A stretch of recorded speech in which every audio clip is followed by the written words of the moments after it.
Oh.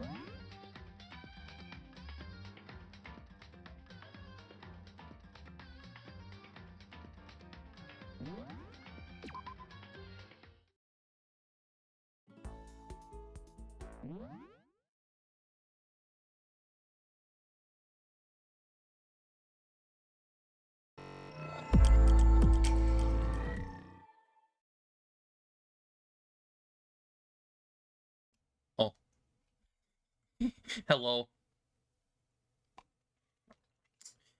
We are here. Well, I'm here anyway. It should be up, I'm pretty sure. Hang on. Is it? Hang on. Well, it is. Oh, there it is.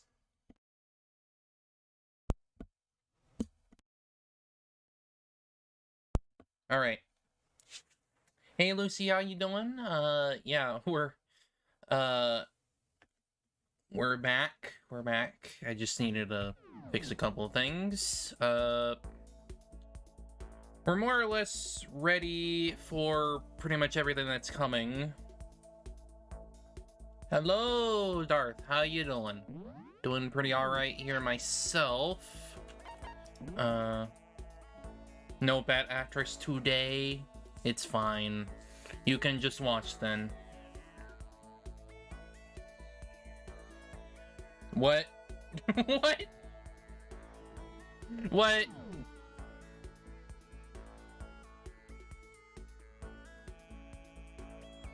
Yes, she is a mod. Just what? Anyway. I'm gonna adjust the volume here a little bit.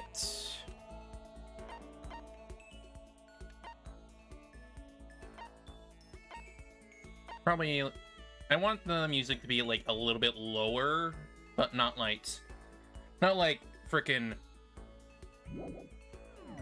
totally unnoticeable. That'd be stupid. Probably gonna bump up the... I have voted and got a free... Nice! 400 bucks. Alright. So we're in free time right now.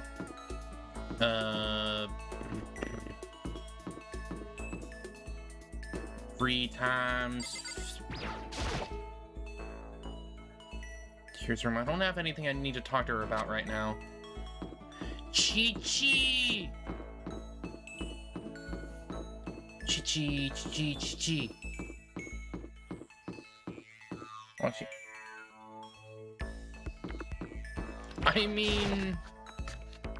I think that's a pretty stupid thing for the mother to do, but whatever.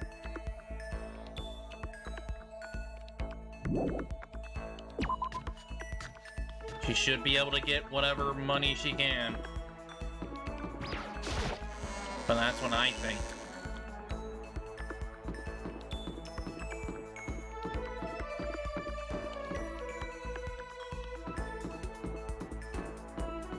Where's the...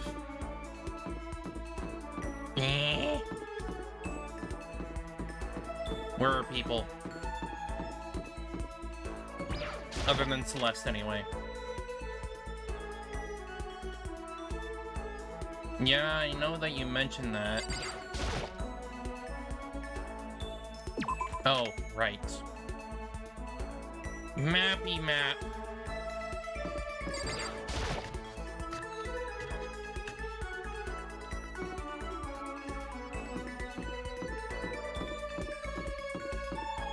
I mean, if that's the case, I can just go to Mondo or something. And where the hell is he? Probably on, like, the frickin' everyone's probably, like, mostly on the second floor.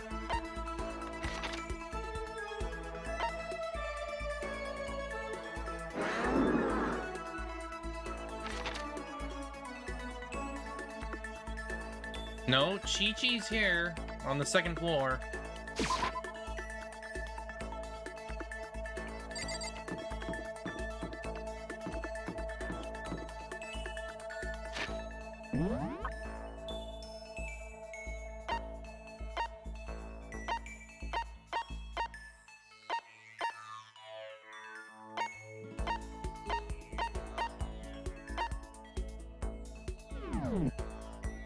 Unfortunate.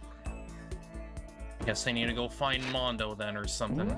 Wherever he is. Gym. Hallway. Okay, so he's over here then.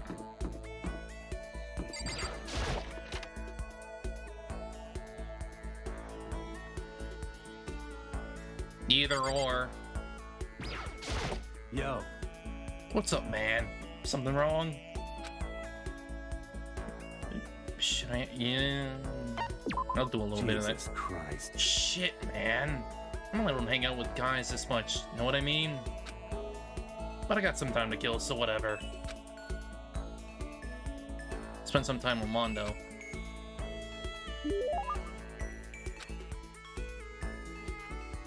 I mean, what do I have? What do I have that would be interesting to him? Ugh. I don't think that's a good idea after what happened. I need to keep that a man's fantasy for sure. All Blacks. Project Zombie, the Fun Plane. That's definitely probably a Chihiro thing. Bring Shotokugu's globe. What? I don't even know what that is. Pretty Hungry Caterpillar. Rose Whip. This is probably work. I mean, I don't think you did.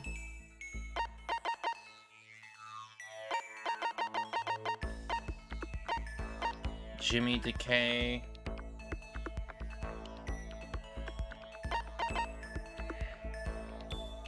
Let me check. It's probably done. Let me see. Mondo.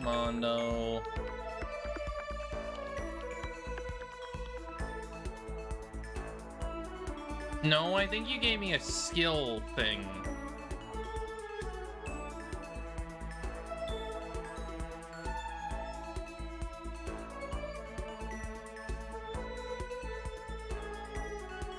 I mean, I guess.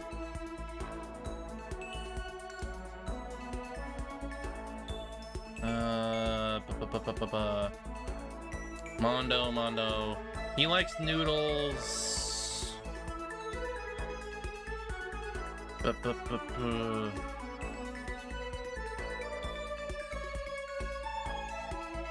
I already freaking have it though.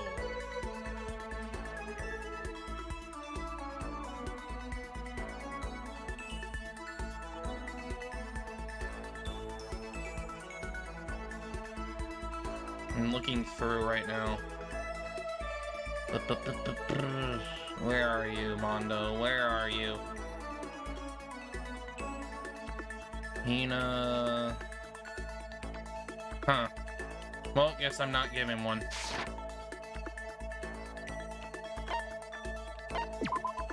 Yo. Hey, Makoto, what's your ride? Huh? My ride? Why? Yeah, What? man, your hog, your chopper, your motorcycle. I don't ride anything.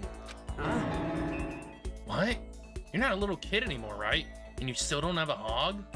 Jesus Christ. God, you're such a fucking dweeb. Sorry? Yo. Alright, man. I'm gonna educate you. A real man rides a Kawasaki, okay? That's what I ride. Hell yeah. You ought to see it, man. The V-Twin's got that monster power. It's like you're dancing. Of course, it ain't just for anyone.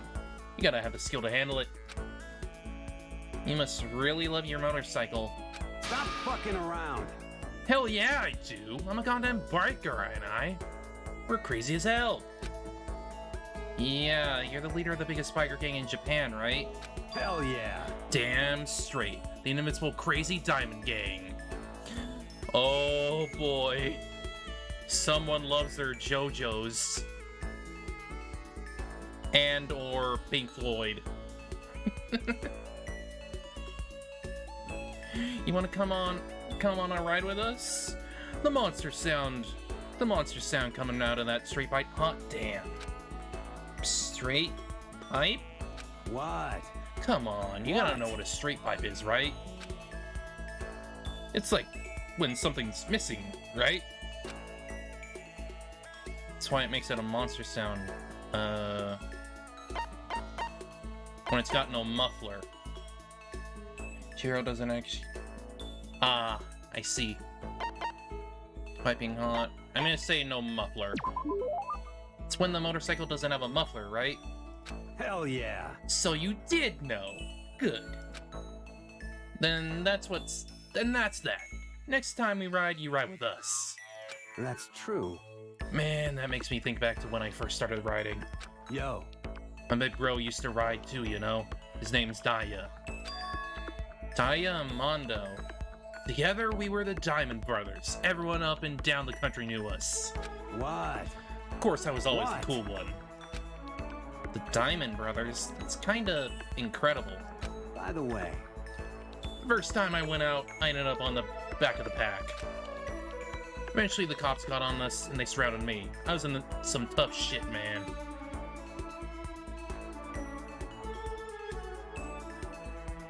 I seriously doubt it. Hey, damn it. So I pulled over, but when they came up to me, well, let's just say it was a massacre. The massacre? Man, Mondo, you must really be strong. Stop fucking around. Of course. You can't wave the banner for your gang without that kind of strength.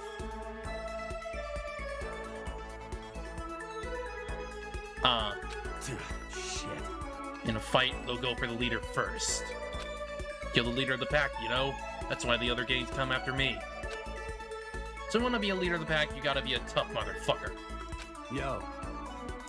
You'll see what I mean when we go on our first ride. Get ready for it. Actually, maybe it's better if I don't get involved in that kind of thing. And like I said, I don't have a motorcycle. I don't even know how to drive one. Hell yeah. Then you can ride with me. Riding with Mondo. But other gangs target him first, right? No way. Hell yeah. Hey, I said get ready for it. Damn, I am pumped. I can't wait to get out of here now. Mono left, apparently in a pretty good mood. Crap, this is really bad. Even when I get out of here, I might still be in real trouble.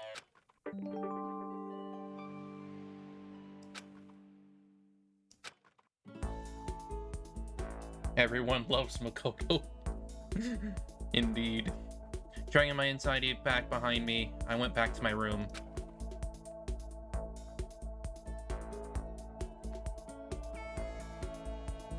Hyphen. Still plenty of time left. Can't just sit around here, I should head out. I guess let's go to Celeste now. Celeste.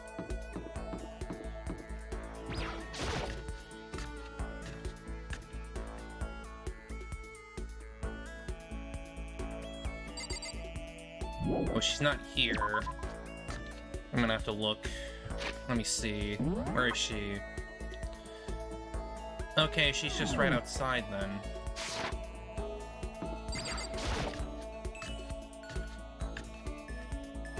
Probably. Wait, what am I doing? Don't go in, you freaking idiot. Okay, she should be in the hallway. It said... Oh, there she is. I have grown entirely accustomed to life here. With enough time, any place can eventually come to feel like home. Yes. As for me... I truly frighten myself. To captivate even insignificant little creatures like yourself.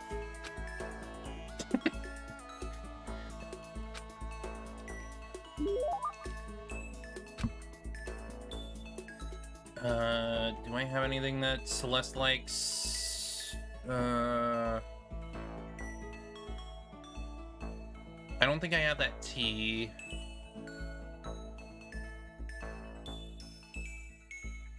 I don't think I have that ring. Yeah, I'm not sure if I have anything. I don't think so.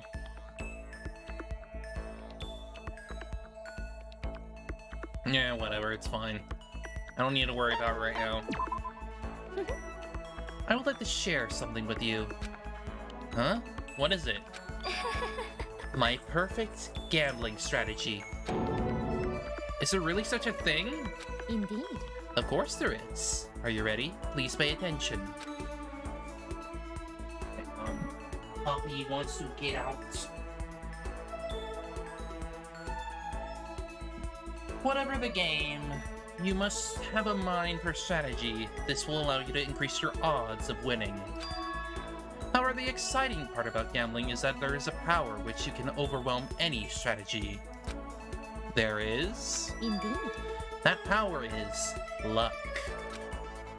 Luck. Actually, There are only two types of luck, good and bad. There is no in-between. And that luck is built into every human at the moment of conception, like a computer program. is that okay? Some call it a fate. The bottom line is luck is life. Well, Do you see what I'm saying? You mean that's your perfect strategy? Correct. You see, I was programmed to have good luck when it comes to gambling. This is why I have never lost. So that's all there is to it. You are the ultimate lucky student, yes? Does this perhaps exceed my own luck? One day I hope to put that to the test. I hope you are well. Well then, have a nice day. Without another word, Celeste quietly disappeared. I'd say my life's been more bad luck than good lately. Gambling's probably not a great idea for me.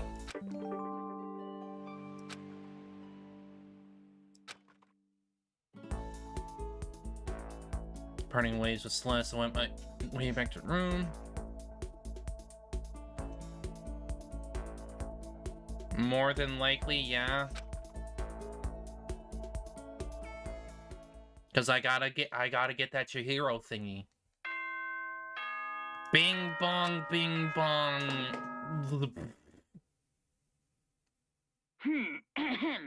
This is a school announcement. It is now 10 p.m. Yes, As it's sleepy such, time. It is officially night time. Soon Sleepy the doors to the time. dining hall will be locked, and entry at that point is strictly prohibited. Okay then. Sweet dreams, everyone. Good night. Sleep tight. Don't let the bed bugs bite.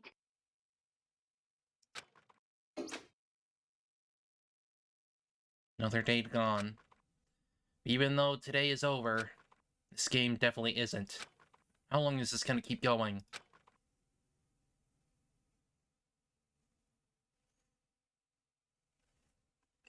All the stress and anxiety kept me from falling asleep until late in the night. Monokuma Theater. Whenever I spot a cute girl, I have a tendency to stare. I can't help it, I just gaze with intensity. The other day, I rode my bike to the train station. I was in the bathroom, just looking at myself in the mirror.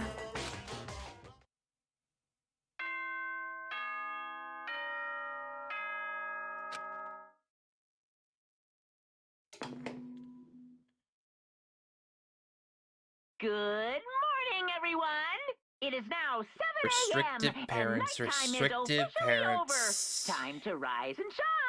Get ready to greet another beautiful day. I see Monokuma is sometimes a cute girl. Yes. Monokuma is whatever they wish to be. Well, I guess I better head to the dining hall before anything else. Dining hall, dining hall.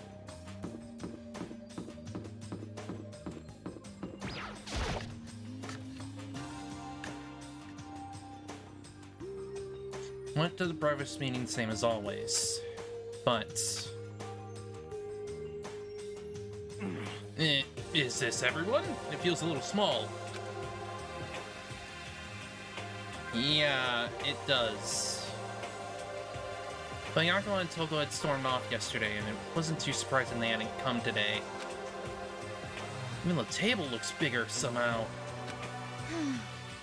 I assume that it's because 3 people are dead, and 2 are abstaining. Yeah, with 5 people missing, I guess it would feel kinda empty. Still, I know Byakuya is whatever, but shouldn't we go check on Toko? For serious. I vote no. She's super annoying. How can you be so cold? You're like a piece of rock candy. You hear me? What? No rock candy isn't cold, it's sweet. Dude, shit. Yeah, anyway, Byakuya's the real problem. If we don't keep an eye on him, he might be ready to kill someone. You can see it in his eyes. We got no choice. Get some rope, we're gonna have to keep him bound and gagged. I think that's going a little overboard. Count on it. He's right. In this situation, there's nothing scarier than when an ally turns loose cannon. It's like when we were kids, and someone would go crazy at sports day or whatever. What? What the fuck are you talking about? You gonna use the rope to do a tug of war or something? Idiot! It can't be. I'm not an idiot. You! You're an idiot. Damn you! Who are you calling stupid? Huh? What's wrong, Chihiro? You don't look so great. Oh. I'm just going through a little self-loathing. Huh? Self-loathing?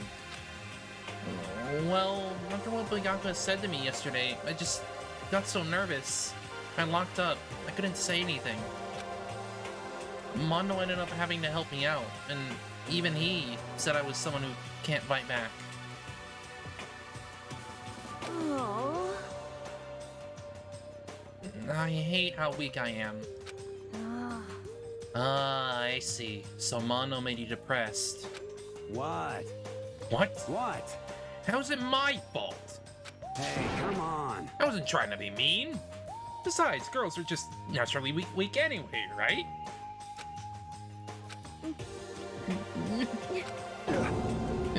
Are you crying?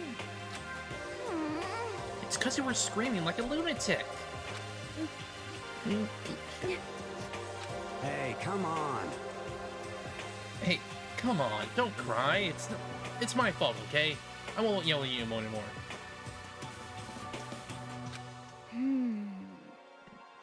Really? Not sure I can believe that. Huh? Shut up! What? I got What? it. I'll make you a promise as a man. Huh? Promise as a man? Yeah, that's right. Maybe I mentioned this before, but ever since I was a kid, there was one thing my brother told me over and over again. He said that no matter what, a real man always keeps his promises. That's what he left me. Left you? Yeah. Yeah, my brother's dead. Oh, I see. That's true. Anyway, I don't want to talk about it. Don't want to make all you guys cry. Yo. Anyway, so you can trust me when I make that promise. So you don't gotta cry anymore. Okay. Thank you. Thank you, Mondo. Sure. But I still don't like how I am right now. I have to get stronger. If I'm so weak, anything can make me cry. That's not good. Still, don't stress too much about having to get stronger.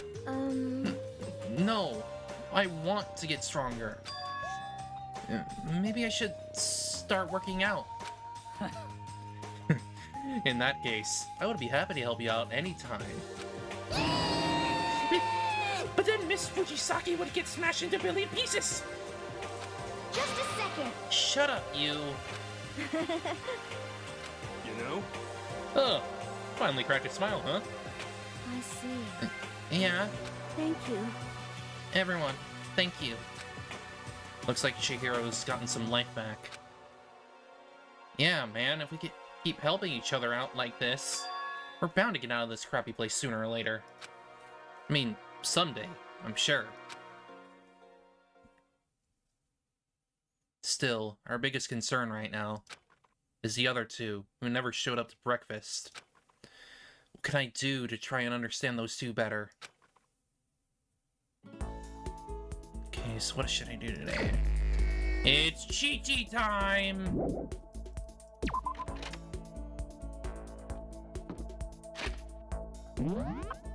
Wherever she is.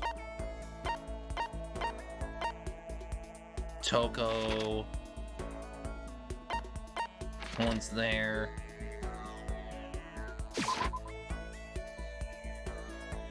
The hallway. No. No. I don't need to explain it. Hello there. Hello there, Makoto. How nice to see you here. Yes. Yay! I really like talking to you. Spent some time talking with Chihiro.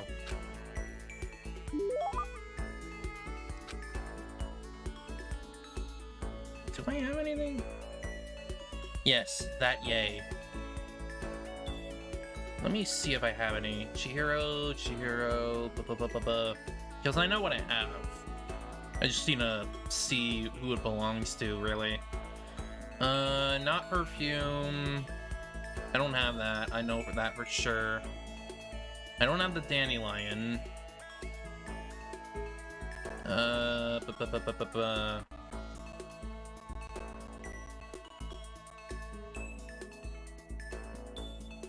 Yeah, not really seeing anything. Oh well.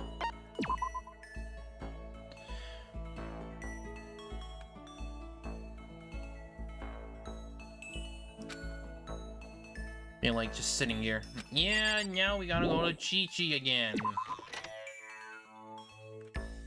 Chi-Chi.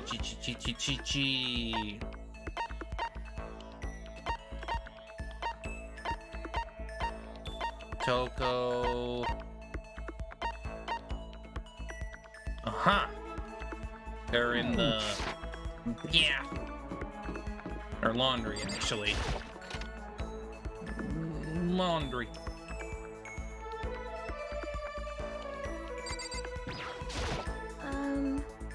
What's wrong? Do you need something? Yes. Want to sit down and talk for a while? When?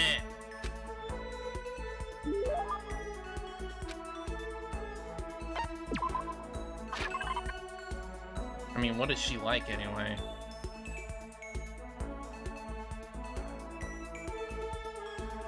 Oh, I have Project Zombie.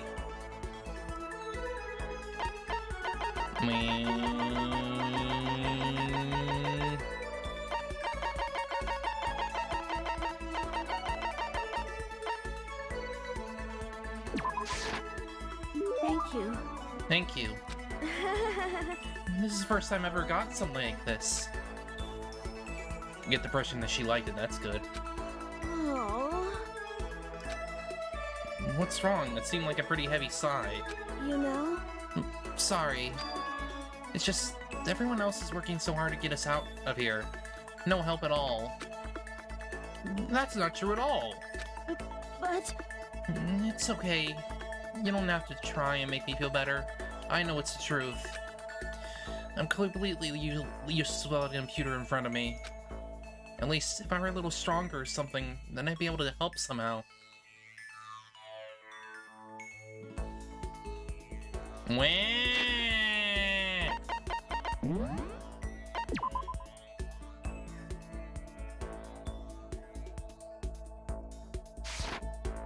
Danganronpa. I'm just gonna have to freaking go through what I have already.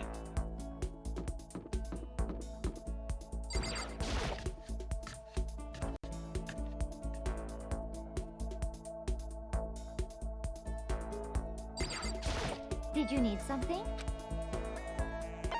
This is fine. Boop.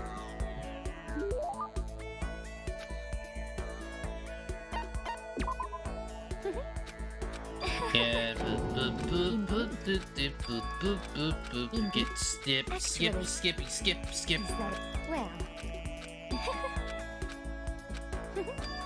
I hope you are well.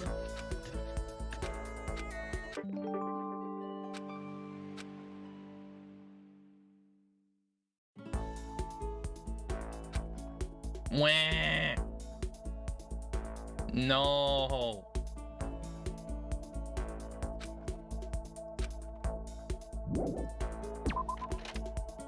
Don't wanna.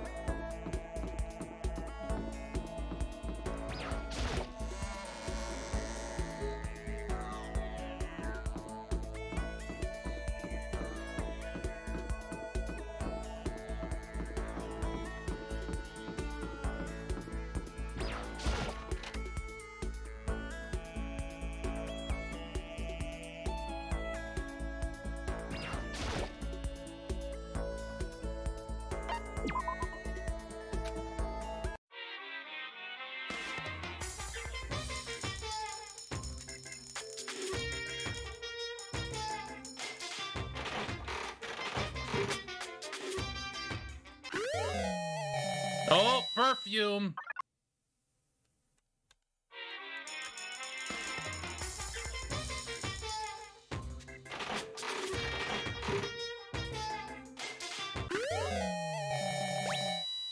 I don't know what the fuck that is.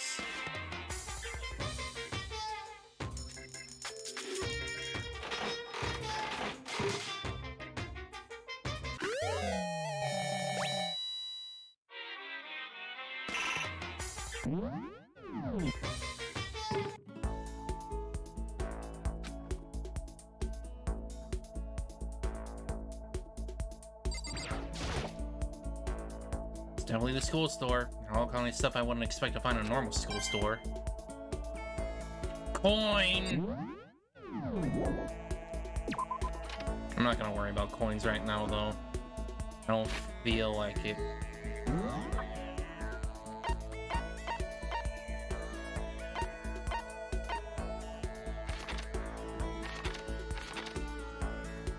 She's in the hallway.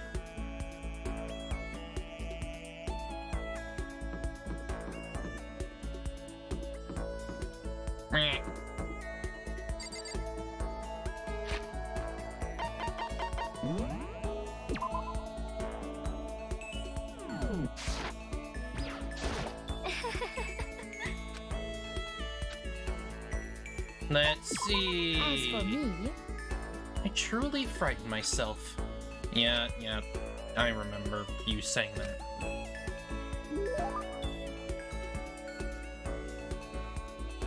Everyone likes fun playing? Okay.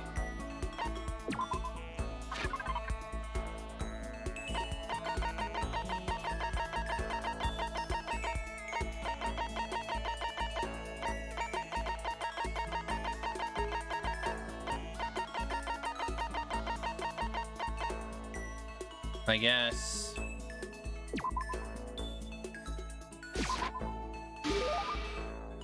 do you understand? Do you understand the sense of gratitude I am trying to convey to you? I get the impression that she liked it. That's good. Let's see. Say, Makoto, do you like Mahjong? I've never actually played. Most unfortunate. Is that so? A pity. I was hoping we might play together. Are you good at it? Yes, indeed. Good. No, I am not merely good. I once played a game of Russian roulette, Mahjong, and won. Russian roulette? It was a truly fierce contest put on by a half-insane billionaire in the basement of his mansion. My opponents were a fierce old man and a silver-haired boy who's said to have the devil's own luck.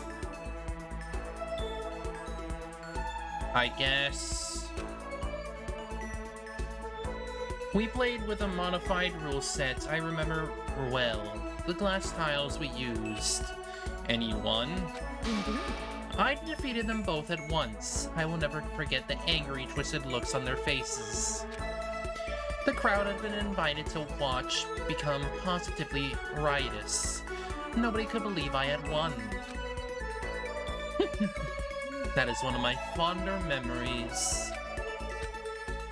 I'm really glad I didn't agree to play Mahjong with her.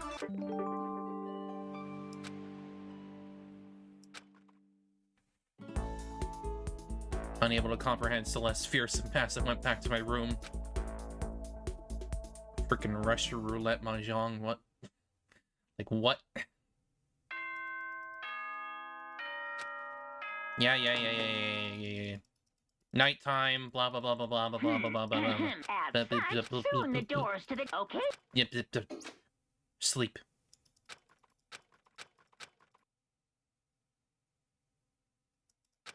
Just sleep. Ha ha ha! I am Monokuma, but girl. Ha ha ha! I was in the bath. Ha ha ha! Go. Go.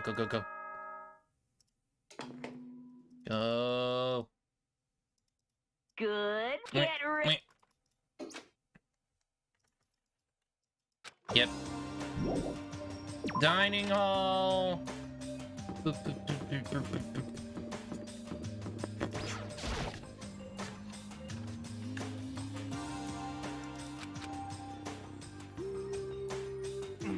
boom, boom. Go. You hear me? Huh? Count on it. What? You can't... Yo!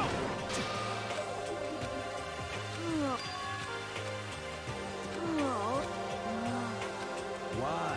Hey, come... Yep. Hey, come on. Yep. Huh? What? Huh? Yeah, that's... Yeah. That's... Yo. Thank you. Yep.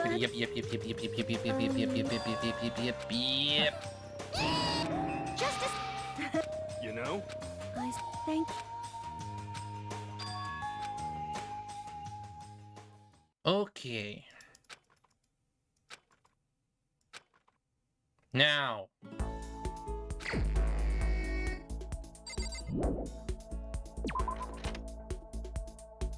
Pretty sure she's supposed to be in the hallway.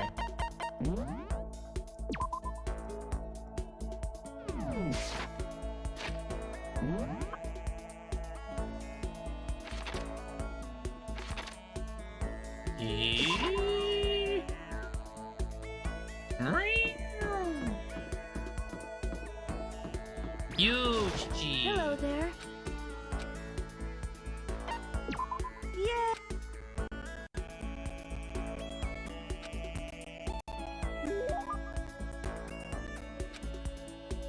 Yes.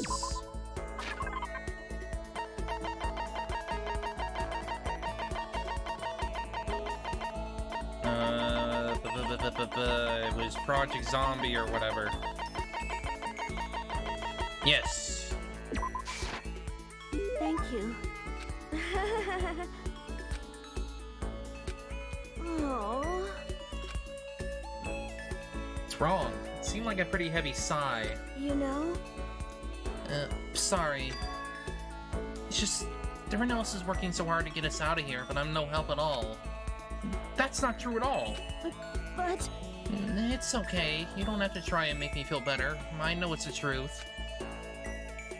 I'm completely useless without a computer in front of me. At least if I were a little stronger or something, then I'd be able to help somehow. Listen, you'll get your chance. I'm sure there'll be a time where your skills will come in handy. So you don't have to worry so much, okay? Huh? My skills might come in handy? If I get the chance, I'm gonna work super hard to tip in. When it comes to computers, you can count on me. You're right about that. I wonder what anyone might say. You're still the ultimate programmer. Speaking of which, how did you get into programming? Huh? Well, I mean, I always assumed most programmers were guys, so... Is it really that weird? No, nothing like that. I was just curious what got you interested in it. I mean, why programming of all things? You know? Why? I mean, there isn't much of a reason. I've always been kind of weak, you know?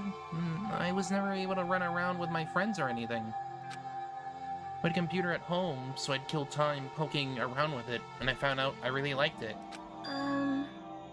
My dad was a software engineer, and he had a bunch of programs on there that he built. I found one of them and started playing around with it, adding stuff here and there.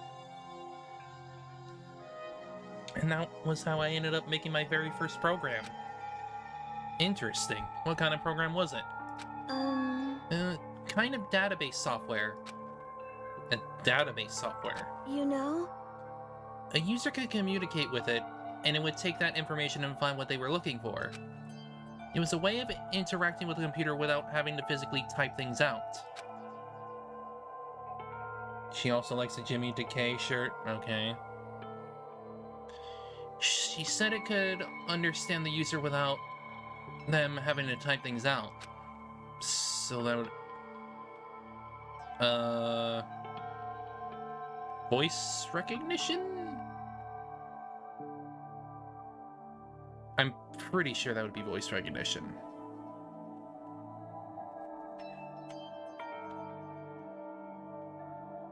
Probably.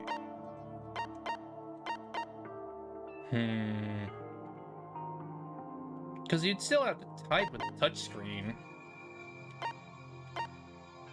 Voice?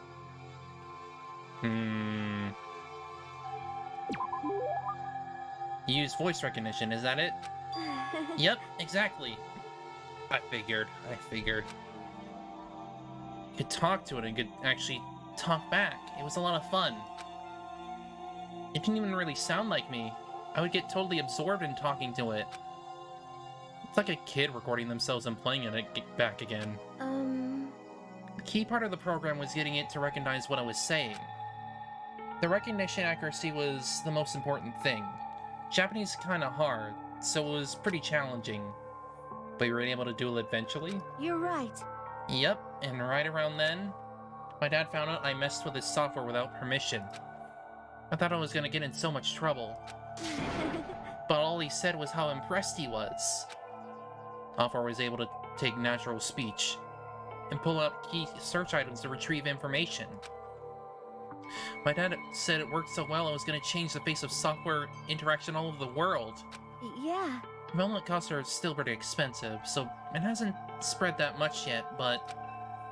Anyway, I've been addicted to programming ever since. Can't tell you how happy it made me to be able to make others happy. It's obvious how much you love computers. Seem to just light up when you start talking about them. Sorry, I spent all this time just talking about myself.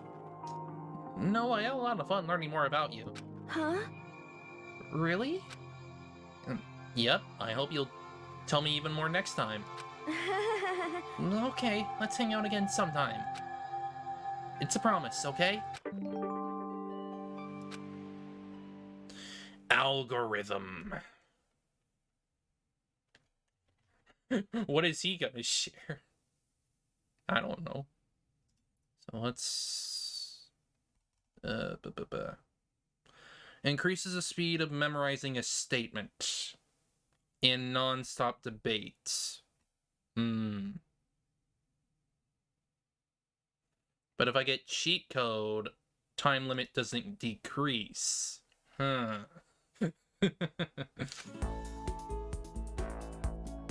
Parted ways with Chihiro and went back to my room.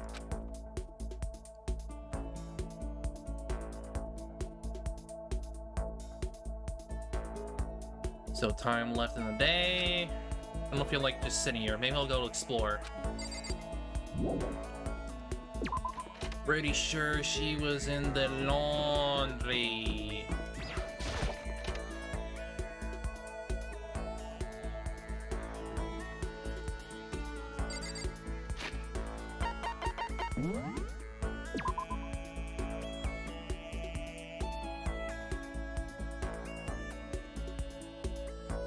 Wanna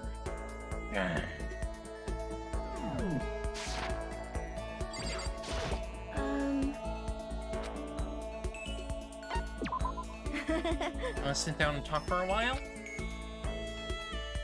Spent time talking with Chihiro. Turn our girl a little closer today. Yes.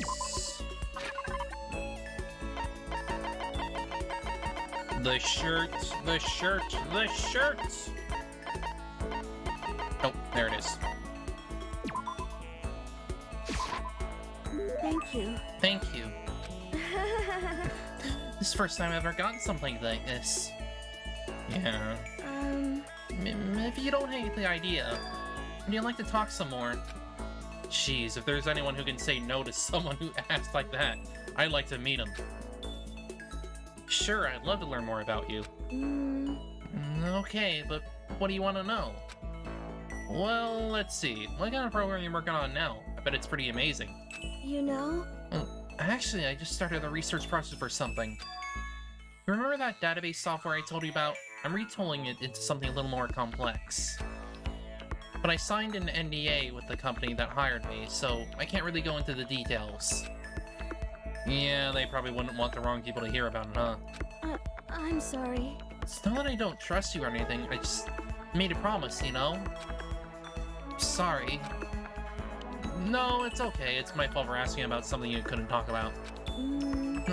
But maybe I can give you a little hint. It has to do with simulating human thoughts. So an AI? So it has to do with simulating human thoughts, which must mean artificial intelligence. You're developing some kind of artificial intelligence, aren't you? You figured it out! Was my hint too easy? What should I do? What am I gonna do? If they do find out I broke my promise, they might... Yeah, don't worry, I'm not gonna say anything to anyone. Yeah, I know I can trust you. Okay, I guess I can tell you about it. You know? I'm working on a type of artificial intelligence the world has never seen before. It's what we call strong AI. It's designed to think like a human, process any mental task we can. A strong AI? You see, in the field of artificial intelligence, there's strong AI and weak AI. Weak AI isn't meant to match human intelligence, it's simply a type of problem-solving software. A weak AI isn't actually thinking, it's just executing actions programmed into it. Strong AI, on the other hand, is a program that can achieve true self-consciousness, full ego awareness. In other words, a strong AI is a complete entity, a computer program capable of becoming aware. It's always just been a hypothesis. Plenty of experts don't think it's even possible. It sounds like something from a sci-fi movie, and you're working on something like that? But... Well, like I said, right now I'm just researching it. I made lots of progress on the programming side and the intelligence development. And when it comes to actual awareness, it's still a long way off. It might even be impossible. Really? You know? I'm not sure how to put it, but no matter how well designed or complex the program is, no matter how closely the software can simulate the workings of the human brain, I don't think that's enough. If the program is only simulating thought, it will always be lacking something. Lacking? Yeah. Well, I guess you could say a soul. If you could somehow pour your own soul into the software, maybe then a strong AI could be created. Wait, a soul? Yeah, I know, it's not a programming term. I'm not even sure how would work on a technical level. Sorry, I forget I mentioned it. You know? Anyway, all I have right now is a theory. There's still lots of research left to do. Artificial intelligence sounds like a pretty tough subject, but I'm glad I got to hear about it. I wasted your time on another boring topic. I must have bored you to death, huh? No, the complete opposite. It was really interesting. Huh? You mean it? Yay! Okay, next time we talk, I want to hear about you. Well, unlike you, I really am boring. No excuses. It's your turn next time. Okay. Yay! When she says it like that, I think the only way to refuse is if you're one of those soulless AI programs she mentioned.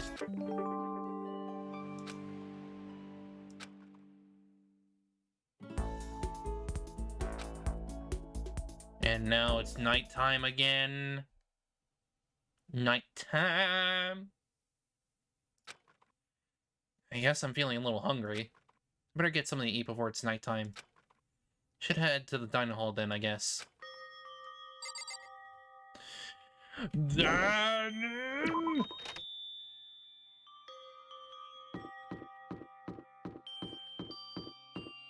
Dining. Just wanted to get something to eat. And now I'm about to get roped into something like this.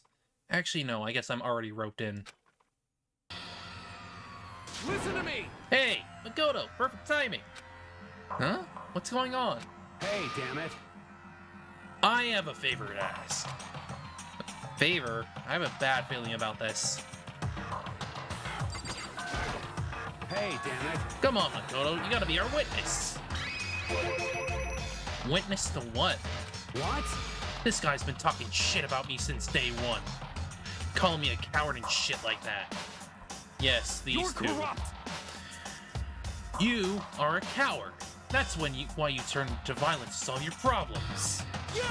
That's why you can't do what society asks of you. Why you walk around dressed like that. I mean... You're one to talk when you so blindly follow rules there, Ishimaru. Huh? The fuck you say? You don't know shit. You hear me? You've already lost yourself, but you're such a coward you don't even realize it. Damn you! So what you're saying, you're not a coward? You think you're tougher than me? Huh, game's a little loud, okay. I'll bump it down. There. Should be fine. So what, you say you're not a coward? You think you're tougher than me? Count on it! I know I am! You wanna fight? Okay, then let's throw down. Prove you got what I don't got. You hear me? I accept your challenge. What? So that's what's happening, Makoto. You gotta be our witness. You're gonna throw down? You're not gonna, like, start punching each other, are you? Hey, There's a bathhouse on the first floor of the dorm, right?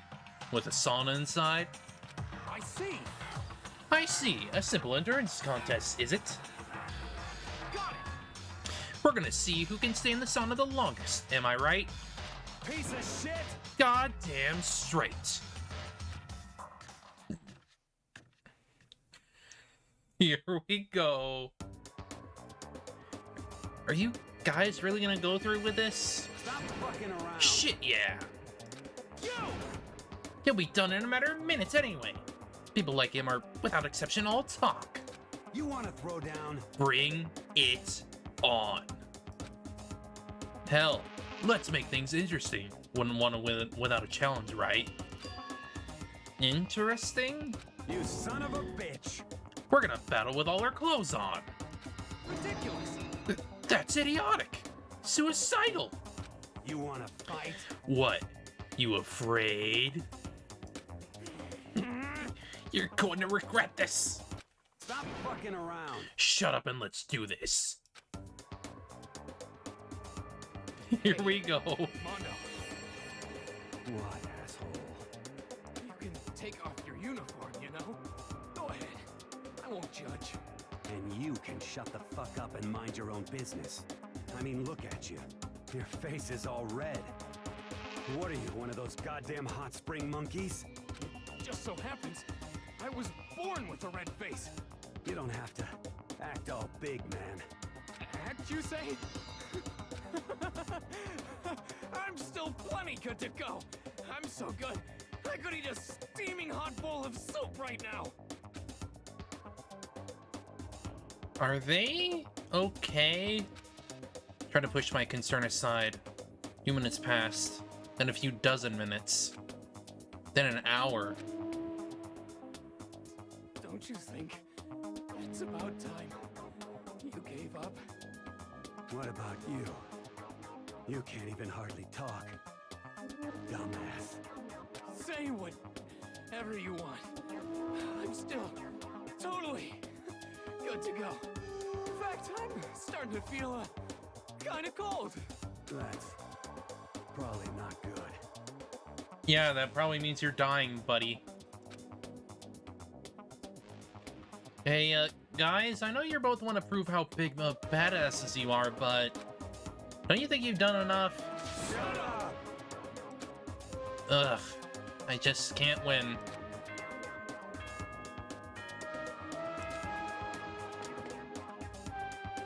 Well, looks like it's gonna be cut short. This is a school announcement. It is now 10 p.m. As such, it is officially nighttime. Soon the doors to the dining hall will be locked, and entry at that point is strictly prohibited. Okay then, sweet dreams, everyone. Good night, sleep tight. Don't let the bed bug bite. Hey, did you hear that? It's nighttime. How about we call it a tie? In a true competition, there's no such thing as a tie. You win, or you lose. That's the only thing that matters. Idiots. Listen to you, you son of a bitch. Then bring it on. I'll push you right up to the gates of hell. The gates of hell? That's not a good place to push someone. This isn't good, guys. Yeah, you hear him? Better crawl on back to your room. Oh yeah, you know how it went in the morning. Then you can start spreading my legend. Come tomorrow morning, you'll fall down in front of me, down on your knees. I'll show you where to do it. Big talk from someone whose face is about to explode. Right back at you. Okay, well, good night then. Oh my god. I really hope those two don't overdo it. But I'm sure...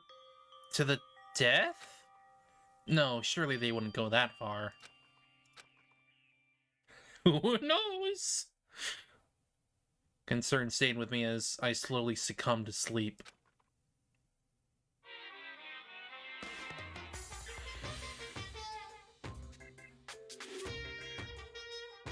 If fate does exist, does that mean your future is decided the moment you're born? If all your yesterdays pile up to create your tomorrow, is your future as final as your past?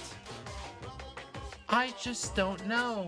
That's why I'm still alive, because I don't know. That's why I desperately cling to life.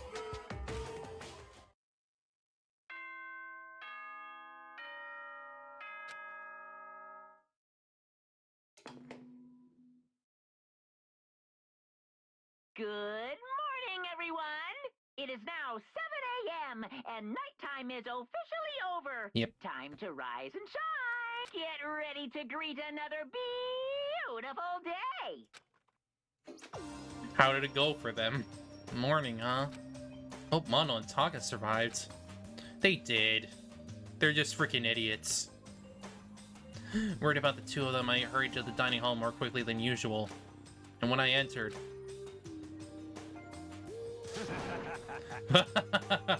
What are you talking about, bro? What are you talking about, bro?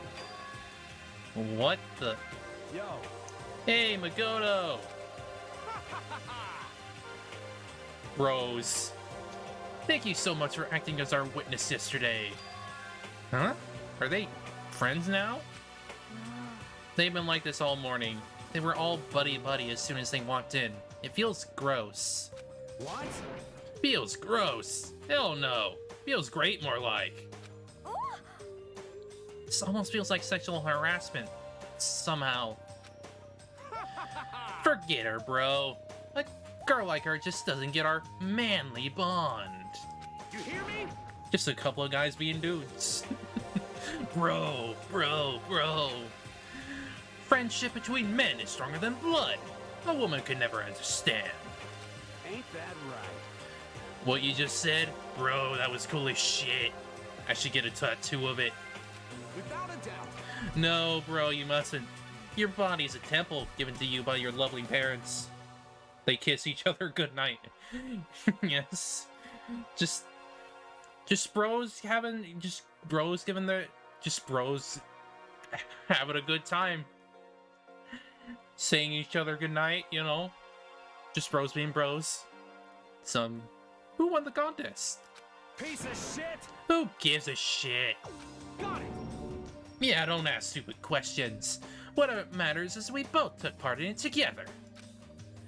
That's completely different from what you were saying last night. I see. Friendship between men seems very simplistic. You don't kiss your homies goodnight? I mean, you gotta kiss your homies goodnight. It's how you remain buddies. Not like what I'm used to with girls. Yeah, for real.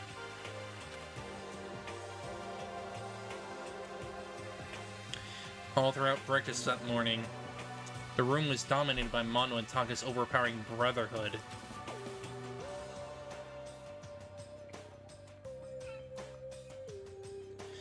All in all, it was a pretty unfortunate experience.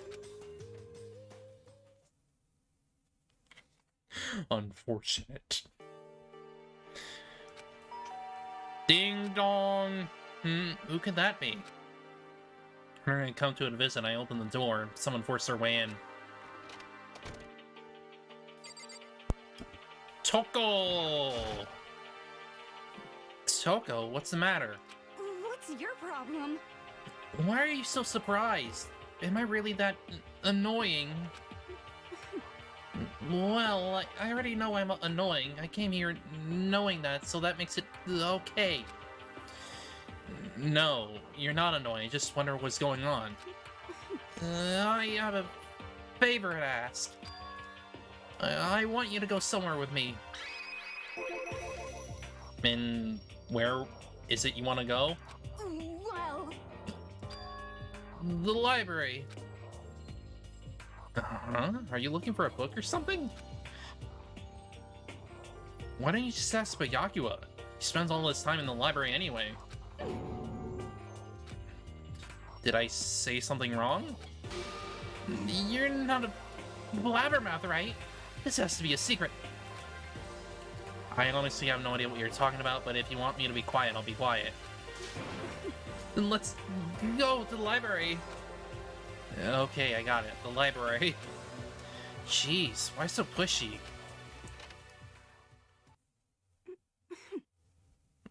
Quiet. Be quiet when you go in. Don't let him see you. She actually was starting to get annoying, but I did what she said and gently crept in the library. Unsurprisingly, Baka was there by himself, absorbed in a book. he's here. He's really here. Here we go. Okay, Makoto, go talk to him. What? Stop being so loud. Just hurry up and go talk to him. You go talk to him if you want to so bad. I can't. I don't want to interrupt him. That's kind of crazy.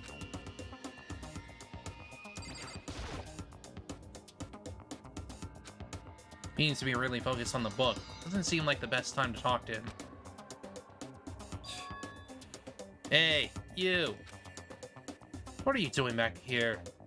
I ain't even having to look at you. So you noticed me, huh? Naturally.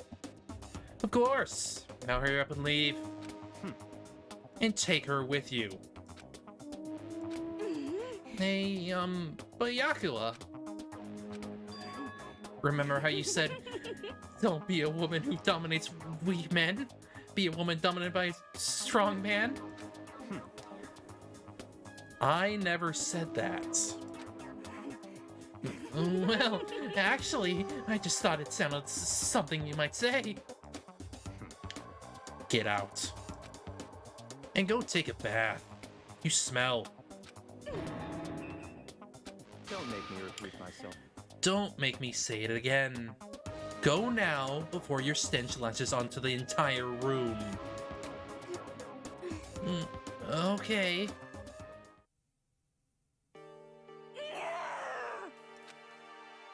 He really dug into us there. Maybe he's in a bad mood. She seems super depressed. Did he really upset her that much? Yeah, he's a freaking asshole. But Yakuma, to go that far, he must be really concerned about me. Huh? He told me to take a bath and everything. He must really care about my well-being. Hey, Makoto, what do you think? Think about what? Do you think Byakuya would be and I would be good together?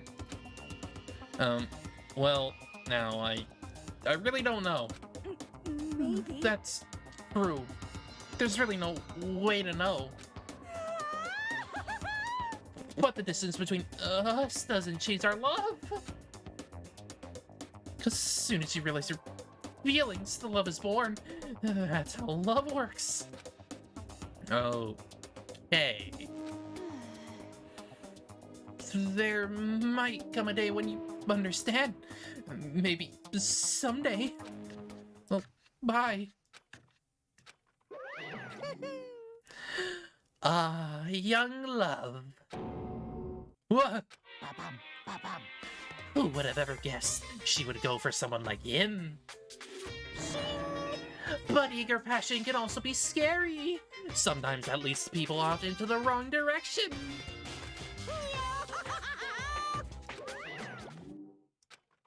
All of a sudden, I feel exhausted. Maybe I'll head back to my room for now. Chi-chi!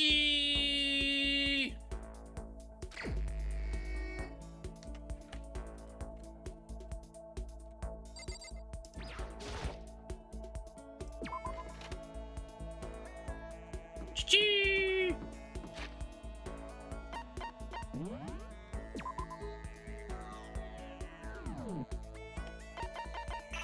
Where are you at? Are you in the laundry? No, you're in the warehouse.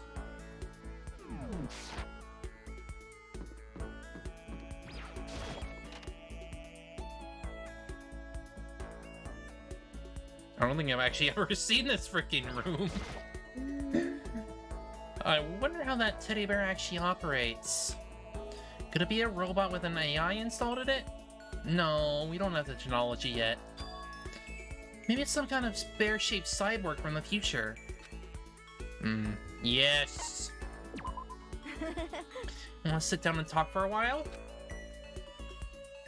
Since the time talking with Chihiro.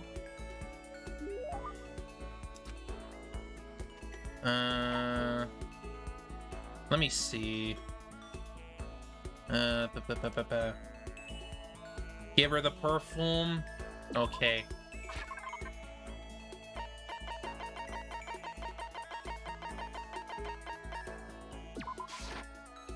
Yay! Oh, it's really amazing. I'll take really good care of it. Hold on to it forever. Seeing Chihiro so pleased with something I gave her makes me happy. Hey, Makoto, you remember your promise? Huh? What promise? Huh? Did you forget already? You promised that we could talk about you this time. You really did forget. Chihiro looked really disappointed. With sagging shoulders, she wandered away. It's right, I did promise. She wanted to talk about me this time. Better go after her. Headed to Chihiro's room. Listen, I just wanted to tell you I didn't forget about my promise. Of course I remember, so cheer up, okay? Then, can we talk about you today? Sure, I don't mind at all. Yay! Really? great. And then come in and sit down. Huh? I can come in? Yeah, of course. I know what she said, but I'm not sure she should be so quick to let down her defenses like this. Okay, let's go. I want to hear all about you. I'm happy to talk, but what do you want to know? Well, let's start with the question. Huh? You know? What do you like to do in your spare time? Well, you know, I watch TV, play video games, lay around, that's pretty much it. Huh? Huh? What about sports? Oh, I don't really play anything. Only time I run around anywhere is during gym or when I'm running late in the morning. Huh? Really? And you're still so strong? Yes, it's it's the room of a programmer. It's adorable. Strong? Me? No, I'm pretty much on the bottom rung of masculinity. But... You're on the bottom rung? Oh. Sure seemed disappointed somehow. Hey, what's the matter? You know? Well, it's just... I'm looking for someone strong. Someone strong? What about Sakura? No, I mean a guy. Think about strong guys. There is someone here who's probably been in a lot of fights. Mondo. Then what about Mondo? He's the one biker gang leader, right? He's gotta be the strongest guy here. I see. Mondo. Yeah, that's it. Why are you looking for a strong guy? Huh? She went all quiet again. Are you, like, into tough guys or something? You know? I want to start training. I'm so weak. Huh? I thought if I could talk to someone strong about it, it might help motivate me. So that's why, huh? Sorry, I wish I could help somehow. Hey, Makoto, do you have a kind of, inferiority complex? Inferiority complex? You know, some part of you that you can't stand. Something you absolutely hate. Well, I guess so. For me, it's how forgettably ordinary I am. I've been made painfully aware of the part of me ever since I came here. The rest of you all have your ultimate abilities, but I don't have any kind of talent at all. You know? And how do you overcome that kind of feeling? I'm not sure I can. So I decided to just accept it. It's how I feel, and there's nothing I can do about it. And if I find myself thinking about it too much, I just find something else to do with my time. If I throw myself into something hard enough, I can forget about it for a little while. That's... Throw myself into something. I see. That's a good idea. If I don't do something, nothing's ever gonna change. Yeah, I think your advice has helped me understand. Nice. Not sure it was anything like that. Thanks, Makoto. Well, hell, that's good enough for me. Gotten her like this, I feel like I've gotten to know Chihiro really well. I think we understand each other a lot better. I wonder if maybe I've finally become a friend to her in the true sense of the word. Good fellows. Her report card is now done, and now I have cheat code. Cheat code! Talking with Chihiro a little while longer, decided to head back to my room.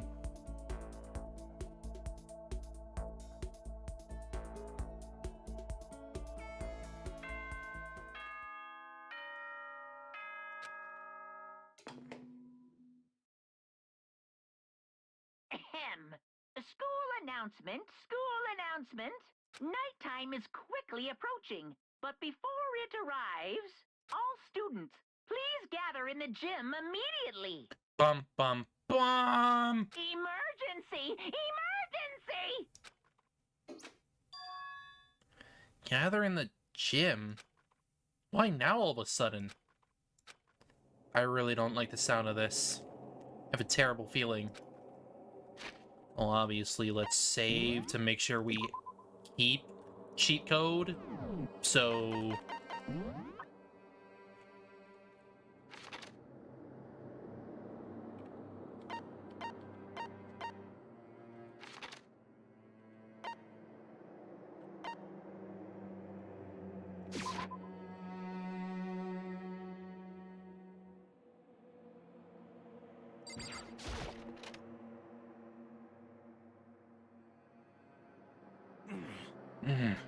As he has to gather together all of a sudden like this, what do you possibly want? Well, Indeed. What might await us here this time? He keeps things interesting, that's for certain. How is that funny? Can't you smile like a normal person once in a while? Like how the housewife on a classic TV show smiles at the end of an episode. what the heck? There's something totally messed up with you if you can laugh at a time like this. Which of us is actually messed up, Huh? What's that supposed to mean? Nothing in particular. Just admiring, that's all. I don't want to kill anyone, but I also don't want to stay here, living in blind denial day after day. I was just admiring how you could live like that and still keep your sanity. What is this? I'm not in denial. That reminds me. Remember how you keep talking about how the police or whoever would come help us? How'd that turn out? Seems to me there's no sign whatsoever of possible rescue. Well, That's just... Huh? I wonder what actually happened. Certainly. It's strange. That's true. There's no way the police wouldn't know about it. We're in the middle of a major urban area. What? The police suck! They do. They do. On the contrary, the mastermind may be just that powerful, to take control even of the police. Could it be? This might not be related, but... Then don't say it! Nope, gonna say it. It's not like some occult mystery. It's about last night. I was near the main hall, just staring off into space. When all of a sudden, I heard it. Huh? You heard what? A sound that I don't really know what it was. What kind of sound? Well, like I said, I don't really know. But if I had to describe it, Could it be? it was like a construction site, I guess? A construction site? You're serious? I mean, I could just be making that up. I only just barely heard anything. Then you definitely made it up. Must have been the sound of the ocean that head of yours. Say what? What you talking about, Toho?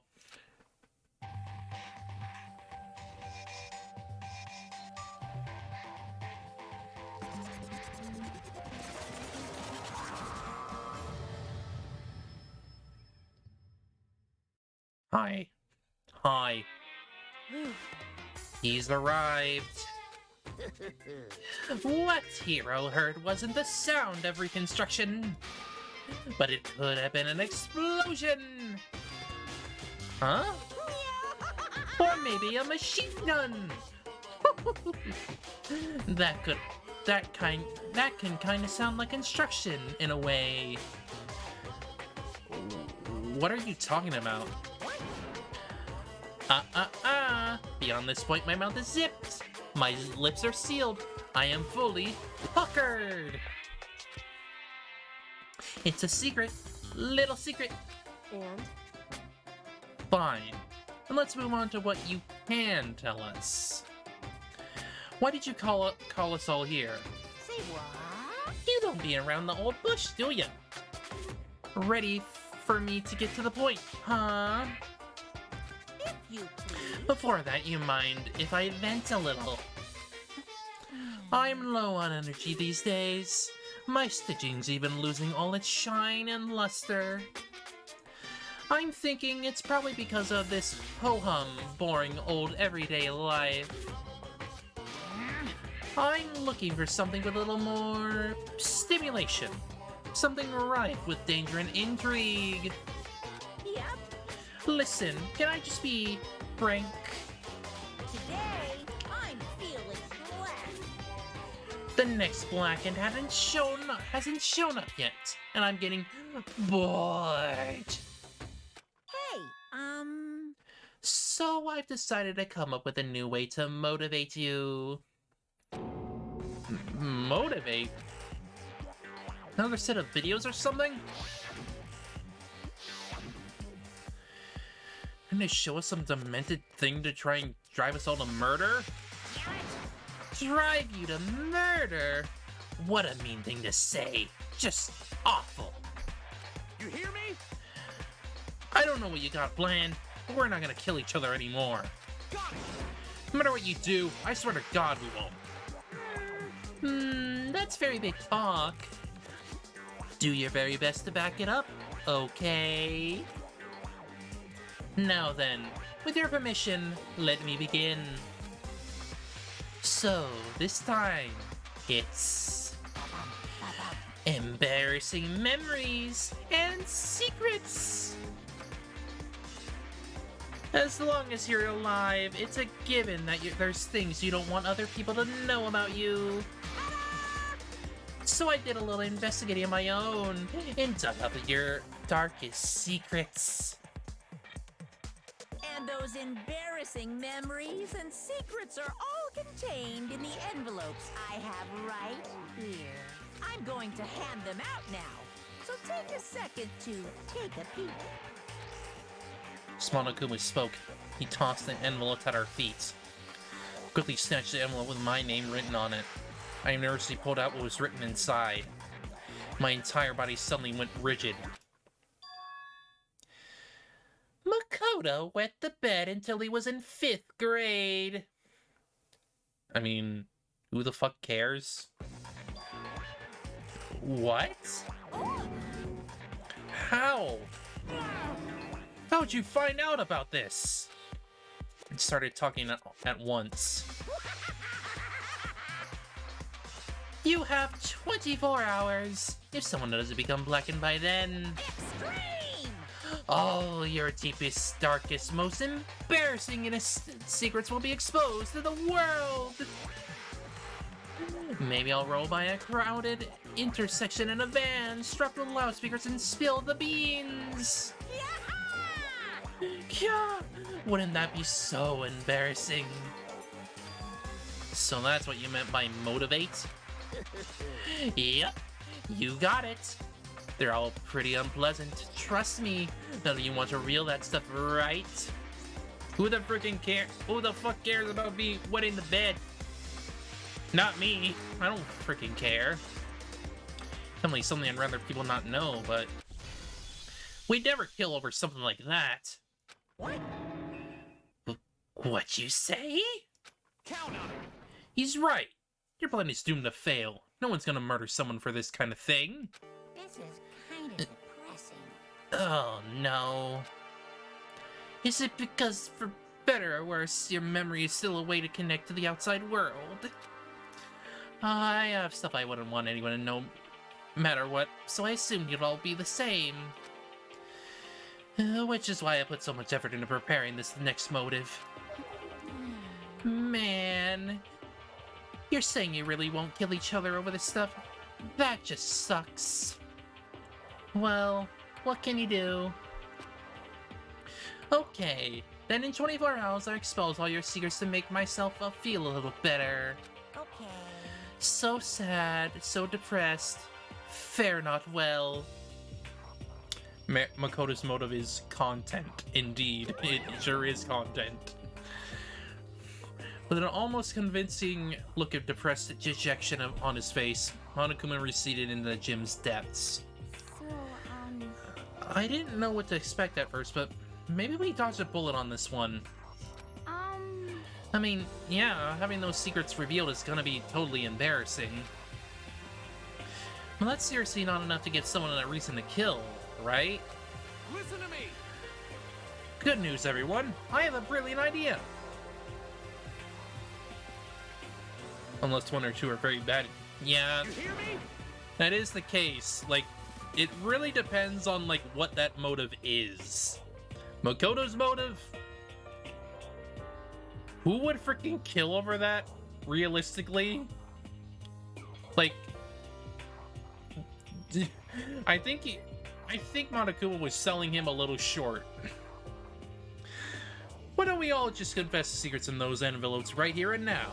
Without a doubt. If we do that, and all the motive for murder will vanish. That's pretty smart, right? Quiet down and listen. Okay, so my embarrassing thing is... I don't want to hear your stupid story. What?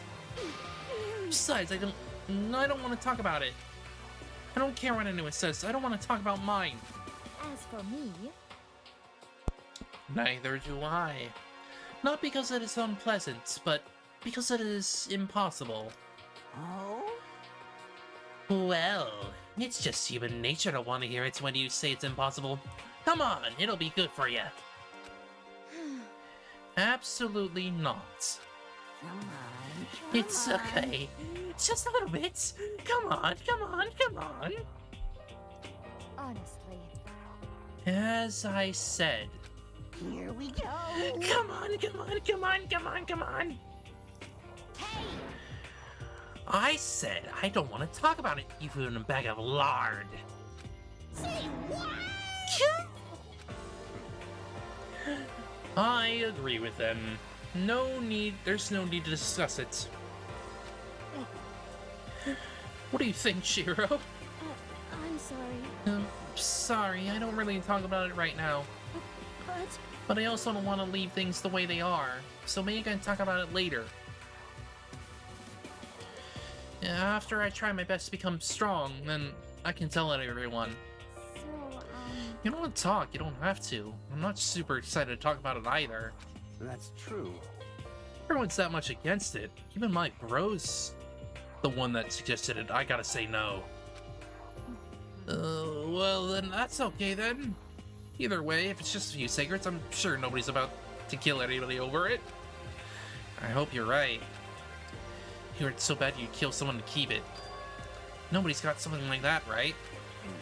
You'd hope not.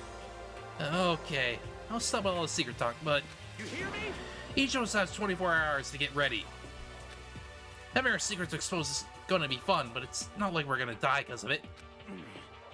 So, don't do anything hasty. The way you keep repeating it kind of makes me worry even more. Okay, sorry. I know it's gonna be tough, but...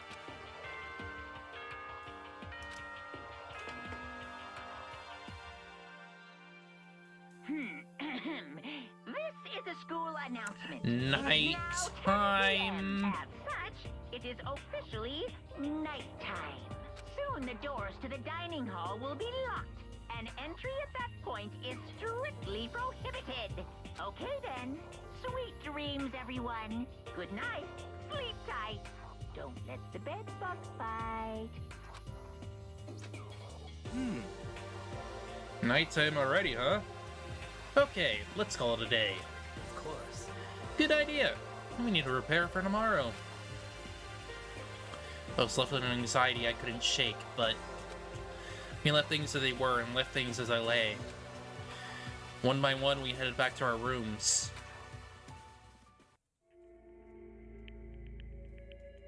Secrets and memories you don't want to know about.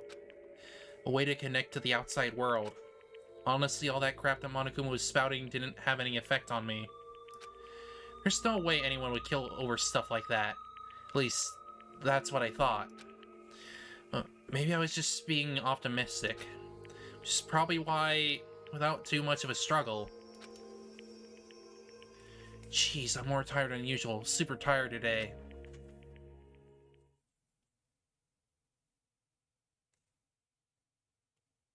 I fell asleep.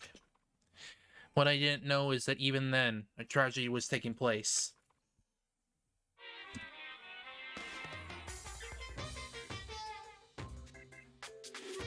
Done. Hey, do you have a second? I want to confide in you. It's about the prevailing world attitude right now. The difference between passive and active. I mean, for example, it's the difference between, like, whoops, I killed him, and yeah, that's right, I killed him. Amazingly, there are tons of people who don't understand the difference. Can you believe it? But there's a huge difference between whoops and that's right. You know what I'm saying, right? Anyone can kill someone in the heat of the moment, but surprisingly few can do it with calculated intent. To make that choice, then to put it into action. It's way harder than letting your emotions lead you. It's all about preparation, resolve. So maybe you're wondering, what's the point I'm trying to make? Well, I'm not totally sure myself. Maybe you should try reading between the lines. Oh, thanks, Monokuma. Morning. Good morning. Good morning! Wah! Nice reaction. I'm glad to see you didn't disappoint. What? What are you doing here? Yep. I wanted to spice things up, so instead of a school announcement, I decided to wake you up in person. What the hell for? Because it's fun. As long as I am here, I figured I'd let you hear it from the bear's mouth. Hear what? Are you sure you should be acting this laid back? I mean, even though something happened to one of your buddy classmates. What? Say what? What? Your face is all blue, like someone on the verge of death. What happened? What are you talking about? That's for me to know and you to find out. Good luck! Something's happened to someone. Was it? No, it can't be. There's no way someone would. What if? No, what ifs are pointless, especially now when... The dining hall. I need to get to the dining hall.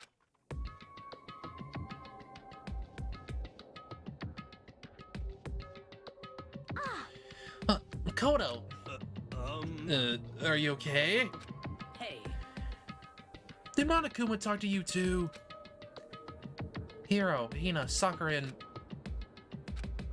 Ayakawa. You're the only ones here? Where's everyone else? Either they're already off trying to verify what Monokuma said, or they've fallen victim to the something that Monokuma mentioned. The something? Perhaps. It can't be. Has it happened again? Murder. After hearing what Monokuma has to say, the worst possibility forced its way into my mind.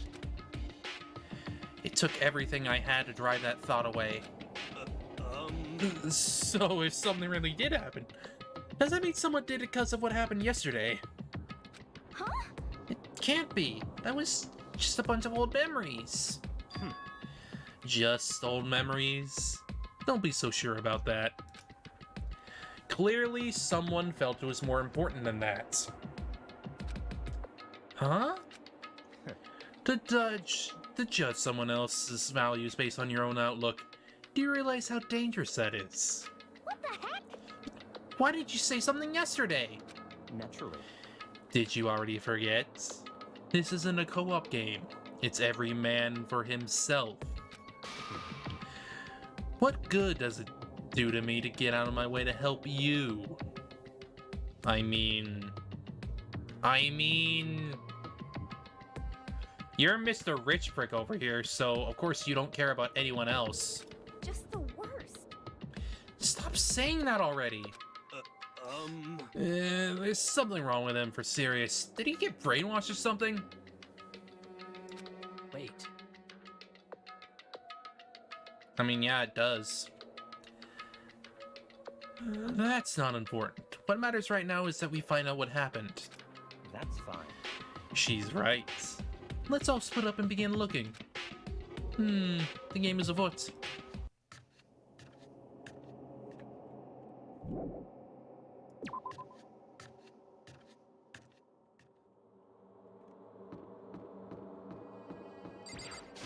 Go, go, go!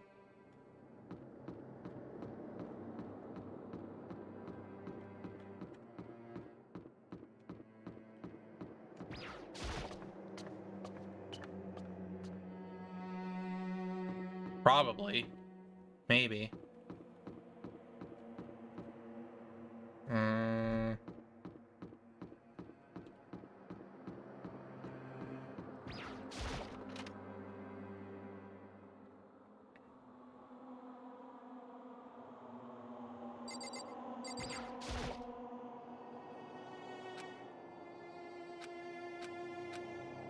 Huh? I didn't do anything.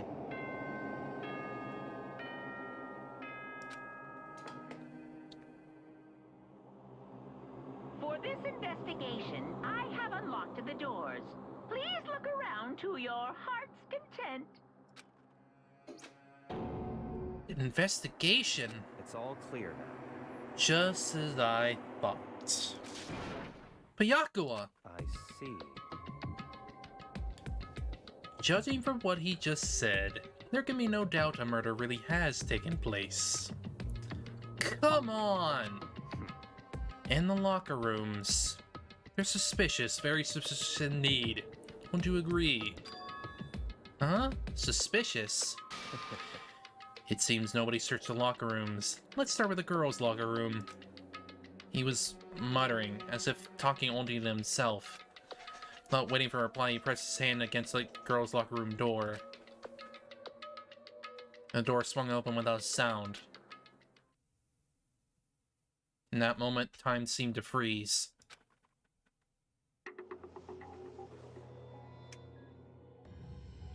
Ripoo! What? I don't know how long it took me to fully comprehend the reality of what I was looking at. As soon as I did. Chi-Chi! A wild, almost primeval scream escaped from my mouth.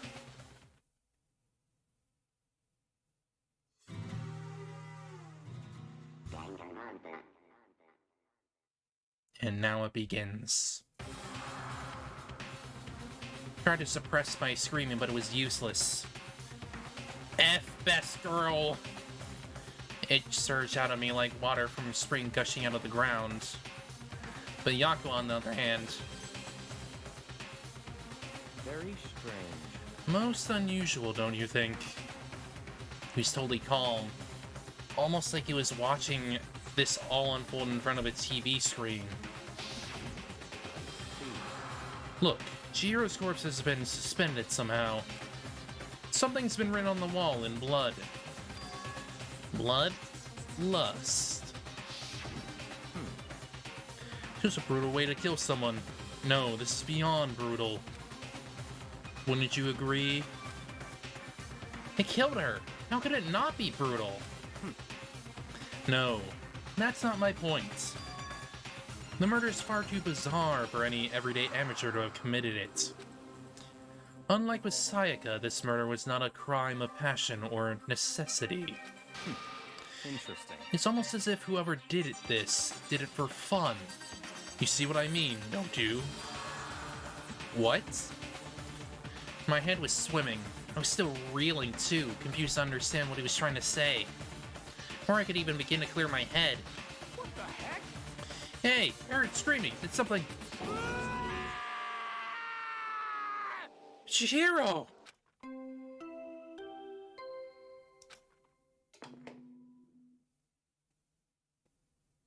A body has been discovered. After a certain amount of time, which you may use however you like, the class trial will begin.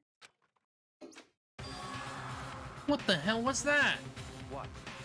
Ah, that's right. You were unconscious during Sayaka's. You don't know about it. What you just heard was the body discovery announcement. Apparently, when 3 or more people discover a body, an announcement plays to let everyone know. I imagine it's so that the search for the culprit can proceed fairly for everyone involved. Proceed fairly? Body discovery announcement? It sure really is. Naturally. Dead. Yes.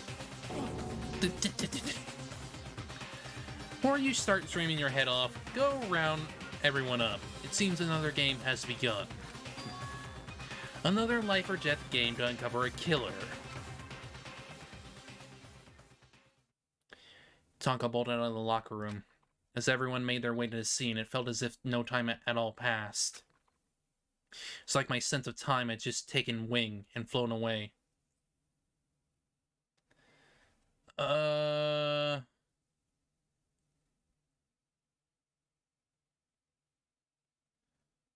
Well,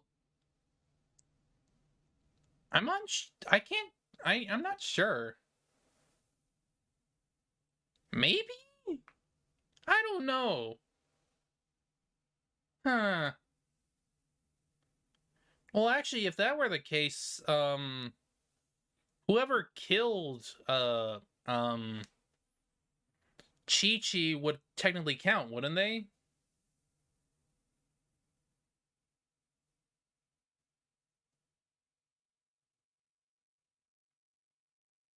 Maybe. Hard to say. Because Makoto, he passed out when he found out. Yeah, I don't think a killer's counted either. So it was probably someone after Makoto or something. I'm not sure. It was like my sense of time had just taken wing and flown away. When I finally came back to myself, I saw everyone had the same look of confusion, fear, and anger. We all just stood there, gathered around Chihiro's body.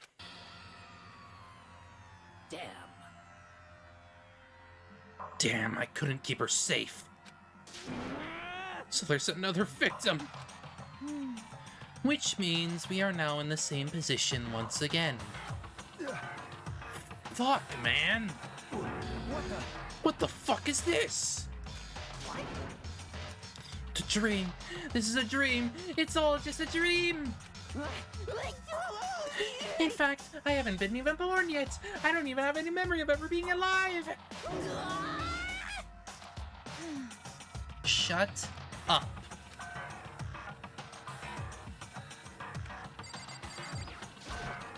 Hey. Wait, look at the wall. Are these letters on the wall?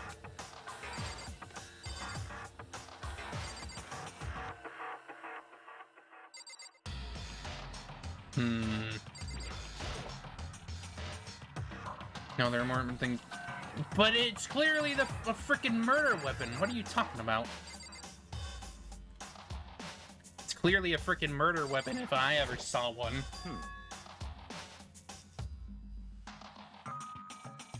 Bloodless first. Okay. On the wall? Word bloodless is written on the wall in blood. So... I don't think it's any kind of dying message.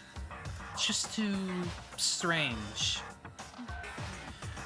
But you know, that thing about writing bloodless in the blood, doesn't it sound kind of familiar? A murderous fiend who kills again and again using a bizarre and brutal method. And at the scene of each crime, the word bloodlust is written in the victim's own blood. They're like a ghost, attacking suddenly and then slipping away before the police can catch up to them. And what name did the internet give to this mysterious serial killer? Genocide Jack! Genocide Jack. Murderous fiend whose grisly attacks were famous all across the country. The ultimate murderous fiend, creating a reputation of abnormal, downright cruel killings. What is this? This is some copycat killer trying to imitate Genocide Jack's style? Why would anyone do that? Perhaps it's the work of the real Genocide Jack. The real? Wait, are you saying Genocide Jack is here in the school? No way! Just no way! But going so far as to write bloodlust of the scene, I'm surprised at their stupidity. Well, I can't imagine a worse situation than dealing with a stupid murderer. What is it now? Toko! Ian was pointing toward the entrance to the girls' locker room. Toko was the last to arrive, and now she was just standing there. No. Why? Why? Why? Why? She fainted. That did not sound good. Toko! Hina rushed over to collapse Toko and started trying to shake her awake. Toko, are you okay? Come on, wake up! Oh, that's right. I just remembered what she said about how she faints every time she sees blood. Oh. So she is homophobic. I imagine she does not watch too many horror films then. This isn't a violation of the rules, right? I mean, technically she passed out somewhere besides the room. No, I think it should be okay. The regulations prohibit sleeping, like on purpose. Ah, so since she didn't faint on purpose, it doesn't count. Gotcha. Just a second. Toko, can you hear me? Hey, you gotta get up, wake up. As if she'd heard her, Toko suddenly shot awake. As in, she literally pumped up from whenever she was lading. It's just a strange reaction. I was at a total loss for words. Leapt straight up in the air, changing her stance as she did. And there she is. In no time flat, she was just standing up. Ignoring the physical contortions she had to go through. Her motions were totally haphazard. What? Sorry about that. I was just so shocked, you know? It happens, right? Was I the only one? Toko? Are you okay? Oh, I'm fine, I'm fine. Whoa, is that a dead body? Hey, are you dead? What the heck? She must have hit her head real hard when she fainted. Tongue. The world has a front and back, and top and a bottom, and a sea of truth and a web of lies. Wow. This is quite concerning. I mean, she sounds completely different. No. Everything's fine. At least the stutter's all gone. So. That's a good thing, right? I see. It's clear to me that everything is not fine. Your eyes seem strangely vacant. It might be best if we take her back to her room for the time being. So, I don't mind taking her, but could someone help me? If you need help, I don't mind. Taka, can you help me? She's totally ignored me. Very well. You take care of the girl, and the rest of us can begin the investigation right away. Can I assume nobody has a problem leaving Sakura and Mondo on guard duty again? Now, hold on a second. Resting an investigation? The mastermind isn't behind that. After what happened last time, surely you realize that. Don't make me repeat myself. There is no question that Chihiro was murdered by someone among us. Among us. Isn't that right, Monokuma? Of course. Right as rain. Don't take it as a bad thing. It's just the fact of life. Because that's how graduation works. Then it's happened again? Is that what you're saying? That another one of us killed a fellow classmate? What does that freak you out? You guys got no balls, you know that? Is there just nothing down there at all? Well, I'll let you pray to mine if you want. Actually, I don't have any either. Sorry. Stop talking. Stop monologuing and give us what you came here to give us. You did bring it, right? I sure did, chum. It's the Monokuma File! See ya later! So please do your very tippy-top best on this investigation. No way! We really gotta do another investigation? Examine the corpse of one of our friends.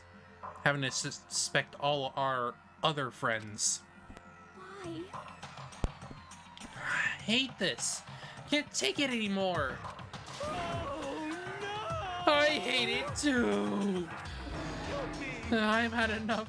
I'm getting out of here. Hey! Where do you plan on going? There's nowhere to run. Such ignorance. Just accept it already. After blood is just a liquid, a dead body is a simple object.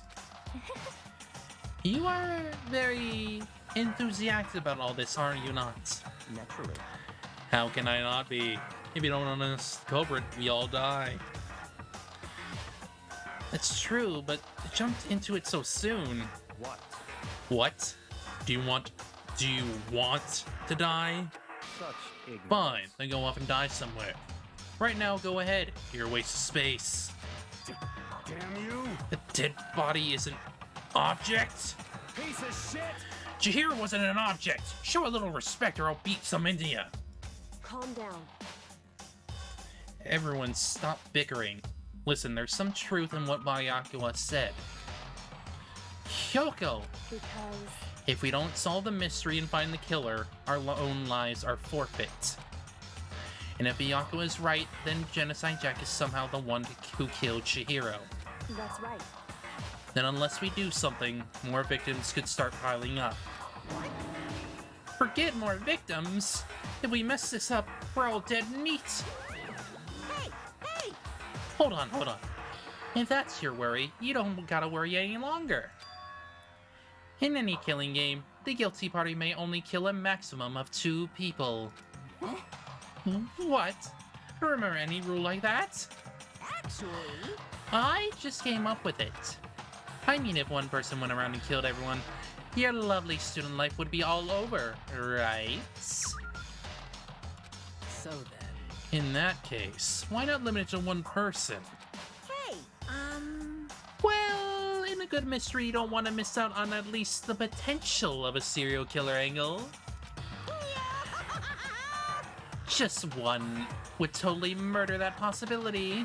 punishment is waiting for you. Farewell for now. I'll catch you guys at the last trial. I can't say I understand his thinking, but if we can kill up to 2 people, then 1 more person's life could still be in danger. Interesting. Which is definitely not good. We need to uncover the culprit before something else happens. You son of a bitch! You need to shut the fuck up. So, For now, Taka and me are gonna drop Tako off at her room. Nice! I'm gonna get dropped off. there is nothing to be done. We have no time to stand around here. We must begin our investigation to its sweep. If we do not solve the mystery of who killed Chihiro, Is that okay? then we will collectively follow her into the afterlife. That's true.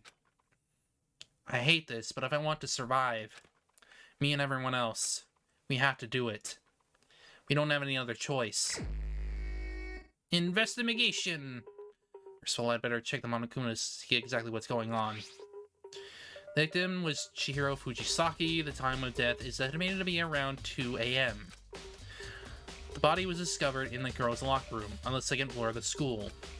The cause of death was a blow to the head with a blunt object. She was killed instantly.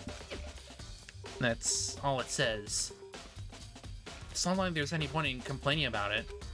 No matter what, I gotta do what I gotta do. Hey, Makoto, do you have a second? Huh? Do you need something from me? Naturally. Of course. Life without purpose is quite dull, you know. So what do you need? I'm going to let you cooperate with me during my investigation. Huh? What? I'm purchasing your talent. The same talent which allowed you to solve Sayaka's case. Solve? No, I just... Stop talking. You seem to have some limited use, which is why I've chosen you. You have the honor of contributing to my investigation. So you're inviting me to come with you? You're doing it in the most arrogant way possible, though. Let's go. Now then, shall we get started? But... we need to get moving. There's no time to be standing around. I don't really know what just happened, but it looks like I'll be working with Brachua on this one.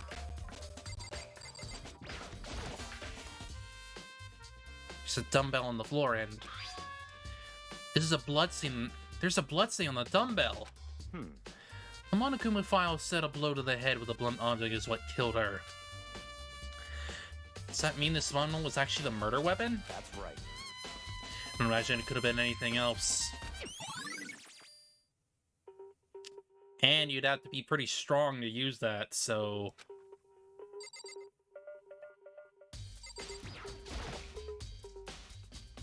oh, she's got some blood on it. Must have happened during the murder.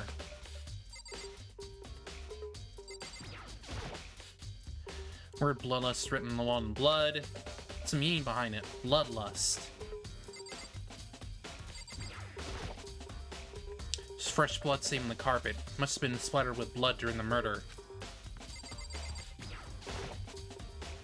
I could feel the life draining out my own body. It's a dead body. Chihiro's dead body. Very strange. The more I look, the more strange it all seems. This must be Genocide Jack's handiwork. Well, but What? we're still not sure he did it. Is that what you want to say? I wonder about that.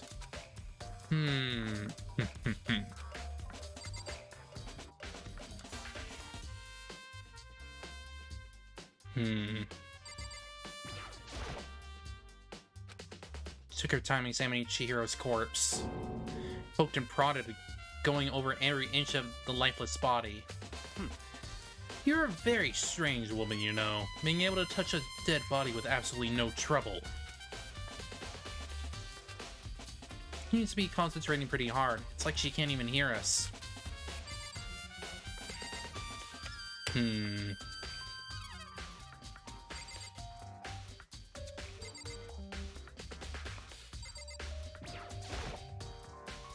If you have time to talk, you have time to start investigating. No, we can't do anything more with that. What?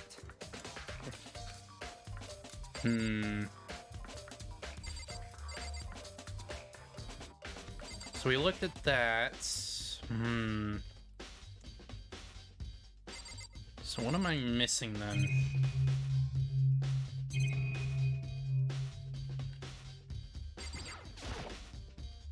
Surveillance camera. Mastermind must have been watching Chihiro as Chihiro was killed. You know what's happened? They're still forcing us to go through with this.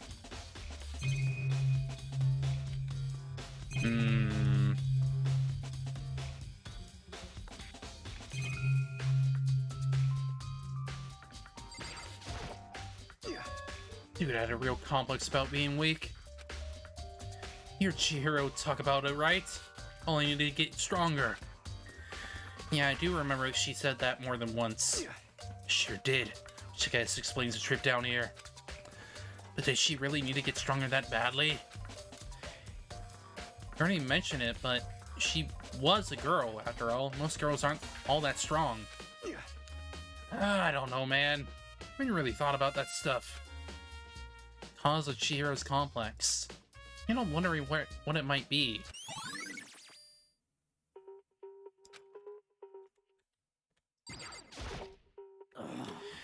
I use this locker room all the time. Now it's become the site of Chihiro's death. But why was she killed in the locker room? Actually, if you think about it, she could have been killed somewhere else than carried here. She was very light, that is true. It wouldn't be hard for someone to carry her, but still.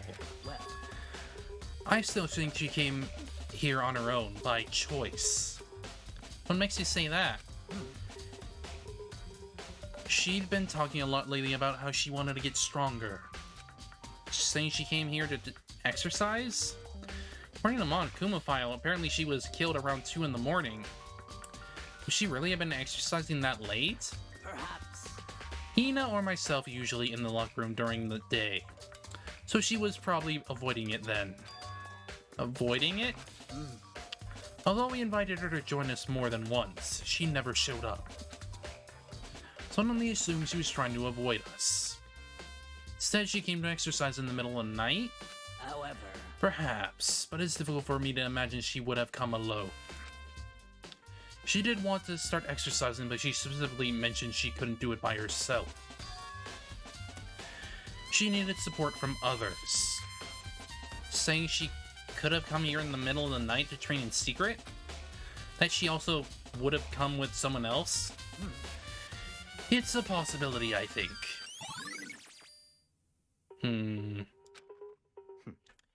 Now I believe it's about time for us to move on. Huh? Already? What?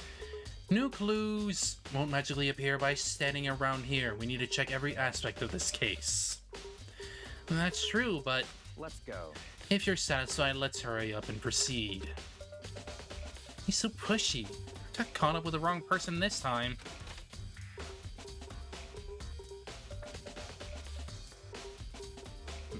So this is our next location. Huh? This place is related to investigation. Figure it out yourself. It's no fun if you don't write. There are a bunch of different pool-related items on the shelf which have nothing to do with the case. Well, it's still a freaking coin, so... This isn't even the scene of the crime, it. I mean, flotation donut. I don't think it's related to what happened to Chihiro.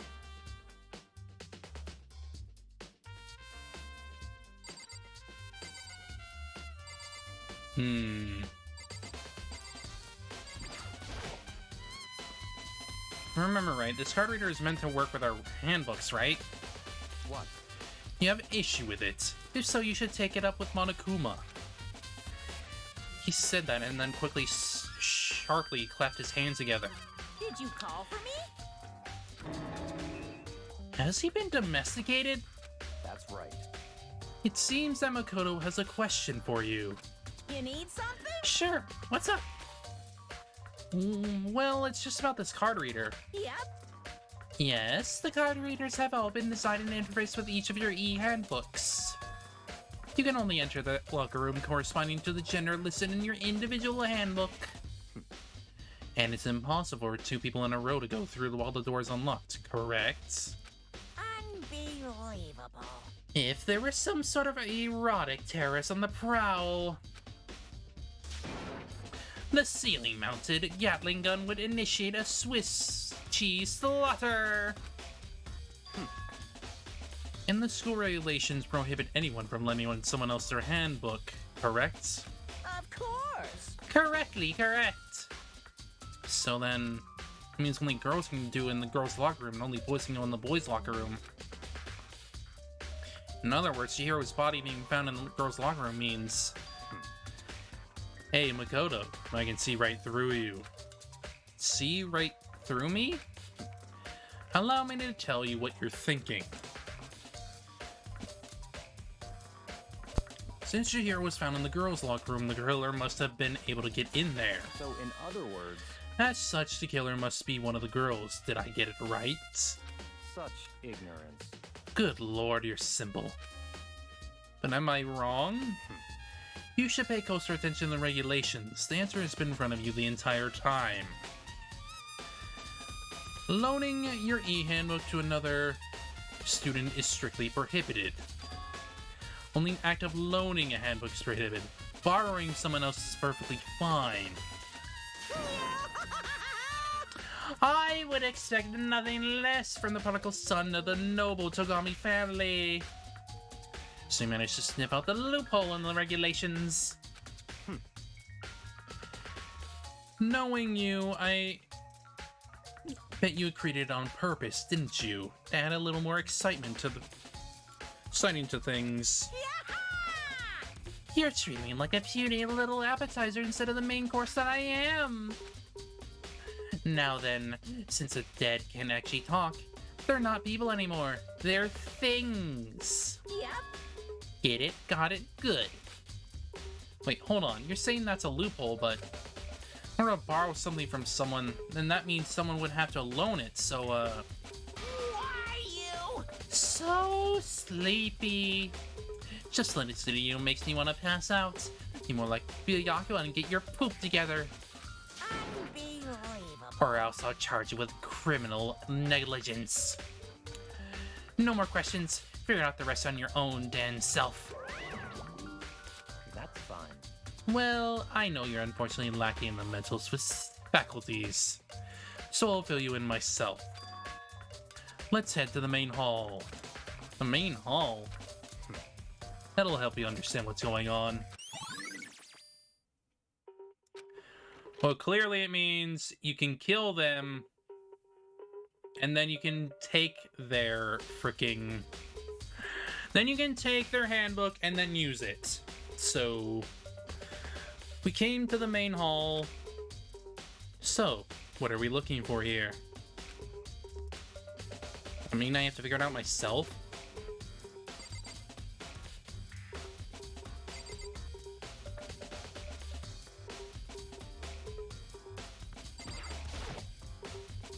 There's a mailbox here. Could there be something inside? It's an e-handbook? Oh wait, there's 3 of them. What are they doing here? So you finally found them. Huh? Did you know these were here, Byakuya? I happened to find them by chance myself the other day. Seems there's a system in place where the handbooks of dead wounds get delivered to this mailbox. So then these 3 handbooks belong to Junko, Leon, and Sayaka? You can go ahead and confirm it yourself. I mean, you turn on one of the handbooks and one I did.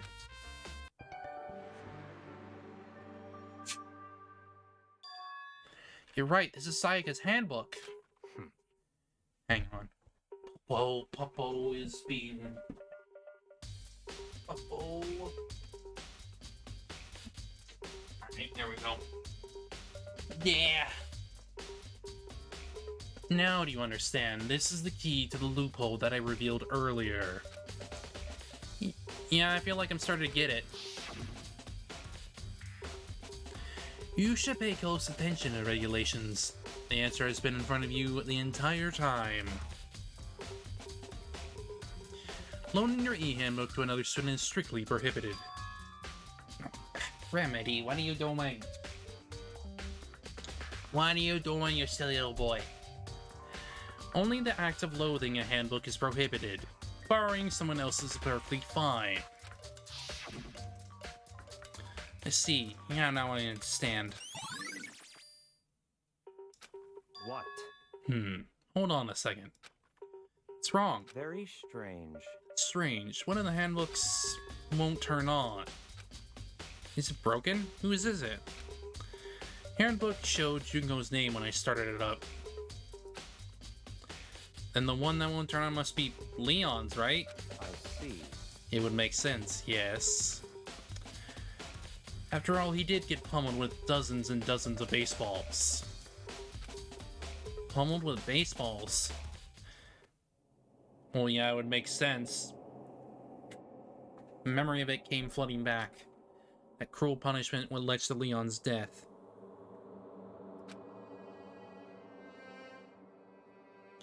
The execution that the mastermind concocted.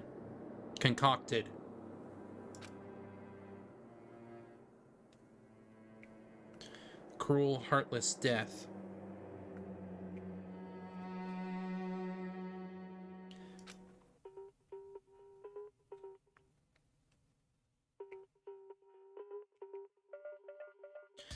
You're right. It wouldn't be surprising for the handbook to break during that kind of assault. Damn it! Hey, hey! Hey, hey, hey! Me angry! Now Hey! What? E-handbook is essential to student life here. Crucial, integral, instrumental, and a super big deal. There's no way it would break that easily.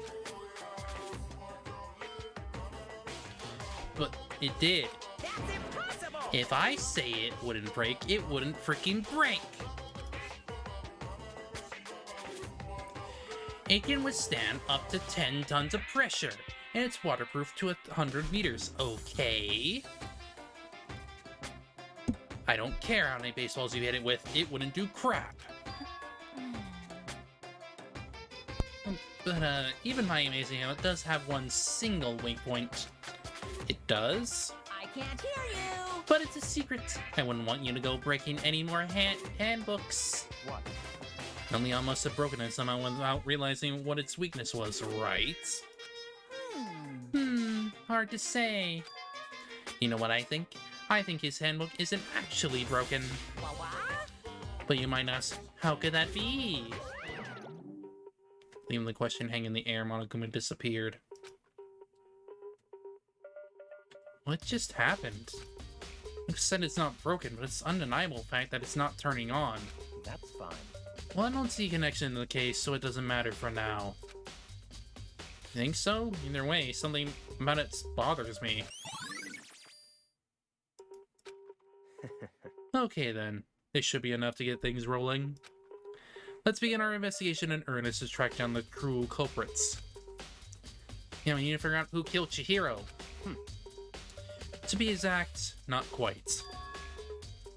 Huh? Not quite?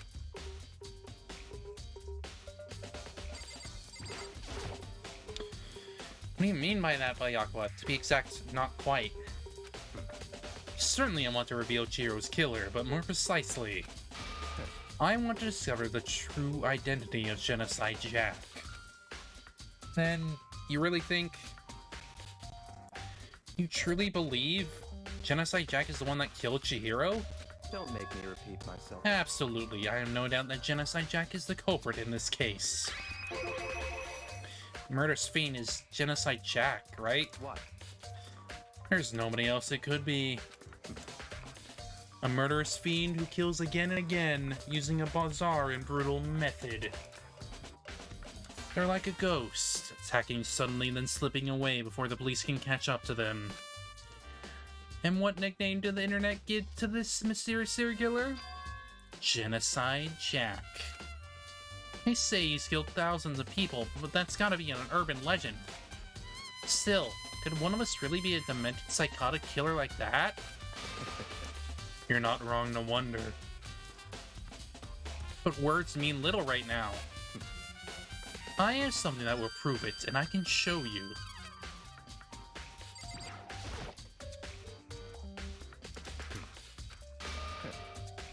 I want to see... Anything? Yeah. Don't make me repeat myself. I have a base to believe that. I assure you, Genocide Jack is one of us. Is there really proof? There's somewhere I'd like to take you. This will provide all the evidence you need. It's all clear now. Evidence that Genocide Jack is the one that killed Chihiro.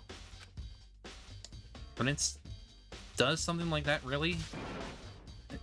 Hey, you two! Big trouble. Need your help. I don't have time to play with you. We're busy. Leave us alone. I mean, It's an emergency! Emergency! Come on, please, you gotta help me! please. This is a serious emergency, please, please, you gotta help me! Just calm down, okay, Hina? I mean, It's an emergency! Emergency? What happened? well, Something's wrong with Toko. She's acting super strange. Here we go. Well, I mean, she was acting pretty strange earlier, right? What should we do, Byakuya? Very strange. Since it's Toko, I must admit I'm intrigued. Suppose we can take a second to see what's going on with her. Are you sure? Don't make me repeat myself. I didn't expect that. Not for sure. He'd just say no, and then be the end of it. Yeah. Okay, come on, hurry. Wait for us, Hina. Let's go. Looks like she headed to the dorms. Toko's room, most likely. You're right.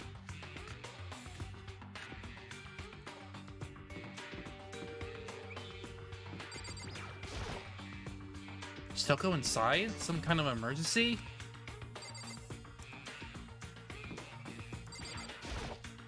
Such ignorance. You're talking to the wrong person, you waste of space.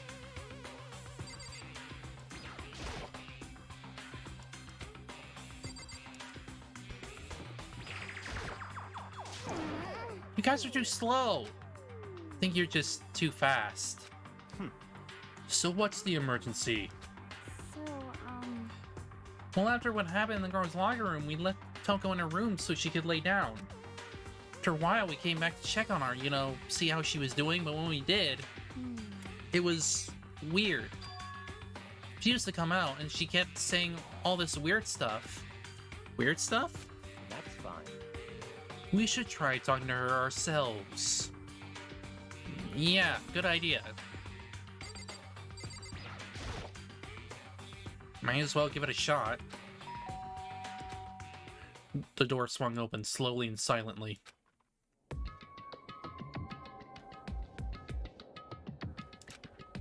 Holy crap! More of negativity flowed out from behind the door, forcing a gasp out on me. What? Oh, nothing. It's just that Hina was really worried about you, holding yourself up in your room. leave me alone. Yeah, sure thing. But could you open up just for a second? Won't allow it.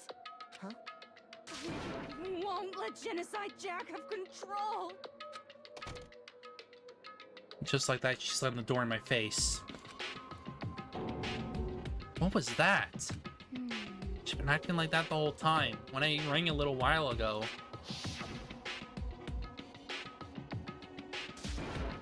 I'll drive out the killer.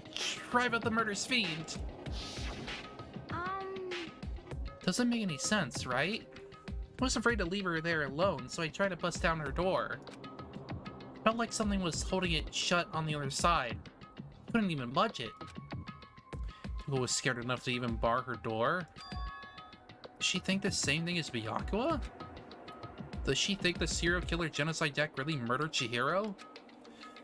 Is that why Toko's so scared? But Whatever it is, I'm really worried about her. Isn't there anyone who might be able to persuade her? You. Hey, Byakuya, you think you could ask her? Yeah, because she's got a bit of an attraction to you, so... Come out of her room, I mean. That's fine. Sure, whatever. Huh? You're gonna talk to her, Byakuya? Well, I guess you can be nice when you want to. I don't think that's the case. Byakuya stood in front of her door, not making a sound, and pressed the doorbell. For a few moments. what do you want? Leave me alone. You're all so annoying. Byakuya. It's Byakuya. I'm sorry, I couldn't keep our promise. Don't worry, never again. I won't let Genocide Jack have control ever again. And that door slammed shut. Byakuya couldn't pull it off. Nothing else we can do. Let's get back to the investigation. Hold on. What was Toko talking about just now? Something about a promise. What? Oh, I have no idea. Another one of her delusions, I'm sure. But what? Stop talking. If I say I don't know, that means I don't know. Just let Ina take care of her. Oh yeah, okay. I'll stay here and keep an eye on her. Let's go. Not waiting for a reply, Byakuya sped away. Byakuya! And I hurried to catch up. Byakuya. Tried to talk to him several times as we walked, but he didn't even look back, let alone say anything. He just kept on walking toward his destination. Finally, his feet brought him to a stop in front of a certain room. The library? Come on, let's go in.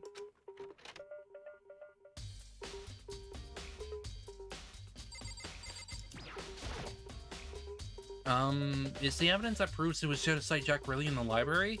Don't make me repeat myself.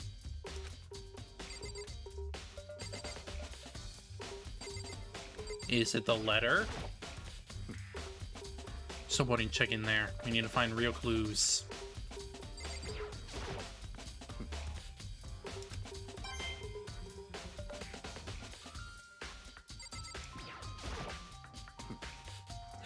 No, what is this that matter right now?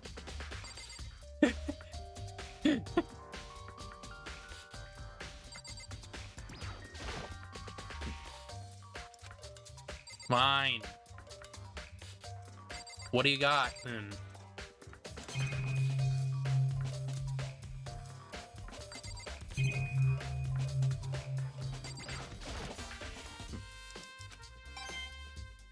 I mean, coin, sure.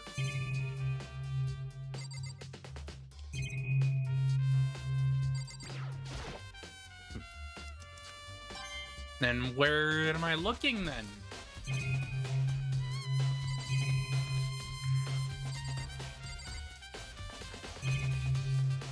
I've literally checked everything.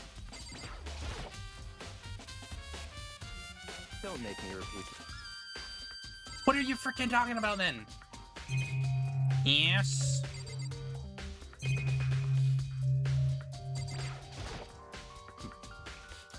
Tell me then. I literally looked at every single freaking thing. Raylan's Karen. The mastermind must have been watching Shiro was killed. Yeah. It's one of the monitors Monokuma appears on. Can't think about this right now. Yeah, I've literally looked at freaking everything. Everything. There's nothing. Everything. It's... What are you freaking talking about? What are you talking about, buddy?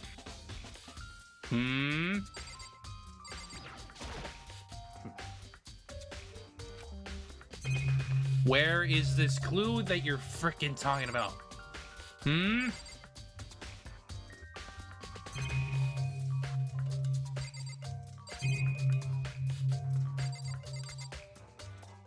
I'm literally looking everywhere, and you're not doing anything.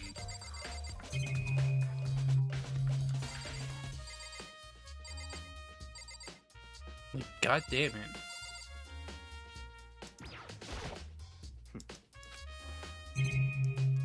Everything. Everything.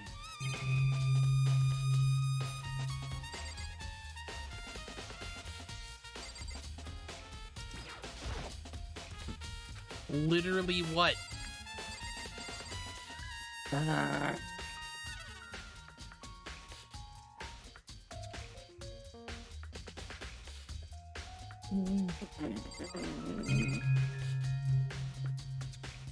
Freaking what?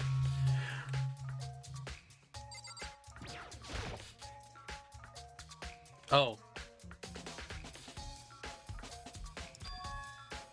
The archive.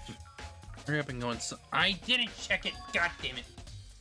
Oh, here. Let's go. I always forget that. Okay. Ah.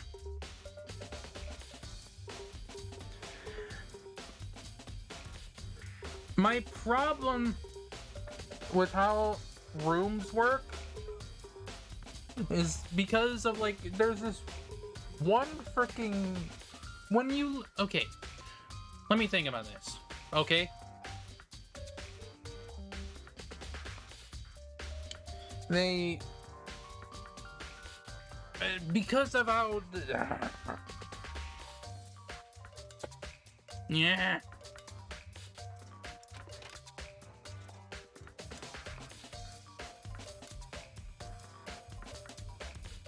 So many books and files. So much dust too. So, in other words, Say there's enough value in this place to endure the dust.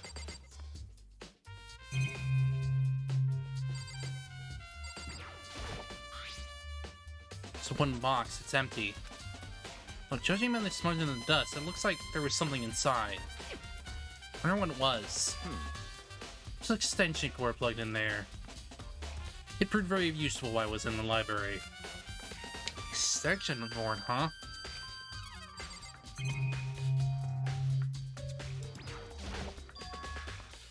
Huh? Desk lamp. Oh yeah, it's the same one I saw Byakuya using in the library before. what? Do you have a problem with that lamp? It was here before, then I moved it over there. It's too dark over there, so I thought I'd put it to good use. Remedy.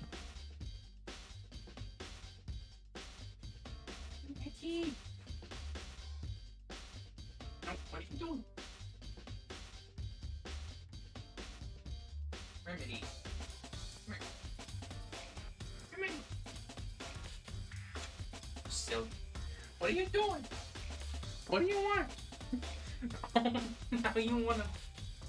Okay, buddy, okay. You wanna play a little bit, okay. It's so dark over there, so I thought I'd put it to good use.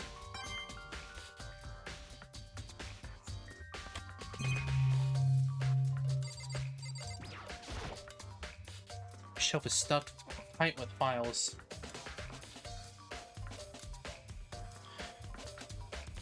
I'm not really thinking about it, I picked one at random. You have a sharp eye indeed to select that file. Huh? That's right. That's a report on the presidential assassination. That original is kept at the National Library. Won't be just classified for another 30 years. Are you sure you want to look at it now?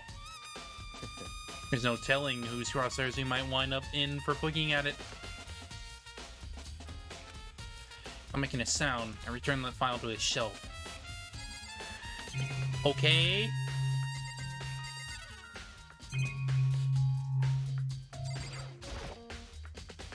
So many files stuffed on the shelf. What's in all these things? That's enough. Those documents are dangerous. Dangerous? They detail all the people who control the world from behind the scenes. Dangerous truth for a commoner. You mean like members of the Diet or something? No, I mean the ones who with real power. The secret council controlling everything from the shadows. If you're ready to be disappeared for it, take a look. Those are some very interesting people in there. You're just kidding, right? Am I? I'll just let it go for now. Ton of thick files stuffed in the bookshelf. You're thinking look through it, ain't done. Let me give you a little warning. Those things are filled with graphic, disturbing photos from all kinds of crime scenes.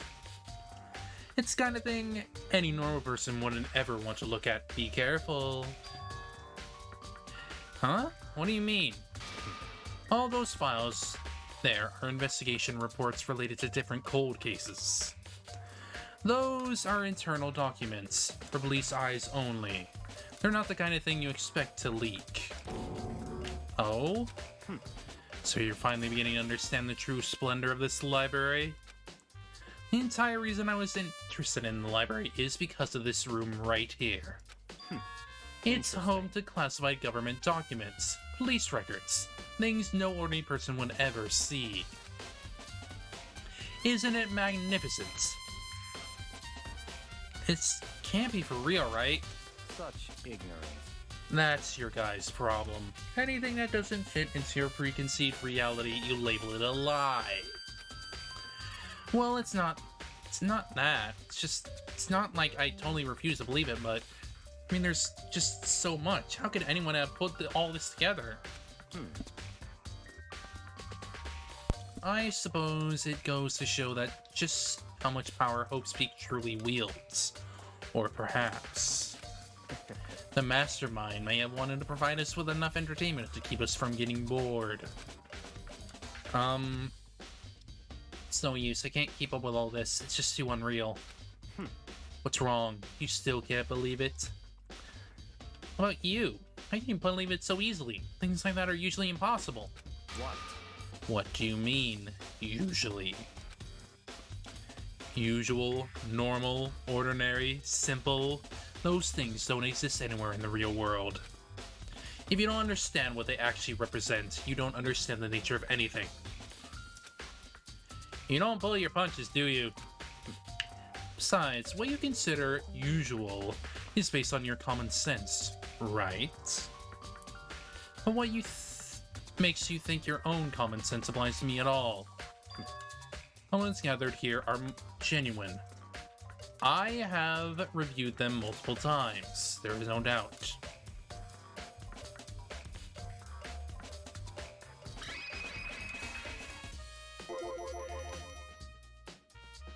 But Yakua's a freaking conspiracy theorist.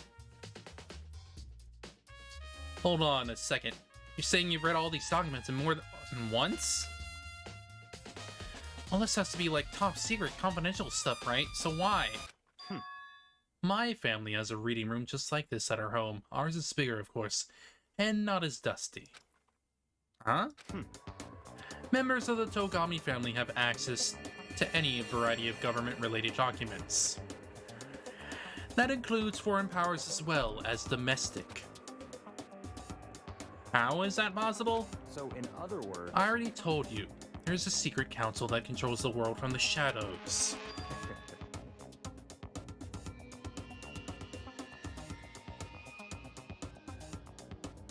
My family is a member of that council. Yeah, you control the world from the shadows and be a freaking asshole about it. I have within me the bloodline that will allow me to one day bend the world to my will. But to become such a ruler, I must know all levels of this world backwards and forwards. Is it a conspiracy of your part? No. He is the Illuminati. So whenever I have time, I like to review whatever documents and materials that interest me. Which is why I can proclaim without a doubt that the materials gathered here are the real thing. It's beyond believing or not believing. Byakuya is actually starting to scare me more than the actual mastermind. And what always interests me is the most were the cold case police investigation reports. Reading through those reports has always been a hobby of mine ever since I was little. It's excellent mental exercise. I've solved more than a few of those cases just by reviewing the reports. And among all those reports, one of my recent favorites is the Genocide Jack case. As he talked, Miyako grabbed a specific file from the shelf. That's right. This is a complete case file. He does. Every single report surrounding the Genocide Jack case have been compiled in here. Because there are so many, allow me to quickly summarize the main points. To begin, there are two notable characteristics in every Genocide Jack murder. The first characteristic is that every crime scene in the world bloodlust is written in the victim's own blood. And the second is that when the victims are murdered, their bodies are suspended in a certain way. Bloodlust is written in blood and the victim's body is suspended. It's exactly the same as what happened to Chihiro. Save your surprise. The best part is yet to come. For the second characteristic, where the victims are suspended, the ones who knew about that particular fact were the members of the police and the other higher-ups. By all accounts, nobody in the media ever found out. Huh? In other words, no one on the news, no one online, Nobody knew about that aspect of each crime. Only key officials and the killer himself knew about this act of mounting the victim. Now, if you recall Chihiro's corpse, her body was most certainly mounted in this fashion. So how could the killer have known about suspending the victim? That's right. That's the key question. But in fact, the answer is quite simple. So in other words, The culprit isn't a copycat killer. It's the real Genocide Jack. in other words, That right there is the evidence that Genocide Jack has hidden himself among the rest of us. And then Genocide Jack really is such a brutal fiendish killer, really is walking around among us? Among us! interesting. Things are really starting to get interesting, aren't they? I never imagined a killer with such a reputation would even be part of our little game. Now don't you think it would be good for you to take a good look at what I've already seen? You might just manage to ferret out a clue or two. Such ignorance. If you get down on your knees and beg, I might even show you myself.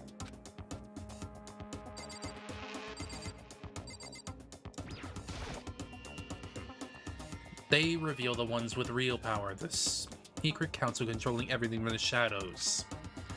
They detail all the people who control the world from behind the scenes. Dangerous truth for a commoner.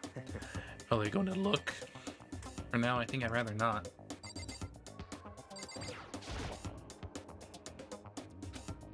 Can you let me see it? That's fine. Well, you didn't beg, but I guess it's okay this time.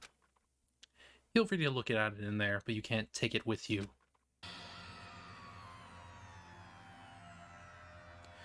Guy handed me the file, and I flipped through it with tense, nervous fingers. Suddenly, my hand stopped. I'd reached the page where photos from the scene that each crime had all been collected. The names of Genocide Jack's victims ran on for several pages. Ken Harada, 32. Tenshiro Hanada, 17. Soji Gaku, 23. Kano Isai, 14. Takashi Yoshida, 30. Kamataro, Takagono, Uchida Naohisa, Takashi Masumune, Yudo Yumajina. There was no end to it. One thing became perfectly clear as I read. All of the killer's countless victims were killed and suspended in exactly the same way. And at the scene of every murder, the word bloodlust was left in the victim's own blood. Now take a look at the next page and you'll find another interesting tidbit. The next page. Profiling results. All of the crimes took place either on weekdays at night or during holidays, either day or night. Most common time for the killings to take place was on holidays, in the afternoon. Based on these facts, it could be suggested that the suspect may be a student. It suggests that the suspect lingered at the scene. When they did leave, they were in a panic.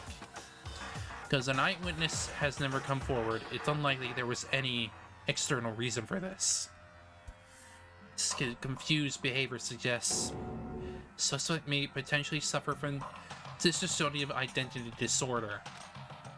So in other words, the key point here is that the culprit may well have a split personality.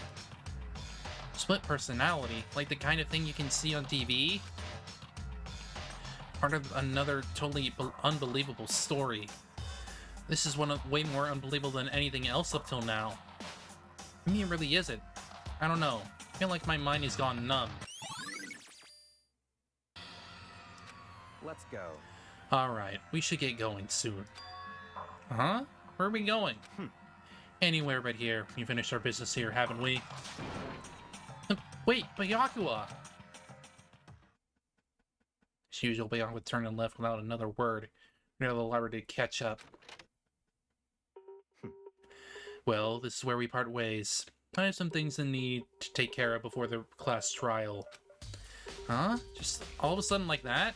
I don't have time to Come play with on, you. enough of your annoying misapprehensions. Did you really think we'd be together the whole time? Take responsibility for yourself and do something useful. Move the investigation forward on your own. Goodbye. Just like that, he was gone. Just as quickly as he asked me to join him, he cut me off. In the end, felt like I was just some plaything getting tossed around. Same time, I uncovered something really important clues thanks to him. Innocent Jack, he's the one that killed Chihiro. And that murderous fiend is one of us. Who is it? I have to find that out no matter what it takes. Do that, there's somewhere I have to go and investigate one more time. Have to go back to the crime scene, the girls' locker room. I should check the boys' locker room too. Handlers might come up with some info I might find useful when I'm at it. To find out everything I can.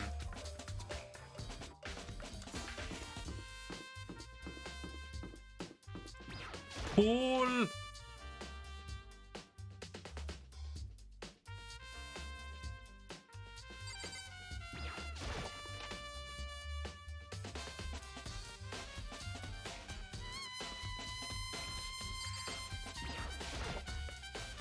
Hey, Kyoko, have you made any progress on your investigation? Indeed.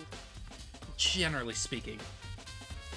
However, But I have to get going. I have something unrelated to take care of. Something besides the investigation? What is it? well, Nothing you need to worry about. Just concentrate on the murder. But so then, before I go, let me give you one piece of advice. You should examine Jiro's body one more time. Thoroughly. Also, her handbook is missing. You might want to determine its whereabouts. goodbye. That's it. I'll be praying for your success. With that, Kyoko turned and left the girls' locker room. Just take another look at the body then. Jiro's handbook is missing? Something worth worrying about.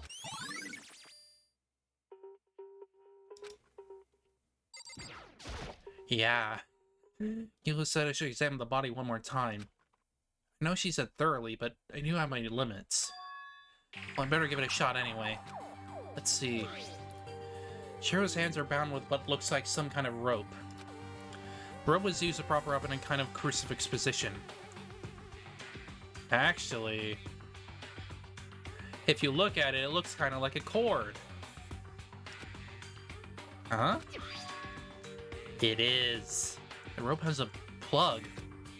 Wait, so then this isn't a rope at all.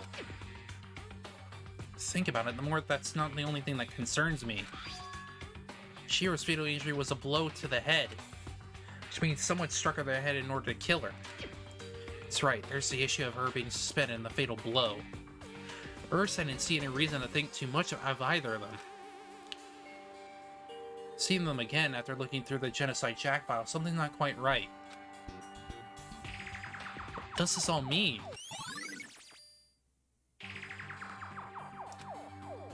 Well, one thing most likely to tie all these mysteries together. It's the true nature of the rope that was used to suspend Chihiro. Figure that out, there's a certain place I need to revisit and look over again. Also might help to look at that Genocide Jack case file one more time.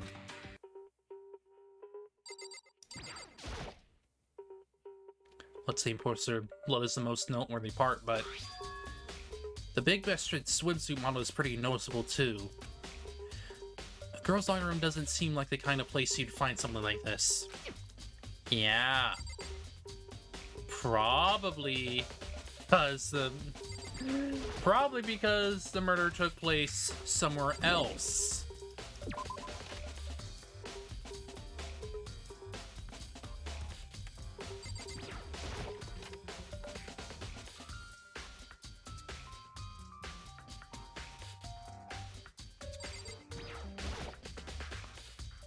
Huh? This poster. It's probably a boy man called Tornado. Someone doesn't seem quite to fit in the boys' locker room. Wait, that reminds me, the poster in the other locker room is... That's right, there's definitely something strange about this. Boys' locker room, there's a post of a popular boy band. In the girls' locker room, there's a poster of a big-breasted swimsuit model. Could the poster have been switched? If they were, why? What reason would anyone have? Maybe I should talk to someone who knows a little bit more about the locker rooms.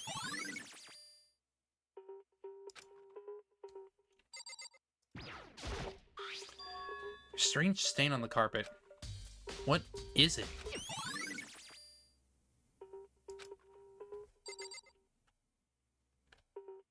I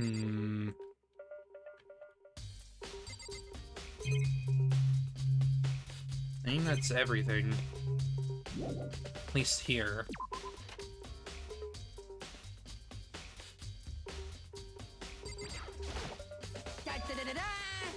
Ding ding ding! Hifumi has discovered evidence revealing the identity of the culprit. I feel as if... Another stat increase for me! Evidence? What did you find? I cannot reveal that just yet. That's it. But I guarantee that what I found will steal the killer's breath from his lungs. Are you sure about that?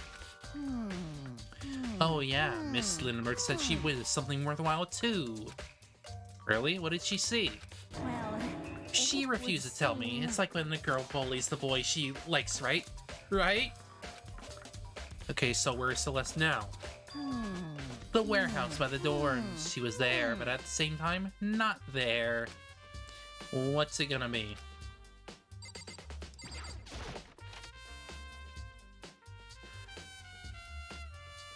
Well, Sakura would have a better idea of what the locker rooms are like. Spent a lot of time exercising in the girls' locker room, right, Sakura? Of course. I've used it nearly every day since it opened up. Sometimes he and I use it together. Okay, then let me ask you something. You think the poster in the boys' and girls' locker rooms could have been switched? I'm sorry. Sorry, I can't really say. I never really paid attention to the posters. You see, However... there is something that's been bothering me about the locker room. See, I like to drink a little protein coffee every time I finish exercising.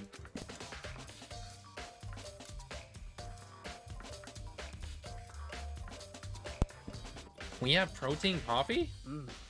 In the warehouse. It's not the highest quality, but I don't have a lot of other options. I mix protein powder with coffee and down a glass of it after exercising.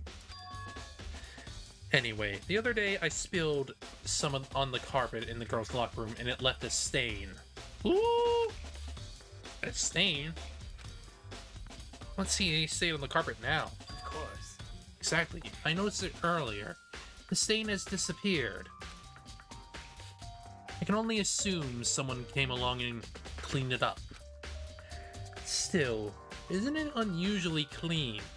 As if there was never a stain to begin with. Indeed.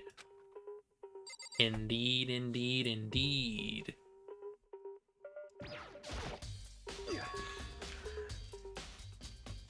We've already been through this. We've already been through this.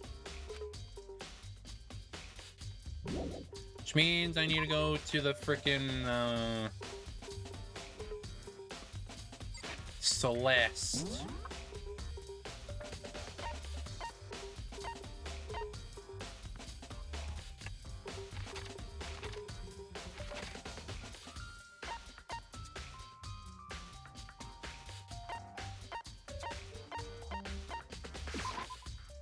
Celeste.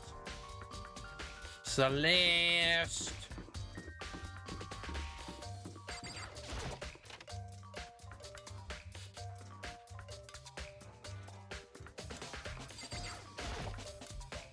Celeste, what are you doing here?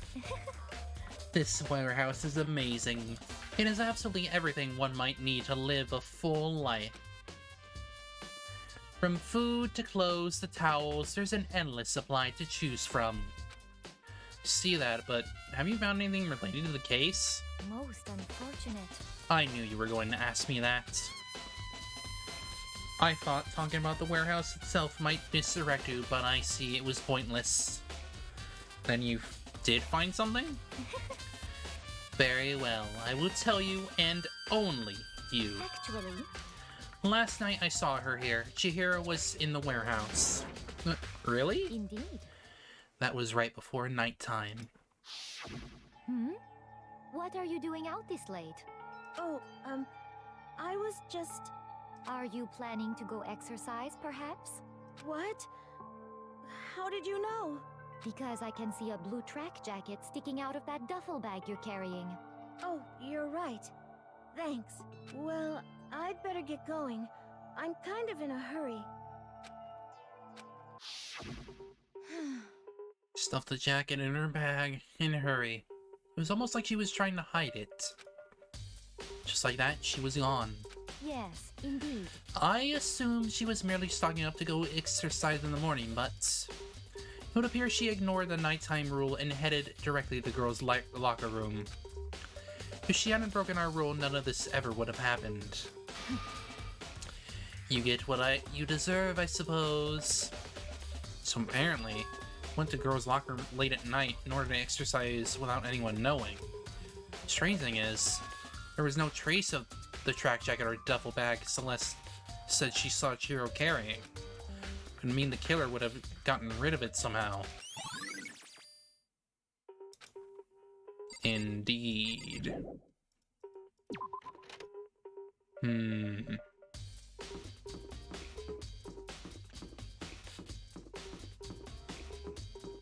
Could it be in the trash?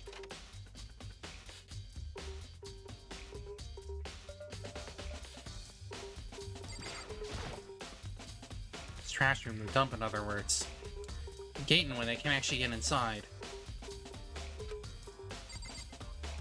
Probably not.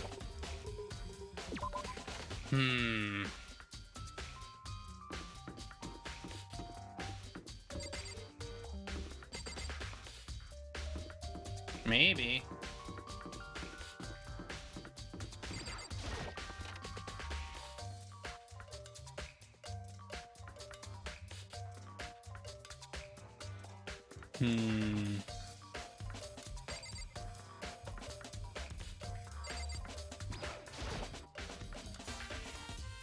That swim was still hanging out to dry. I don't think it has anything to do with the case.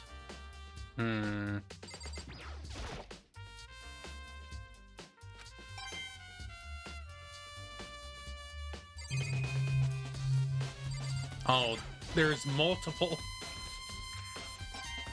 Oh. I mean, you might find something in it. I don't know.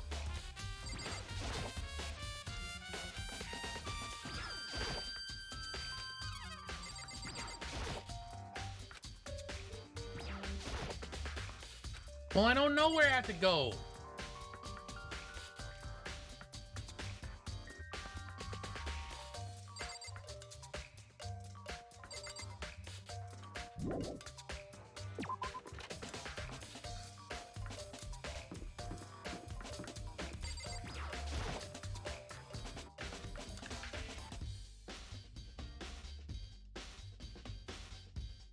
Wait.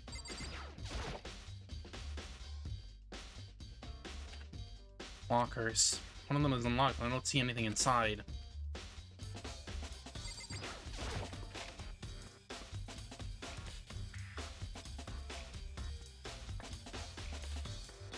Nothing.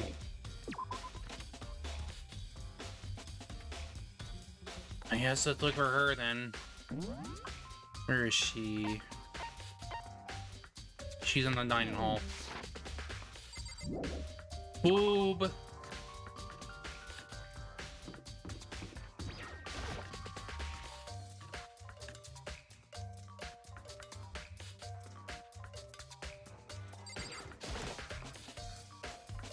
Oh, Hina, how's Togo doing? Same as before. She won't come out. She just keep on mumbling something about Genocide Jack. So I just left her there. You left her? My head was all swimming and I was getting pretty hungry. Yeah. Oh, but don't worry. I'm gonna head back as soon as I'm done eating. Togo's not exactly pleasant, but I'm still worried about her. Speaking of which, what are you eating? Huh? Donut, of course. Of course. Two things I'm sure God created: outer space and donuts. Really? I bet Chihiro would have liked to eat more donuts. Maybe that was one of her big regret. Oh, I should have tried to spend more time with her. Come to think of it, who did she spend time with? Us, obviously? Well, Yeah, she was a little bit strange. Didn't really hang out with the other girls much. It's like she was trying to keep her distance from us. Actually, Sakura said something similar.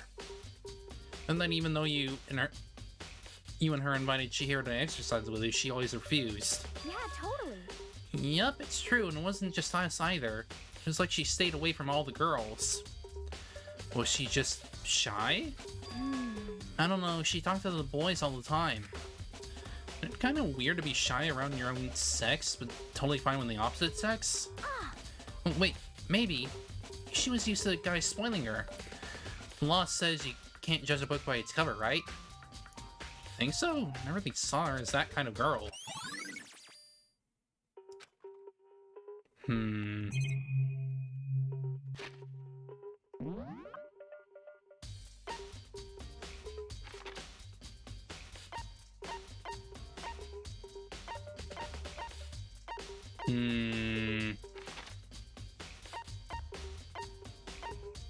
Archive, library.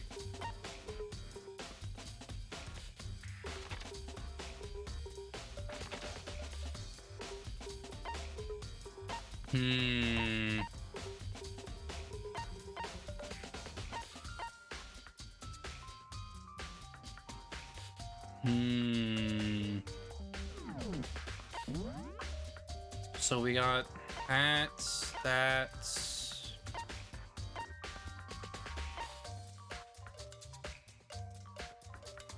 Yeah.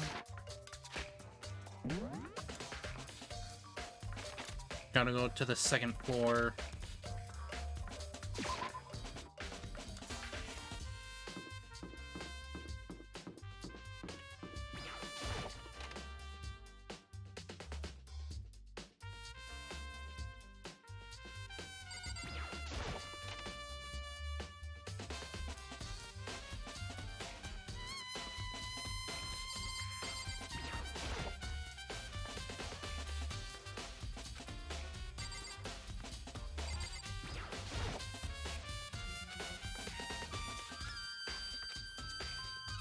Probably.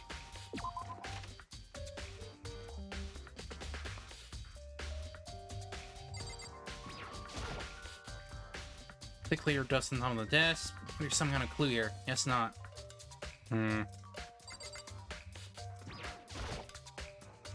Lamp will turn on.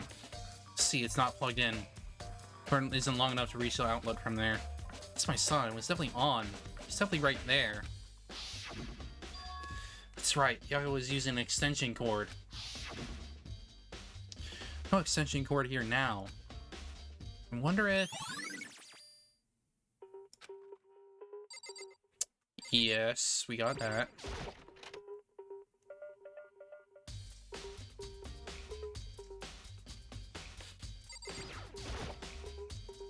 I'm gonna take another look to check his case file. I wonder if it was around here somewhere. Huh? It's gone. Someone take it out of the archive? I wonder who would do something like that. I don't think of anyone but Byakuya.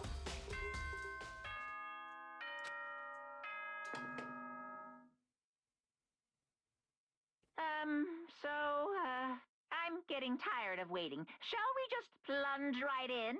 It's the moment you've all been waiting for! The class trial! You remember where to meet, right? Please go through the red door on the first floor of the school. See you soon! Mondo.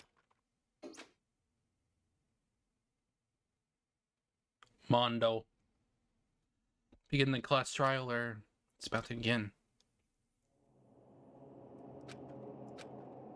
Here we'll go.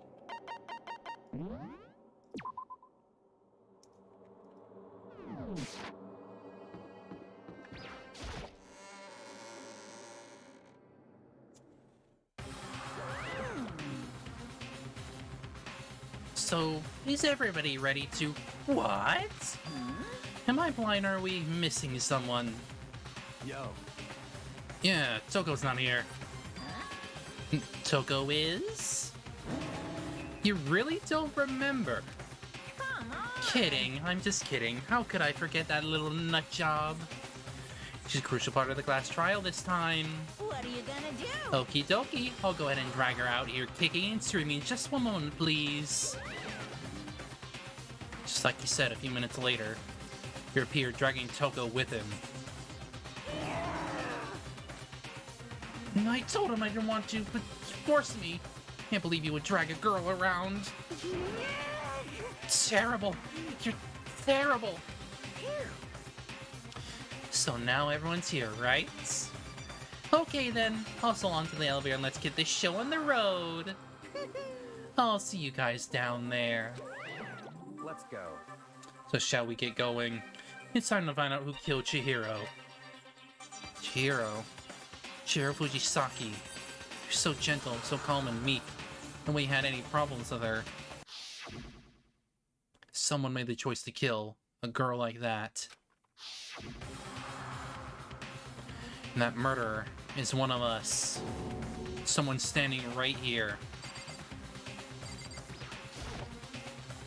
You have no choice, right? You have to do this. It's true. Yes. I give a small nod in reply. With one last deep breath, I walked toward the elevator on shaky legs. With each step forward, I could feel my heart starting to race faster and faster. As soon as everyone was on, the elevator began to descend. Couldn't get a handle on my emotions, couldn't stop speculating.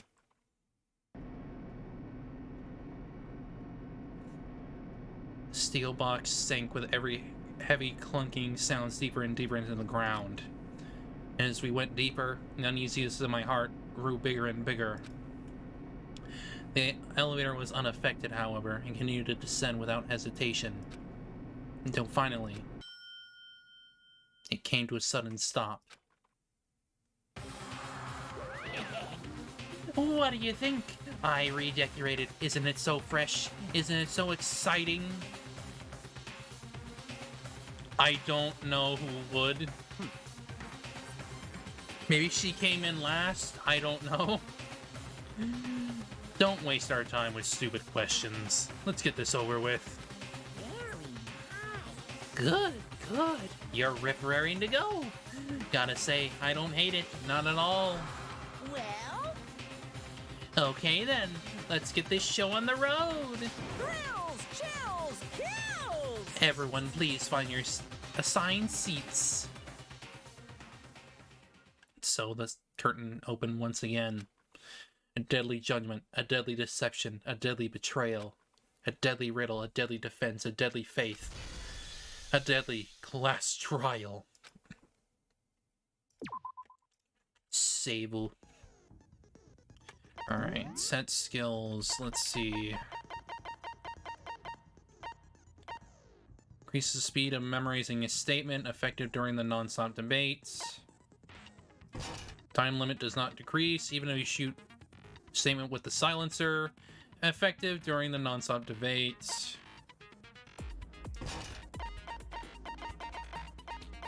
Alright, well, let's go. Actually, do I actually, no, I don't have any more, right? Let's go. Let's begin with a basic explanation of the class trial. So, your votes will determine the results. I'm gonna make sure I save here to just be in the trial. If you can figure out who done it, then only they will receive punishment. But if you pick the wrong one, then I'll punish everyone besides the blackened, and the one that deceived everyone else will graduate. Okay then. So, first off, let's talk about the murder weapon. First of all, we have to make clear what was used to deliver the fatal blow. It's clear it was the dumbbell.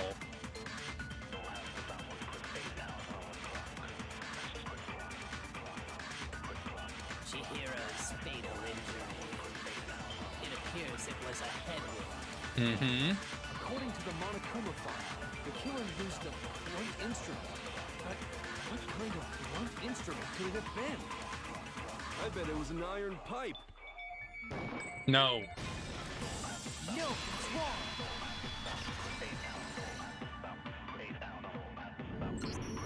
Can we agree that the object that dealt the fatal blow was the dumbbell found at the scene of the crime? It was covered in blood, and there was nothing else at the scene that could have caused that kind of injury. And the wound on the victim's head is consistent with the shape of the dumbbell. As far as I'm concerned, there's no mistake and no room for doubt on this one. You looked at her head wound? Yay! That's so creepy! I mean, regardless, it's important to get the real cause of death. If you don't mind, I will proceed from here. Let's move on to discussion of the culprit. Although, I believe the criminal behind this heinous act is already quite clear. What? For real? Chihiro's killer is the fiendish serial killer, Genocide Jack. Genocide Jack, the fiendish serial killer. Did he really kill Chihiro? No one has been allocated. What? For this debate, lines of white noise will appear to disrupt your reactions. Your true bullets will disappear if they hit these lines, so think of them as obstacles in your debate. But there's a way to keep this white noise from getting in your way. Press the right button to attach the silencer, which you can use to shoot down the white noise. However, if you shoot an actual remark with your silencer instead of the white noise, time limit will decrease, so take careful aim when you have your silencer out. Oh, but if your action difficulty is set to gentle, white noise won't appear at all. I'm pretty sure I'm on normal anyway, so there will be. In which case, you can forget about the silencer and just focus on the situation in front of you. Well then, good luck and have fun!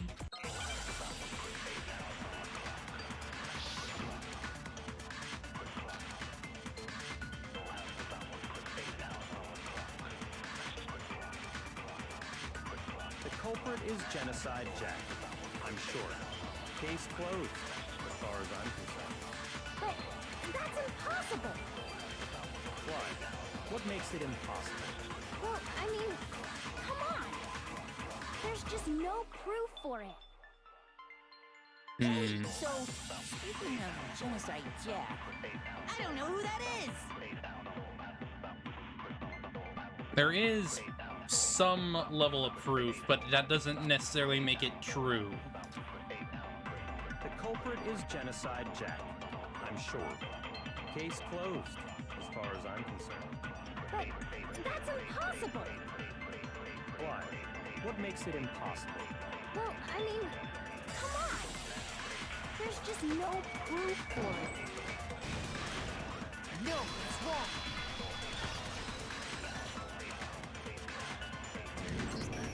I might know one reason he could be involved. What? I found this file while I was looking around the archive in the library. I guess it's some kind of confidential file the police put together about the Genocide Jack case. What? That's kind of weird as shit, isn't it? What was something like that doing in the library? The why of it is probably more trouble than it's worth. So let's forget about that for now. More importantly, it outlines all the specifics of every Genocide Jack case in exceeding detail. According to the file, there appear to be two defining characteristics in every Genocide Jack case. Yep. The first is that a bloody message is found written at the scene of every murder. However, with a suspension, it's in a very specific way. Oh, that's right. Boob lust. Ugh. No. It's actually Sir, sir, please. But more important is the other characteristic, and it's something that has never been made public. Never made public? What the hell is it? Why don't you tell them, Makoto? Another characteristic of every Genocide Jack case, which the world at large doesn't know. If I'm not mistaken, it has to do with the positioning of the body. How the victim was positioned. I got it! Apparently, In every Genocide Jack case, the killer suspends the body in a certain way. Other than the killer, the only people who know about this are the higher-ups in the police department. However, Chihiro was most definitely suspended in the same way. So, how did the culprit know about this when only high-level police officials were aware of it? There's only one logical answer I can think of. It's because the culprit in this case is the real Genocide Jack. No fucking way! You're saying Genocide Jack is one of us? Yes, in fact, it's Toko. What? Genocide Jack's true identity is Toko Fukawa. What? Hey, okay, wait. Who hold would have on. guessed? Based on what she Toko said. has, like, Blotophobia or whatever, remember? What kind of serial killer is afraid of blood? Is Toko Genocide Jack? The answer is yes and no. Another riddle. Man, why is this gotta be so complicated? It's riddle for sure, but I feel like I understand it. What it means for Genocide Jack to be Toko, but also to not be Toko. The answer is that she's not just one person, but multiple people, right? Yes.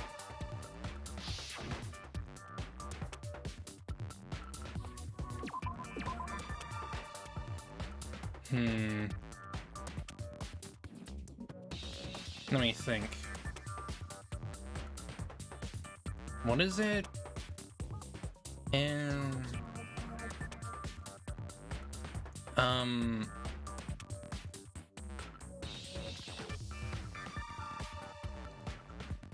what makes that word?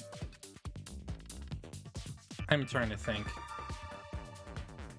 His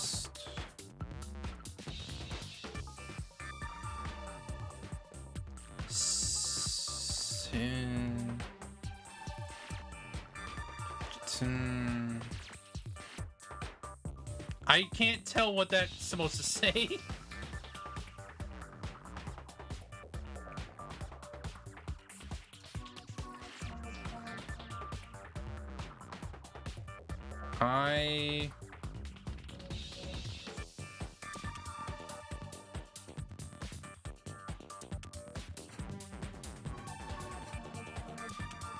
I really can't tell what that's supposed to say. S?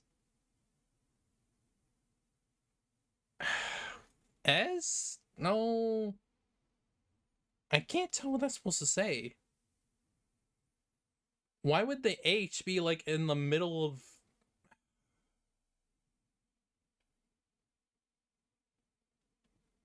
Oh my god.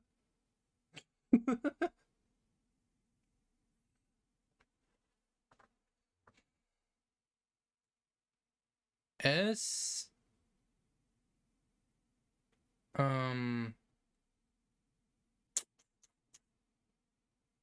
N? No? I don't know. It doesn't make any sense to me.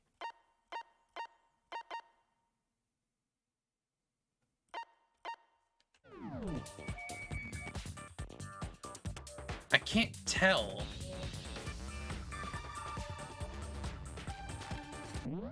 I genuinely can't tell.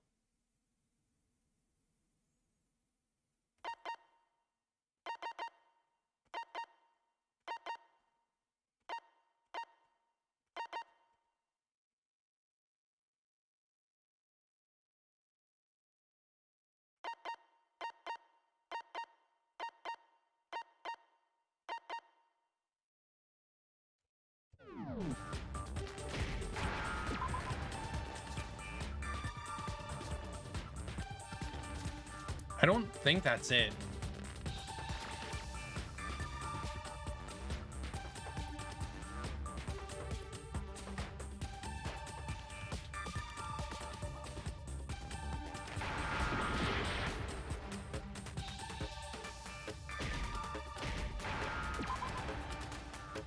Oh. I was very concerned for a moment.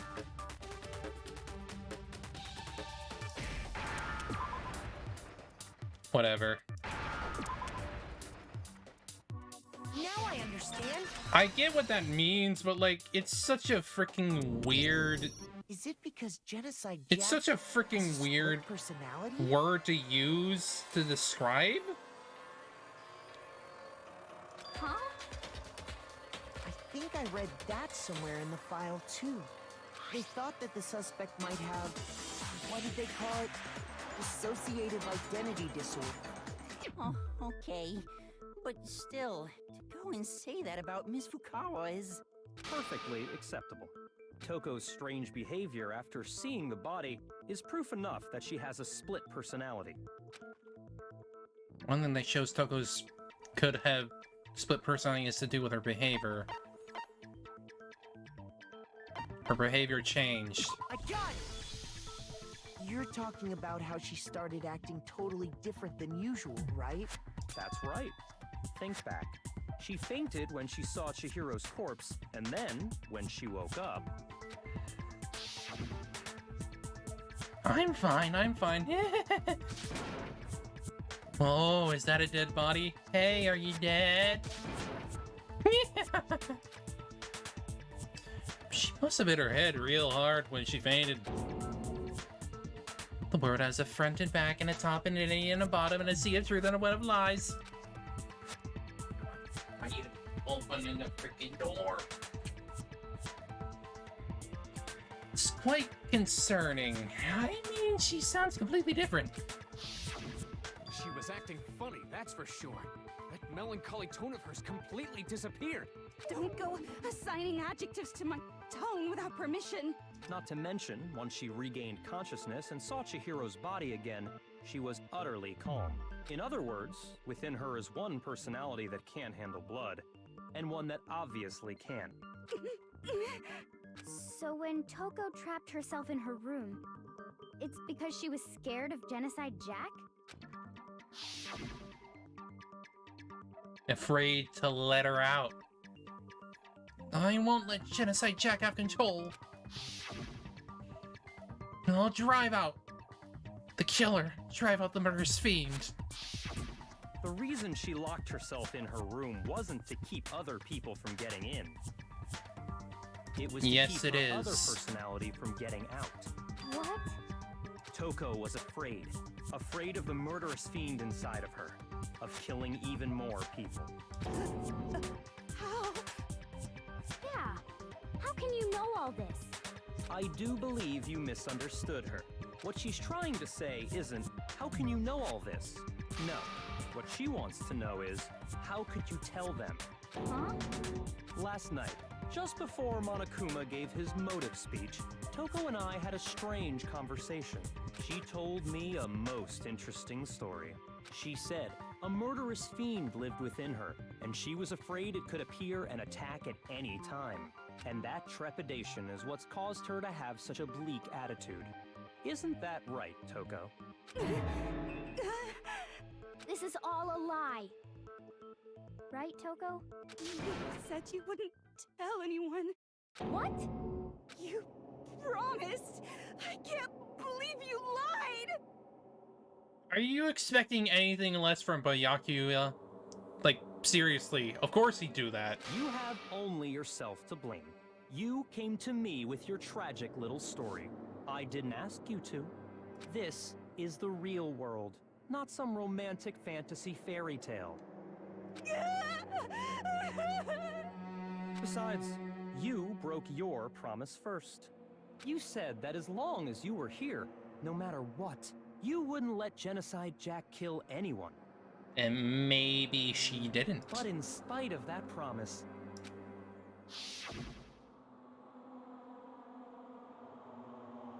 I'm sorry, I couldn't keep our promise. Don't worry, never again. I won't let Genocide Jack have control ever again.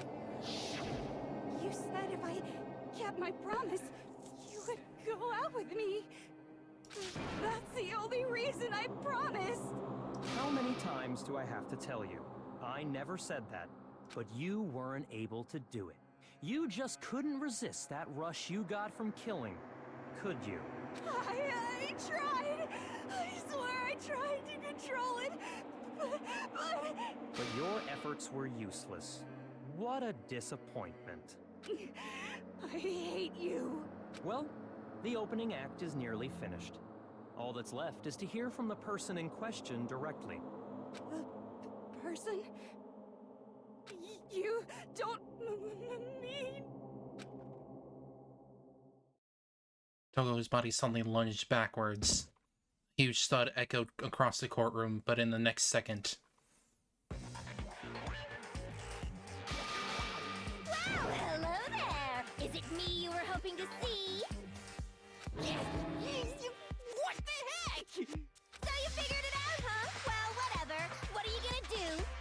I'm the ultimate murderous fiend, Genocide Jack! Or better yet, let's go with Genocide Jill! What the fuck is this? Toko, what happened to you? Not Toko, that's a loser name. And what happened is a textbook split personality. So what if one of them happens to be a serial killer? You should turn a blind eye to one's fault. So intense. Like they say, sound in murderous mind, sound in murderous body. This one is so different from the one we've come to know. Yes, well, the world is composed of a front and a back, you know. Just like how every inning has a top and a bottom, or how in the depths of every truth lives a little lie.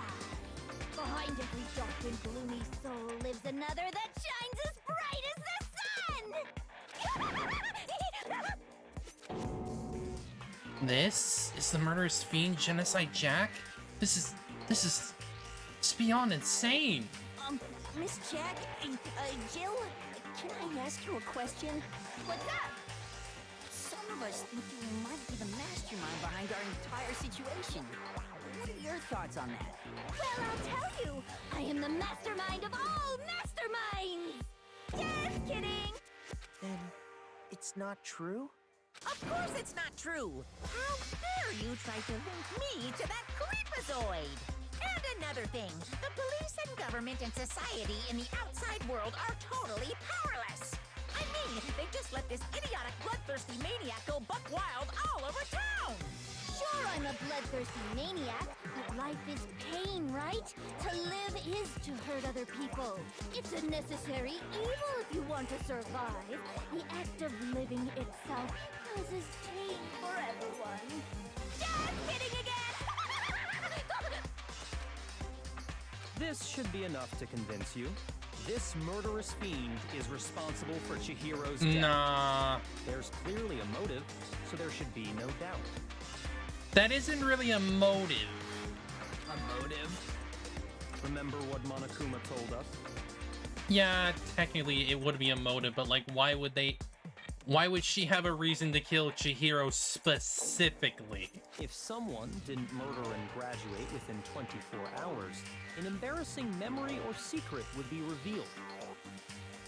Well, let's assume that Toko's secret was about Genocide Jack. If a secret like that came to light, Toko's life would have Like, she could have undoubtedly killed been forever anyone ruined. else if that were the case. So she had a very clear motive to never have that side of herself exposed. Interesting. Very, very, very interesting. But sorry, as much as I hate to admit it, I'm not the culprit. But I cannot imagine anyone other than you could murder someone in such a bizarre fashion. Maybe so, but nevertheless, it's the truth. Do you really expect any of us to believe you? Yeah, I could never believe a word you say, you monster. Maybe she's totally right about that, but something's still bothering me. She said, I need to get some more details about all this.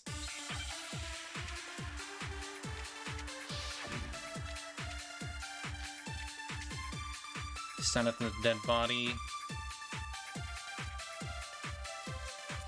Sorry, but I didn't kill anyone. You say that, but do you really expect any of us to believe it? Perhaps if you had an alibi, that would change things. Oh, an alibi, huh? Now we're talking. when you compare your past murders to this incident, the modus operandi matches completely. What more proof do we need? I mean, that's wrong. Give it up. You killed her. You need to remember how specifically they're hanged by Yakuwa. Okay, I have to just focus on remembering Chihiro's body. I must have to answer. This should prove just what she is and right. Sorry, but I didn't kill anyone. You say that. It's specifically how she was hanged. The modus operandi matches completely. No, it's wrong. You're wrong, Yakuwa. Are the methods of murder really exactly the same? I'm not so sure about that. Yes, Chihiro was hanged. However, not in the same way that the other victims have been hanged. I think there's a slight difference between the Genocide Jack cases and this one. Huh? How's it any different? Uh-oh, you don't know? Well then, human garbage, let me tell you! I murder with passion and conviction. I consider myself a professional, and I have a very particular way of doing things. Imagine you go to a fancy Italian restaurant. They're very picky about the noodles, the sauce, everything. But what happened to Chihiro? It'd be like if that same Italian restaurant started using ragu or Chef Boyardee. This is no creation of mine. Let me rephrase that in a way that maybe makes more sense. There are two clear differences between the Genocide Jack cases and this one. Between the murders. In the photos from the other Genocide Jack cases, look at the neck and the stomach. Here you'll see a clear difference. The victim's fatal injury. I got it! For one, the cause of death is different. In the Genocide Jack murders, all the victims were killed the same way. According to the case file, they were all apparently killed with a pair of scissors. But Chihiro died from a blow to the head, right? Mm-hmm. Ah, yes. That is remarkably different from the other murders. Wouldn't it be strange for someone who kills the same way without fail to suddenly change their method? And there's more. One more conflicting detail. That's right. In my recipe of murder, if the bloody message is the tortellini, then the arrangement of the body would be the pesto sauce. Could you please stop comparing killing people to cooking? So, are you saying the other difference has to do with how the body was arranged? That's right, the second difference is related to how she was suspended. Another photos that just like Jack is the other victims were stabbed through their hands. Here you'll see a clear difference. What was used to suspend her? I got it! Do you remember what the killer used to suspend her? They used some kind of rope to hang her up by her wrists. What is your point? Well, in all the previous Genocide Jack cases, something else was used to suspend them. Specifically, pairs of razor-sharp scissors. And guess what? I used my own specially designed scissors for the murders and the arrangement. Yeah, it's very specific to her. Like I said, I'm a professional, so naturally I'm very picky about the tools I use. And you know what else? Big Mac said there's two differences, but he's wrong. Big Mac? Are you referring to me? Big Mac. Listen up, Big Mac. There's actually one more difference. Huh? My word, you really didn't notice? Take a look at who the victims were in each Genocide Jack case. They were all men. There's a pattern there, just waiting to be discovered. Pattern? Figure that out, and it'll be plain as death why I couldn't have possibly killed that little lolly girl. Let's see. There's patterns surrounding the Genocide Jack victims, and Chihiro didn't fit it. Look at the names of every victim. What you'll notice is... I think I figured it out. I know why she wouldn't have killed Chihiro. I got it! Yes. Is it because Chihiro was a girl? Bingo! Bullseye! Right on the money! So I In all the Genocide Jack cases, all the victims had something in common.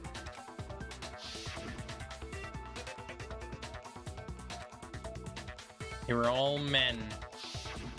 They were all guys? That's right! The people I kill with such passion and conviction are all adorable little men!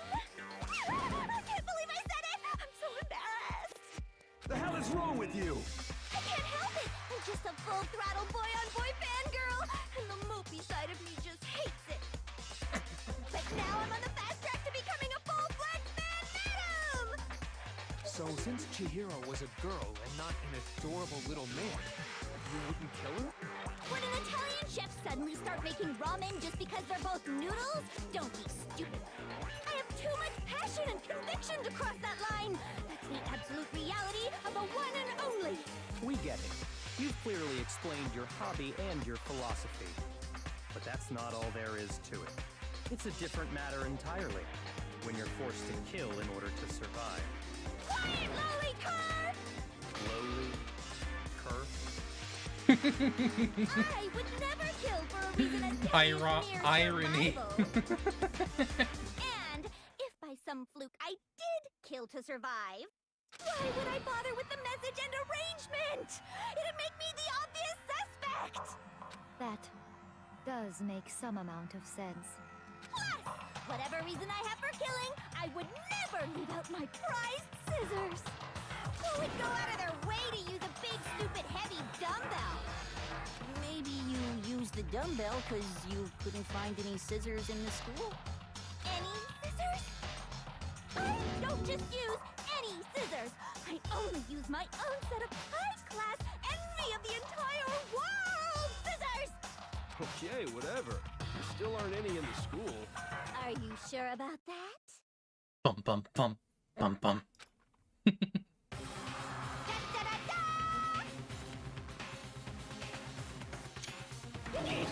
She's fully equipped! That's right! So I can kill anywhere, anytime! Why would I resort to dumbbells or rope when I have my trusty scissors by my side? Go ahead, tell me I'm wrong! You can't, can you, gutter dogs, all of you! Not to mention, I have no clue how to tie a good knot! So rope's totally out of the question anyway! I have no idea what's going on anymore. Could such a heinous villain really be innocent? He really did. And he's an idiot for thinking that. But the body really was suspended, right? And nobody but the police knew about that. Toko and Jill are totally different people. There is no way Jill would be under his control. Yeah.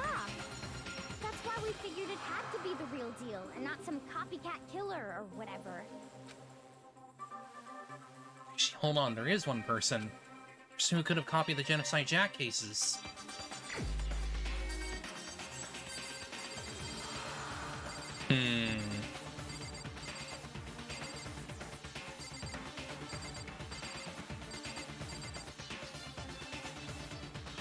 Well, Byakuya already knows about these things.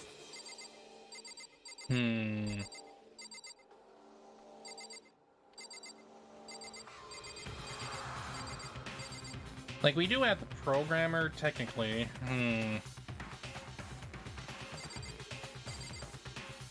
Yeah,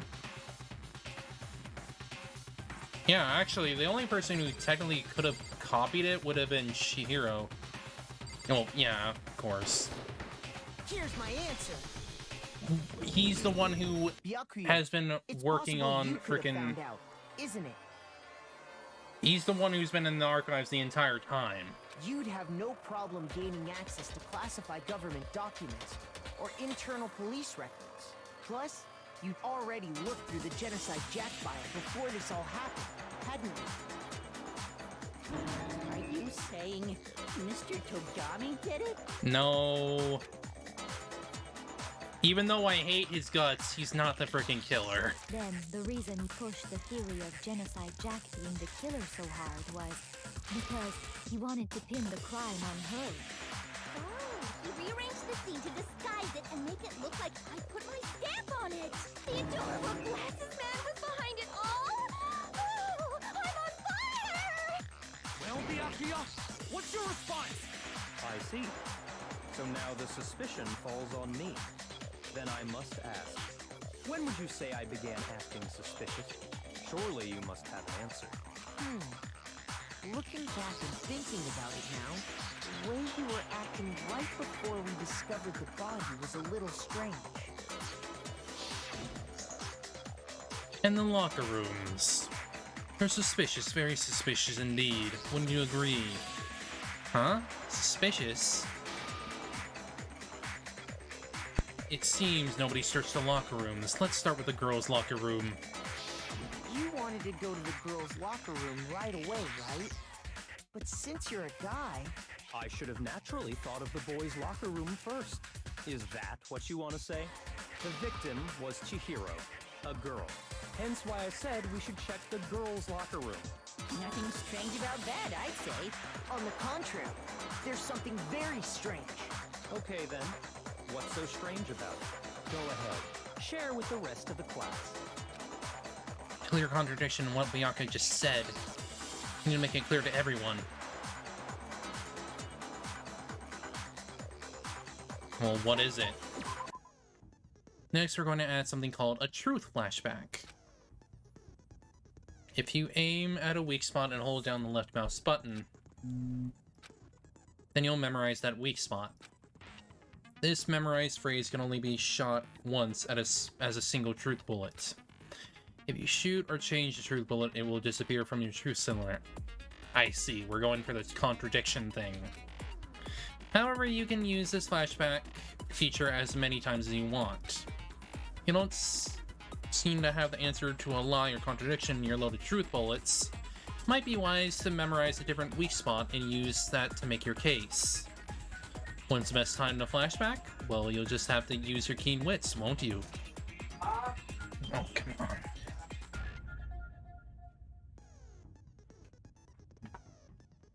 In this case, though, I will say that if you don't use a flashback, you won't be refuting anything. Well then, good luck and have fun. Let's see, then.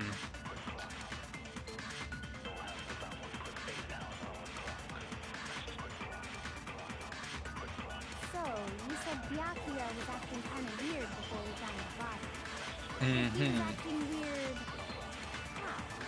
If you're presented with the opportunity to check out the girls' locker room, You absolutely take it! That's a natural reaction for any guy! The victim was Chihiro, who was a girl. So of course I would suggest we check the girls' locker room first. There was no time for pointless distractions. What's so strange about that? I wish you'd taken me with you. Hearing Byakuya's statement about Chihiro being a girl, I realize there's a clear contradiction there. Because it doesn't make sense how he could have known before he even found it. So,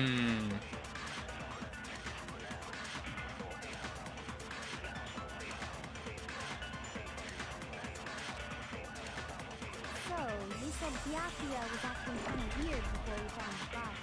Before. He was acting weird... how?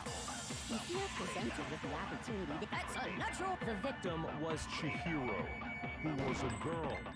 We didn't know that before. We needed to go in there to I'll find tell you what's out. so strange about that. Because up until we actually discovered the body, we couldn't have known who the victim was. So your claim that you went to the girls' locker room first because Chihiro was the victim doesn't hold up. I see. That's a good answer, I must admit. Interesting. Very interesting indeed. But your reasoning is still too weak. Huh? What's wrong? Is that it? Surely you've got more than that. Go ahead. Show us. It's Byakuya's attitude. It's like he doesn't even care. Got him cornered, but he's acting like it has nothing to do with him. What's the matter? You're not finished already, are you? There must be more to it. There is. I think. There is more to it. Think about it. We just talked about the differences between this case and past Genocide Jack incidents. The proof you're looking for is hidden in there. Oh? proof that I'm the culprit, you mean? We're talking about the freaking wire. The extension cord. Between the case and the other Genocide Jack murders. Evidence that proves Miyako is responsible is hidden in there? What could it be? We know what it is. It's obvious. Does it make it the killer? No.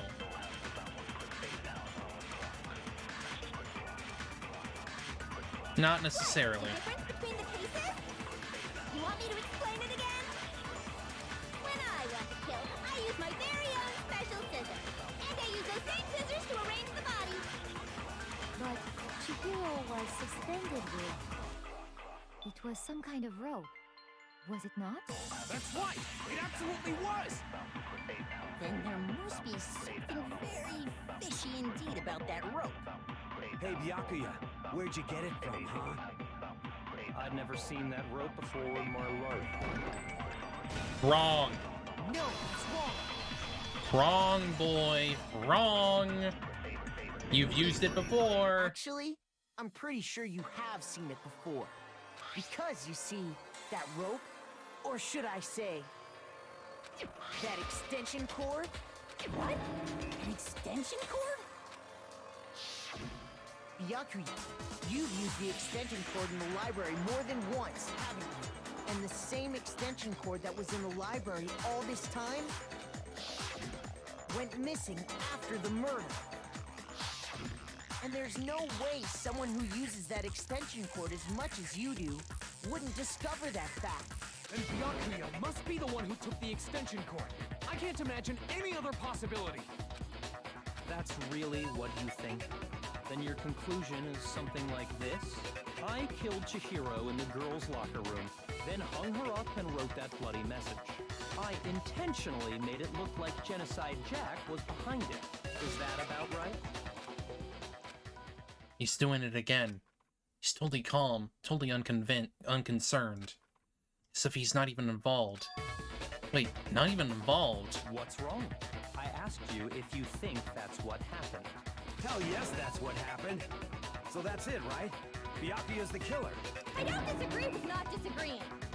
He kept calling this a game, right? So he'd be totally willing to do something like this to win. Sorry, but could we hold on just a second? I think we need to talk about this a little more. Huh? Do we really need to? We've already decided who did it. I know, but still, there's something that's still bothering me. Is that right? And what, pray tell, is still bothering you? I killed her in the girls' locker room, then disguised my crime. Specifically, I dressed it up to make it look like it was the work of a homicidal psychopath. What about all that bothers you? Wait. What was that just now? Something's not right. Sure spot was definitely found in the girls' locker room, but does that mean... Can I really just accept what Baka just said as the truth? No, I don't think so. There's definitely something about what he just said. The scene of the crime. I got it! You say you killed Chihiro in the girls' locker room, right? But are you sure about that? Isn't it possible that the murder took place somewhere else? How disappointing. What kind of question is that? Even in the world of disappointments, this is a true letdown. I don't know, dude. She was found dead in the girls' locker room. There is absolutely no question about that. How could the scene of the crime have been anywhere else? Well, I think it's entirely possible that she was killed somewhere else, then carried there later, along with the rest of the murder scene. The rest of the murder scene? That was awfully specific. Please tell me you have a reason for saying all of that. I believe I do. Maybe, did it just take you off guard? When the story suddenly moved to the crime scene, Miyako, who'd been so confident up till now, I've never even realized the actual scene of the crime could have been somewhere else. Hey, don't just move on without permission. What do you mean she was killed somewhere else? Come on, Makoto. If there's any chance the murder took place somewhere else, let's see the proof. Evidence that shows the murder took place somewhere else. Something that was switched between the boys and girls' locker room.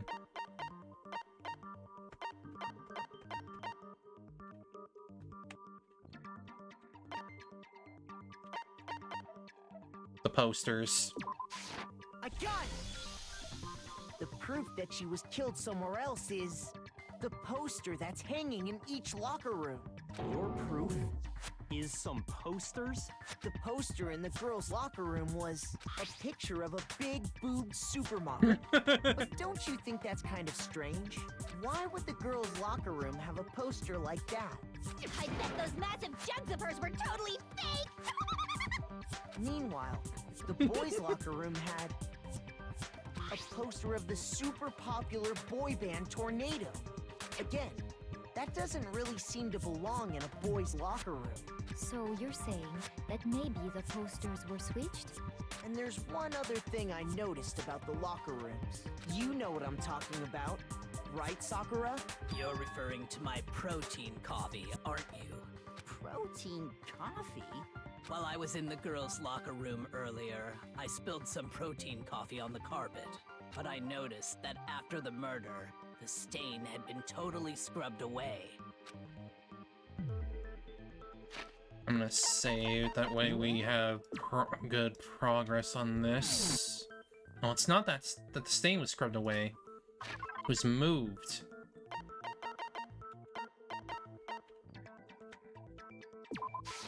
I got it! The stain on the girls' locker room carpet wasn't scrubbed away. In fact, I found it on the boys' locker room carpet.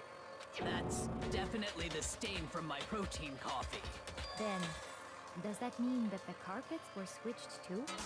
But why would anyone do that? To move the murder scene from one locker room to the other. It's certainly plausible, don't you think? In other words, in order to completely swap the scene of the crime, the blood-stained poster and carpet were moved along with the dead body. By doing this, the killer was able to change the entire room where the murder took place. I can certainly follow your reasoning, but why would the culprit bother doing that? Huh? Why would they go through all that trouble of switching the scene of the crime? Actually, an even bigger question. If the murder did take place in the boys' locker room, then how did Chihiro get in the boys' locker room in the first place? Well... You have to swipe your e-handbook across the card reader device, but Chihiro's handbook should have only allowed her access to the girls' locker room. She had no way to get into the boys' locker room to begin with. No, she did have a way, and I can tell you what it was. I highly doubt that. Shut up! I'm telling you, I know how she could have done it. Is he right? Could Chihiro really have gotten in the boys' locker room somehow? Yes.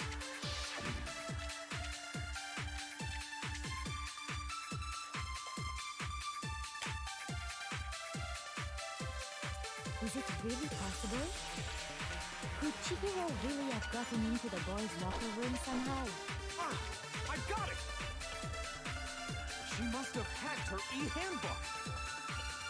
She was the ultimate programmer, after all. I'm sure that would have been no problem for her. No, I don't think that's it. She used the thing that was in the main hall. Huh? What thing?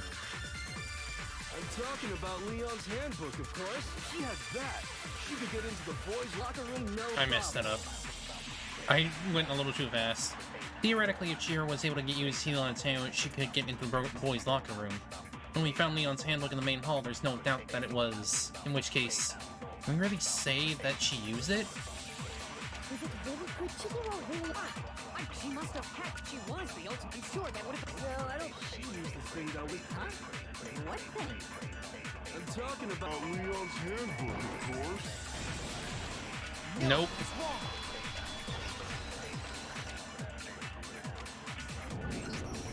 No, I don't think Chihiro used Leon's handbook. Why not? Because Leon's handbook was broken. Oh. Well, then, yeah, I guess that'd be pretty impossible, huh? I am struck silent by how quickly you gave up.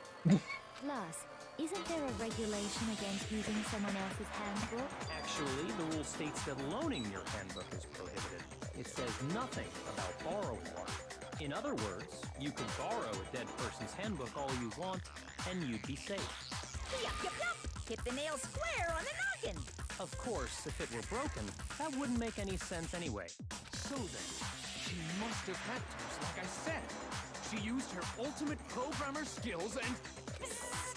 You can't fix an e-handbook. The instant you open one up, a security buzzer starts blaring.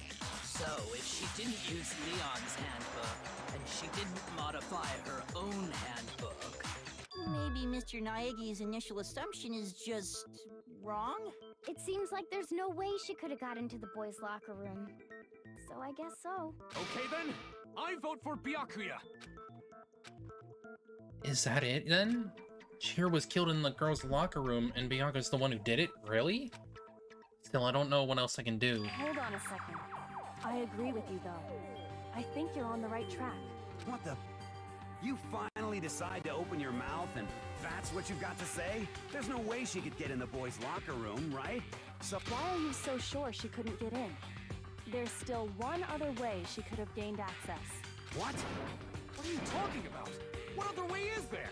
Well, to explain that, why don't we take a little break from the trial? I'd like you all to come see something. Wait. Just what do you think you're doing? Don't worry.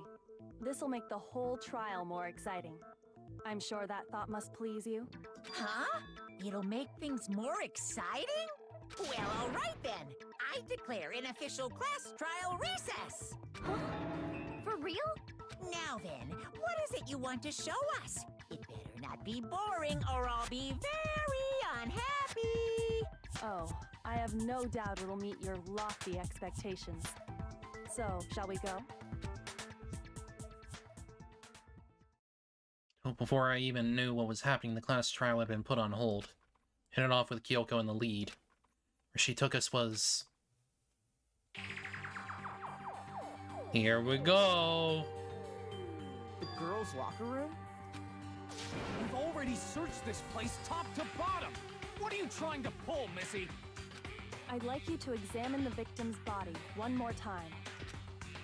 Want to check it again? Be sure to examine the entire body very carefully. Take your time. Examine her carefully? Like using our hands? Please, please, Fufumi. No way! It's probably best if I don't run my hands all over a girl's dead body. It's not that I'm creeped out or anything, it's just based on religious grounds, you know? Very well. I'll do it. But you're a girl. You shouldn't have to touch a dead body. Just let one of the boys do it. No, it's okay. I think Chihiro would rather have a girl examine her. So just leave this to me. Sakura. What is this? Some kind of secret girl-on-girl action? Is that what you two are about? That's not it at all. Stop screwing around. Okay, here I go. I'm sorry, Chihiro. Please excuse the intrusion. Putting their hands together in a brief prayer, Sakura then began to quietly examine her body. Be sure to check her entire body, and I believe we will solve this particular mystery. Her entire body? I know you say that, but... What? This is... What is this... What is it? Not possible. It's not possible. Sakura's eyes were staring widely at Chihiro's lifeless form. Her massive frame trembled. This girl is what? Is a boy! Ah, I see. So, she was actually... Here we go. Interesting. Thank you for confirming this fact. What? Venus. You're joking, right? I wouldn't joke about this. Ben, it's really true? Chihiro was a guy? Oh, what? You guys didn't know? Heck, I knew that right off the bat. Why wouldn't he know? Chihiro Fujisaki was totally a guy. He was a cross-dresser? Oh, I was really on fire! I wish I had killed him! So that's what Miyako wanted to show everyone, huh? Interesting. Yes, that certainly does make things much more exciting. Now let's ride this wave of excitement back to the courtroom and get back to the trial. Ahem. I do apologize for keeping you waiting. Now then, let's resume the class trial. We've all just learned of the shocking revelation that Chihiro was actually a boy. Let's pick up from there. I mean, to be honest, I still refer to Chihiro with she, her pronouns anyways, because I think that just better fits. Yes, well, I don't know his reason for hiding it, but the fact is, Chihiro was not a girl, but a boy. To think that Chihiro was actually a guy. Thought it never even crossed my mind. And because the victim was male, he would have had no problem gaining access to the boys' locker room.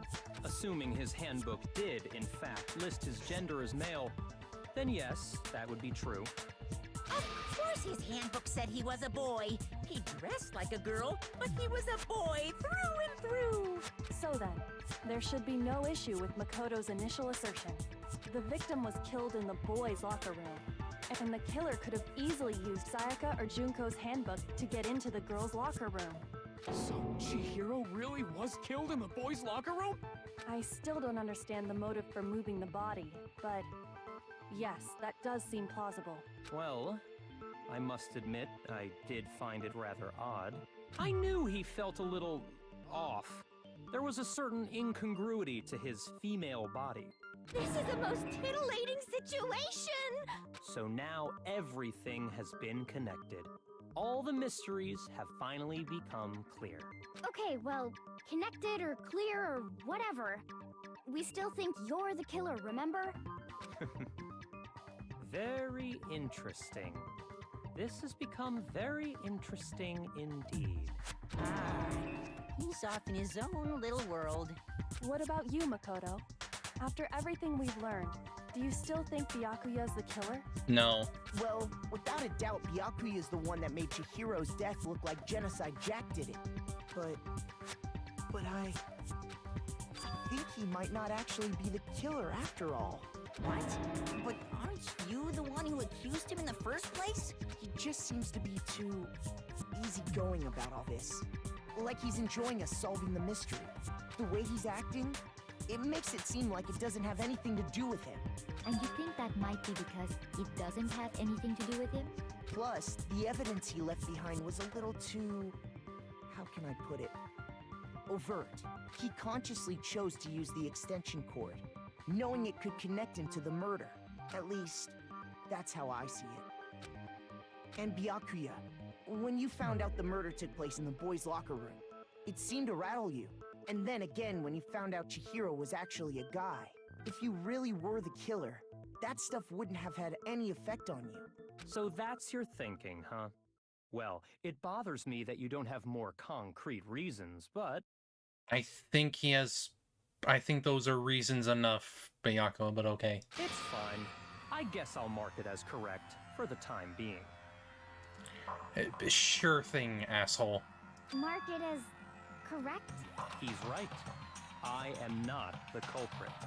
I just happened to come across the corpse in the girls' locker room and decided to alter it. Are you fucking with us right now? No, I am not effing with you right now. I'm telling you the truth. Well, I find it very hard to believe. Go ahead. Find it very hard to believe. You're free to be executed along with the rest of us. If you're really telling the truth, then why? Why do you do that to his body? My reasons hardly matter right now. Uncovering the culprit is much more important, wouldn't you say? Now then, if it wasn't me, who was it? Well, I don't think I can say for sure without talking about it a little more. We're seriously gonna keep going? We're all good, aren't we? I thought it was clear Byakuya did it. My dude, please. No, I'm with Makoto. If there's any doubt whatsoever, we need to explore every possibility.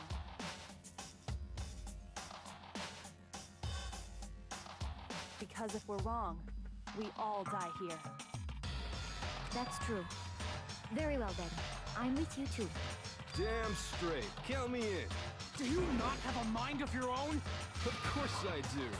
What am I, an ant or something?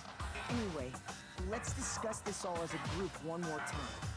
We still... That's very true. Our lives are all on the line. Excellent.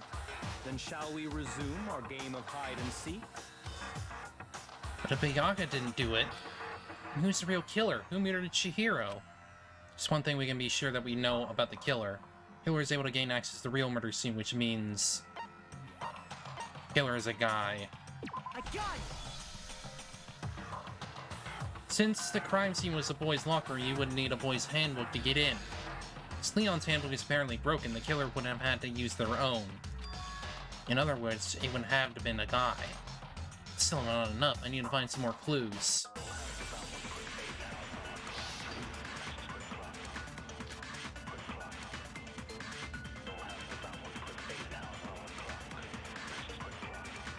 Isn't there a single clue that might lead us to who did it?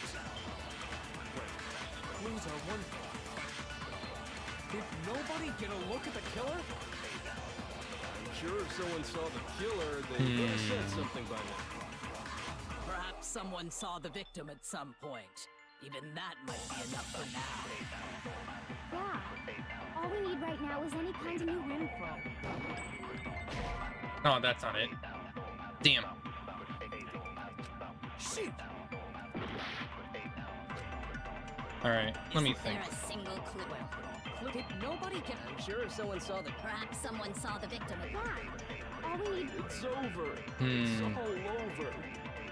You want to know who saw the victim? The killer. And only the killer. Sorry, but no. No, it's wrong! Celeste saw...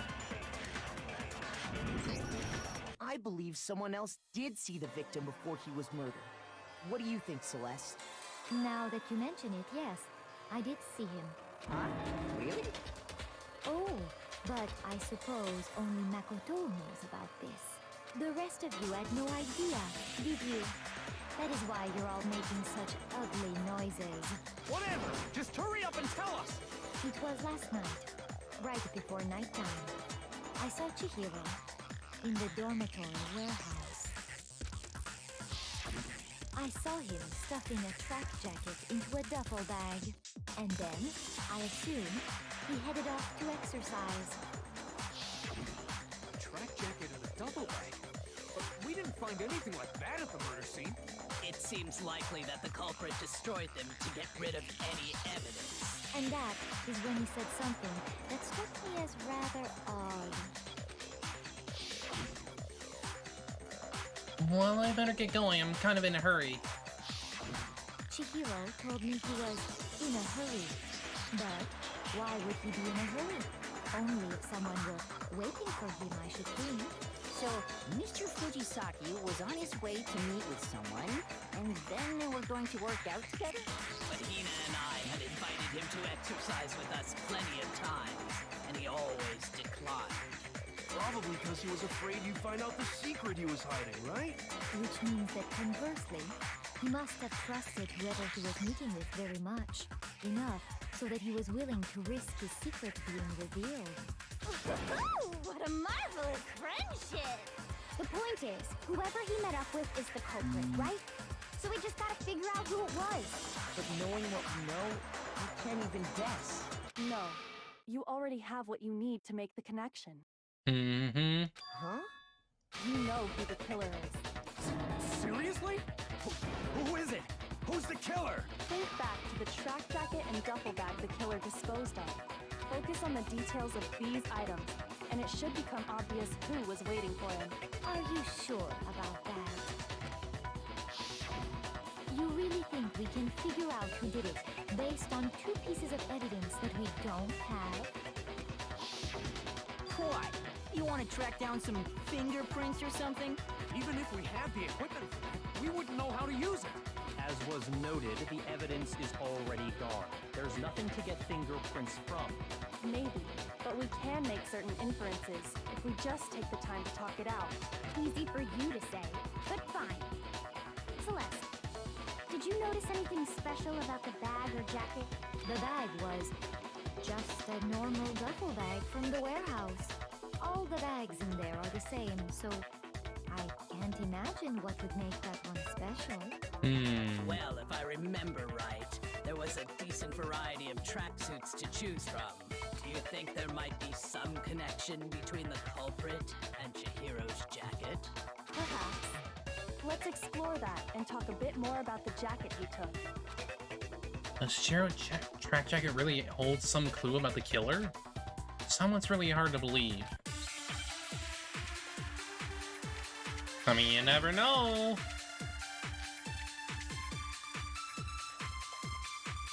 I don't think we're gonna be using that again, but I guess we'll see. First of all, we know where Chihiro was headed. He was on his way to go exercise. So next we have to ask, why did he choose the specific tracksuit that he did? What do you mean, the specific tracksuit? I got it! He picked that tracksuit because it matched the one the culprit was wearing. So, what you're saying is, the killer was wearing the same blue tracksuit as him? Why do you know that? No, that's wrong. Why do you know that? Hold on a second, Mondo. What did you just say? You can't know that. The only way you would know that is because if you were the one who saw Chihiro. Huh? What'd I say? When Celeste testified a few minutes ago, she said... Saw him stuffing a track jacket in a duffel bag. And then I assume he headed off to exercise. She never said anything about the jacket's color. So why did you say Chihiro's blue tracksuit? What are you... You just... Hey, Celeste, what color was Chihiro's tracksuit? As a matter of fact, it was blue? And before we began the trial, did you tell anyone that? The only one I told about any of this was you. Then, Mondo, how did you know what color Chihiro's tracksuit was? Because I just... Cause you were the killer. I'm sure he saw the clothes at some point in the investigation. No, that can't be it. The bag and clothes were surely disposed of by the time we began our investigation. Then the only reason he could have known what color the tracksuit was is if he saw Cherry with it before he died! That's the only possibility! Are you talking about Chihiro? So, how about it? Did you see the tracksuit or didn't you? Just by chance. I just happened to see it last night. He walked past me, and he was carrying the tracksuit in his hands. No, that can't be it either. According to Celeste's testimony, She stuffed the jacket into her bag in a hurry. It was almost like she was trying to hide it. Just like that, she was gone. and when Celeste noticed it, Chihiro made a point of making sure the jacket was completely in the bag. If you just ran into him briefly, you couldn't possibly have seen what color the tracksuit was. It would appear you've dug your own grave. Perhaps. But you handed him the shovel, didn't you? That's why you said what you did. Focus on the tracksuit and it'll be obvious who he met with? What a bunch of nonsense. Ah, now I understand. It was all one big bluff, wasn't it? Your true intention was to draw a slip of the tongue from the culprit. That's why you said you knew who did it, to put them on edge. That's right. However, Mondo was my target all along. I had my suspicions about him from the very beginning. But why? What made you so suspicious? That's a good question. Because I hate him.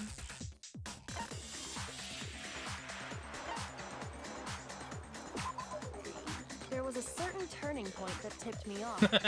Maybe you didn't notice it, Mondo, but you tend to refer to men and women differently. You only call guys dude. For girls, it's chick. And after he was killed, you happened to refer to him as Dude. Once I picked up on that, it occurred to me that Mondo knew something we didn't. You notice such a tiny detail? Are you a witch? She's a witch! You're positively frightful! No, I'm not the frightful one. Not nearly as frightful as someone capable of murdering a friend. Mondo, was it really you? Did you really kill Chihiro? I didn't kill anyone! You've been all over me, judging everything I say, putting words in my mouth. What gives you the right to treat me like a goddamn criminal? Yeah! He would never do something like that! This is a false accusation! Protecting the bro. It's true. My reasoning on that is pretty shaky. That was fast. Well, this does present us with a problem. It seems we are all out of leads. My time has nearly come. That's what my little ghost friend is telling me. Oh yeah, that reminds me. Hifumi, weren't you telling me you found some evidence? Really? What kind of evidence? Actually, no. Now that I'm thinking about it here calmly, it might not be all that relevant. Jeez, does your confidence just get up and walk away? It's fine, man. Just tell us.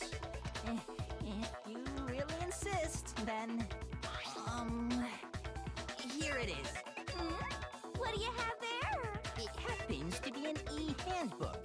I found it laying on the ground, so I scooped it up.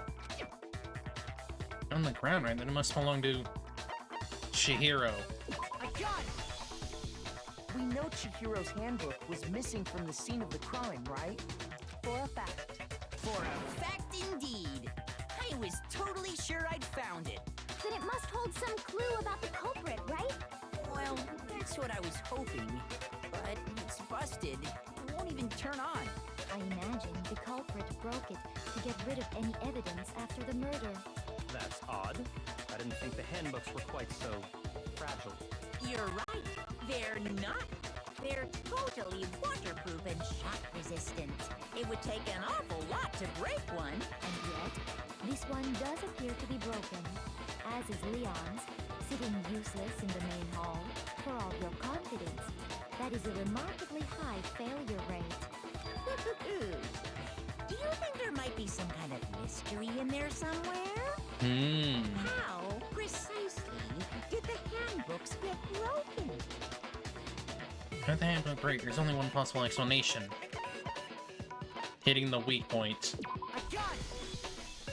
You already told us before that the handbook has one weak point, didn't you? Yeah! You remember that? Why wouldn't I? Sure, maybe I let that slip, but I never told anyone what the weak point actually was. But if the handbook is supposed to never break, and two of them broke in quick succession, Then we can only assume that someone's figured out its weakness. You know what the weakness is, right, Monokuma?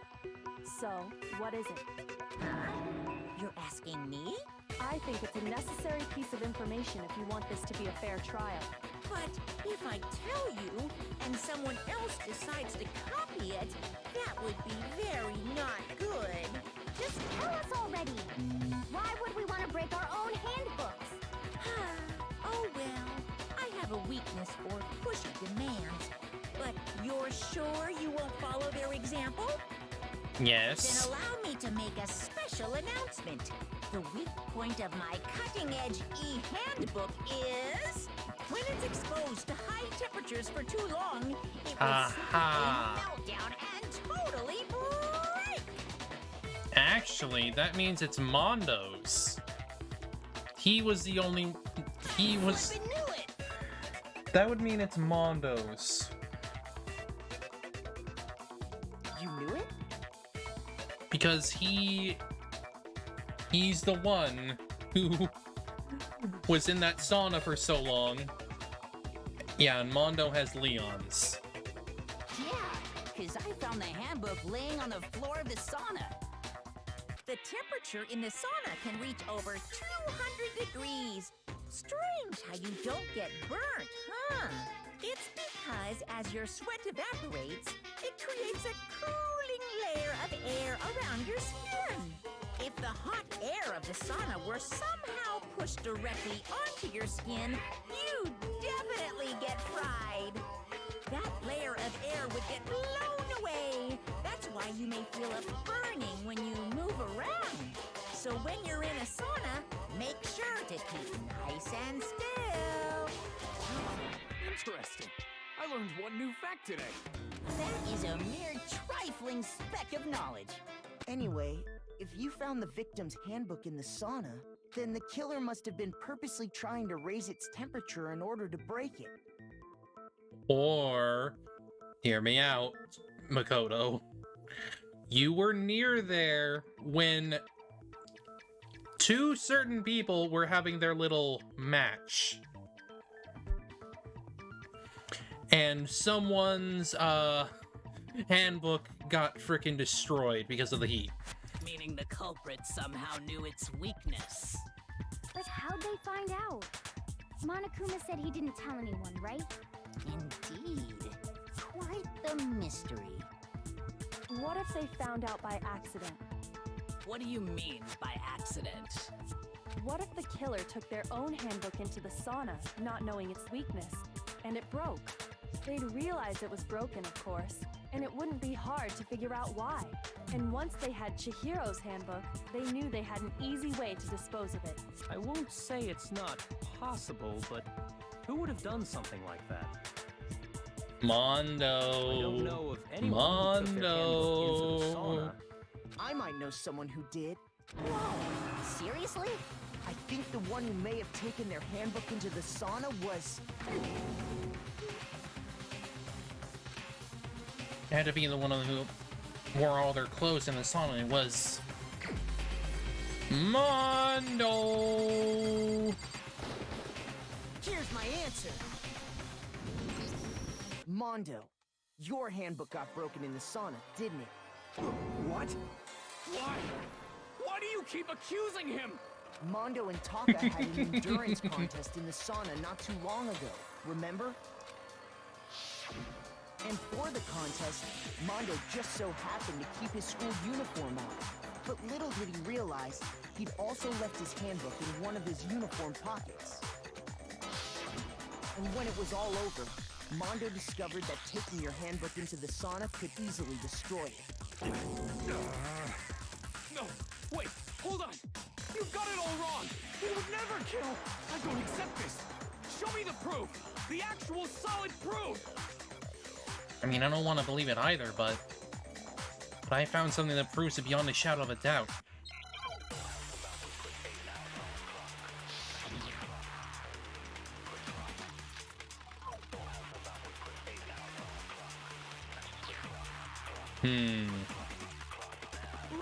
Well, before we do that, hang on.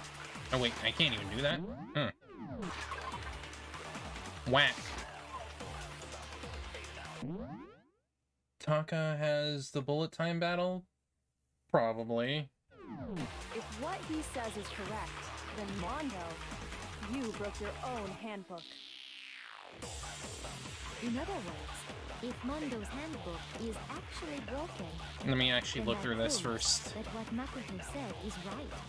Well, my goddamn handbook works just fine. See? Look! Makoto was wrong after all! Mondo Okay, would so it's hurt a fly. definitely on Mondo's statements. I'm sure Mondo's handbook broke during their sauna burn. If we can just prove that, and that will show that the handbook Mondo actually has must actually be... Let's test Makoto's assertion. If what he says is correct, then Mondo, you broke your own handbook. In other words, if Mondo's handbook is actually broken, then that proves that what Makoto said... Well, my goddamn handbook works just fine. Wait, that's not it.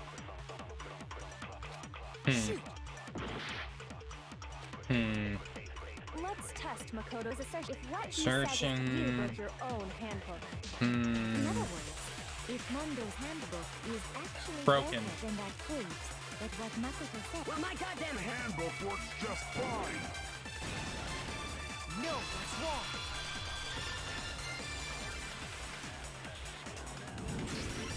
Mondo, the handbook you have right now, is it really yours?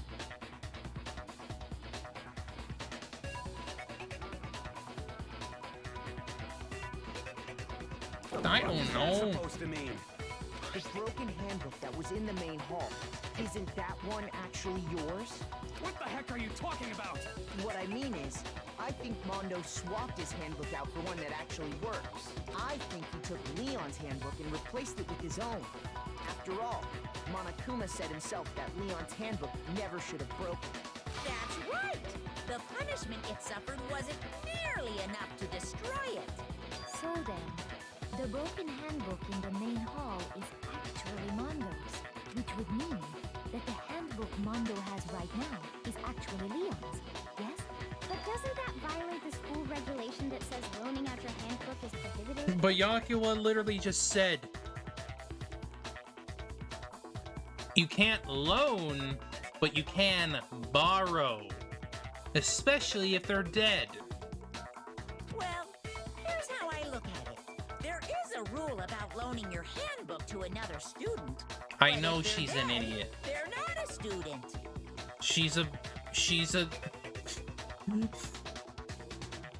She eats and exercises. That's all she does. She doesn't think. It's kind of a gray area, I admit. But no worries. If anything, it just makes things more interesting. As such, I decree that exchanging handbooks with a corpse is not a violation of the rules. Well, Mondo, if I'm wrong about this, you're welcome to say so. I'm happy to admit I made a mistake, but... Son of a bitch. What's wrong, bro? Come on! Tell him he's wrong! Come on, bro. Come on, bro. You are wrong! You have to be wrong! Everything you just said is wrong! You made it all up! Okay, then why don't we look back on this case one more time, from the beginning? That way, everything will become clear, and we'll all see if I was right or wrong. I want to make sure I save here, because it's kind of important.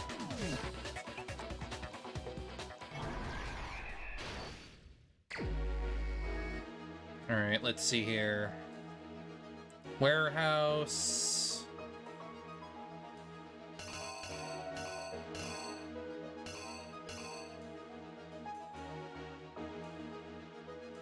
That's the locker room. She noticed the track jacket.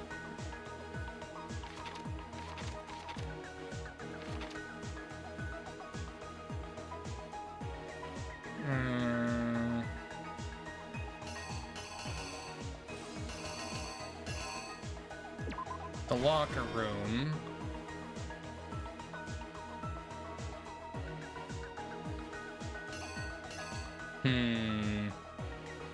Actually, no, hang on. Oh, wait, yeah, you gotta do that.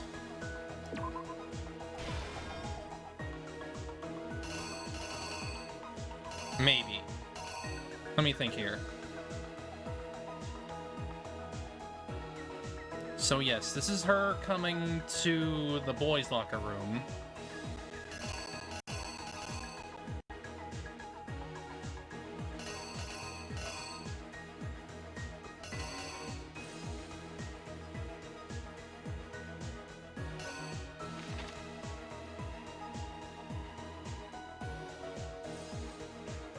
Mondo is here.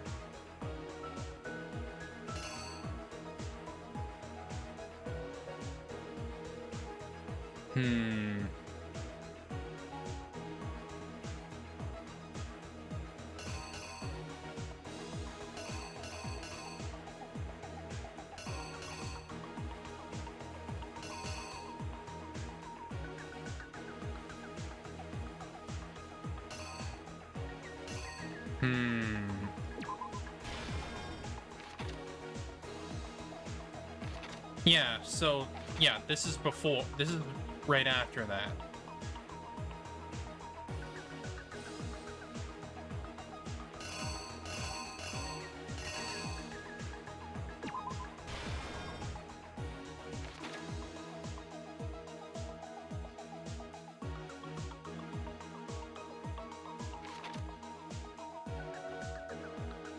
Rolling that up.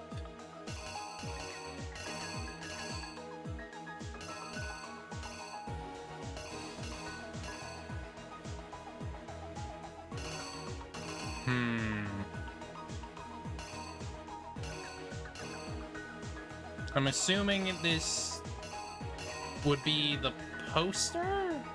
Actually, hang on. If that's there, then that's here. Actually, no, that's not there. It would be this one right here. Because blood did get on that poster.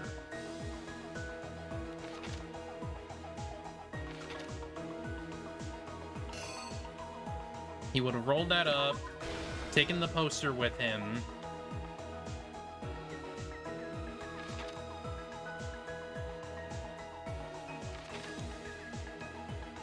Gone to the girls.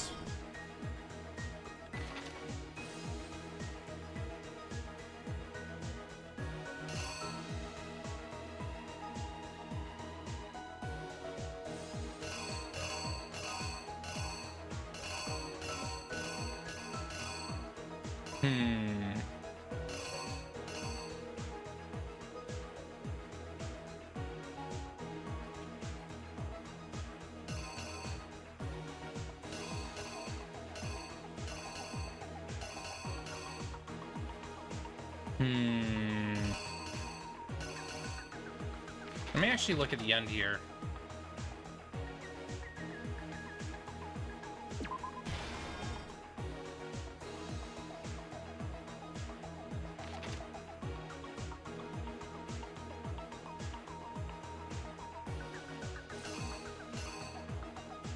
Okay, so this is clearly the blood.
Let me go through it one more time.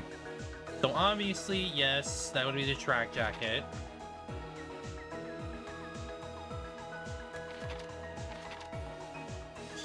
Going into the boys. Getting in. He's weightlifting. Then he goes into bash. Blood gets on the poster.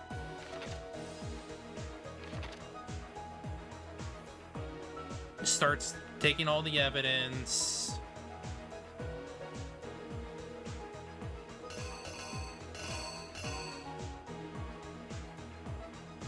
Get over, yeah.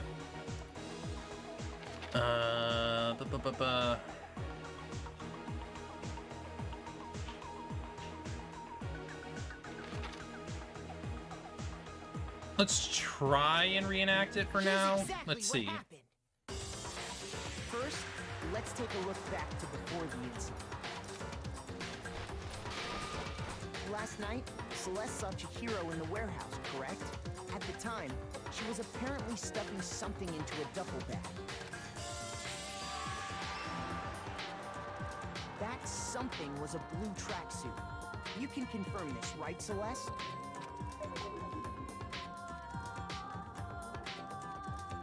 With bag in hand, Chihiro headed out, even though it was officially nighttime. She made her way to the locker room, specifically the boys' locker room. But how could the victim, who was apparently a girl, access the boys' locker room? Damn. What is that then?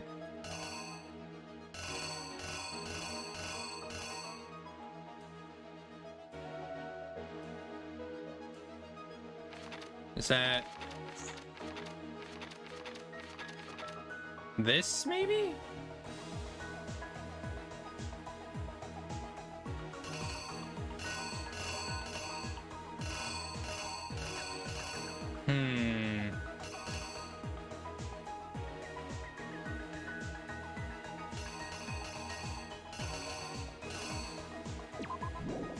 Maybe.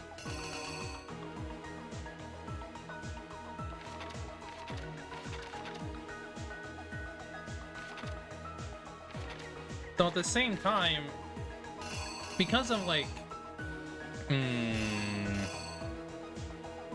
because that's like the gray figure, that's clearly the culprits. That's not Chihiro's hand.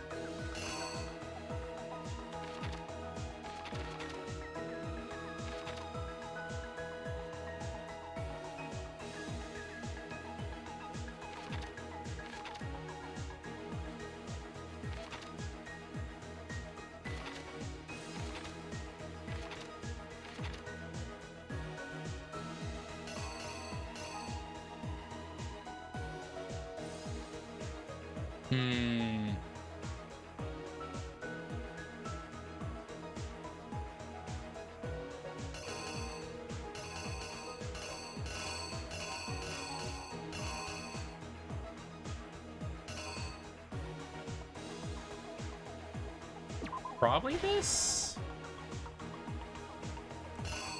And if that's the case, then this probably goes here, more than likely.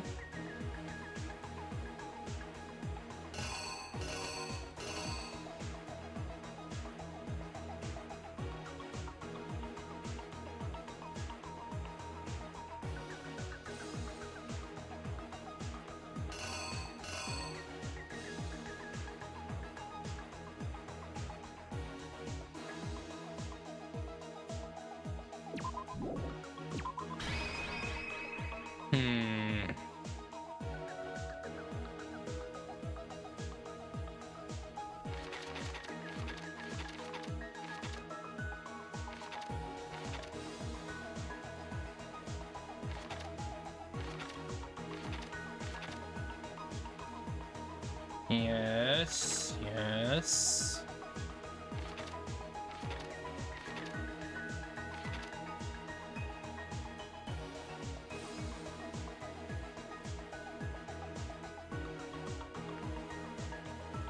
Here's exactly what happened. I'll try for now. With bag in hand, Chihiro headed out, even though it was officially nighttime. She made her way to the locker room, specifically the boys' locker room. But I think I might have actually messed it up here. Apparently a girl. Yeah, that's not it. I need to switch those, I think.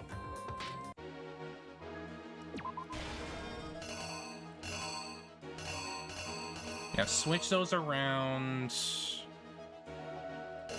Go in. Oh yeah, that makes more sense. That makes much more sense.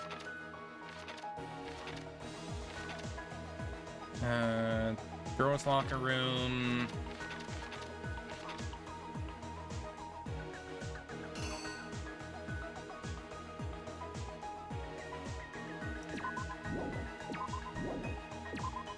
That goes there.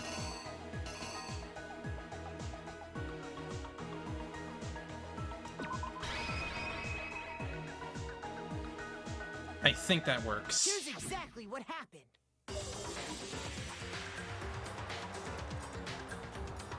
With bag in hand, Chihiro headed out, even though it was officially nighttime. She made her way to the locker room, specifically the boys' locker room. But how could the victim, who was apparently a girl, access the boys' locker room? Simple, because she was really a he. which is why he was able to use his own e-handbook to gain entrance to the boys' locker room. Once inside, he met with someone there. And the person he met was the one who killed him. It seems likely that the killer grabbed the nearby dumbbell, approached the unsuspecting Chihiro, and attacked him. And that's where the bloodstains on the poster and carpeting in the boys' locker room came from.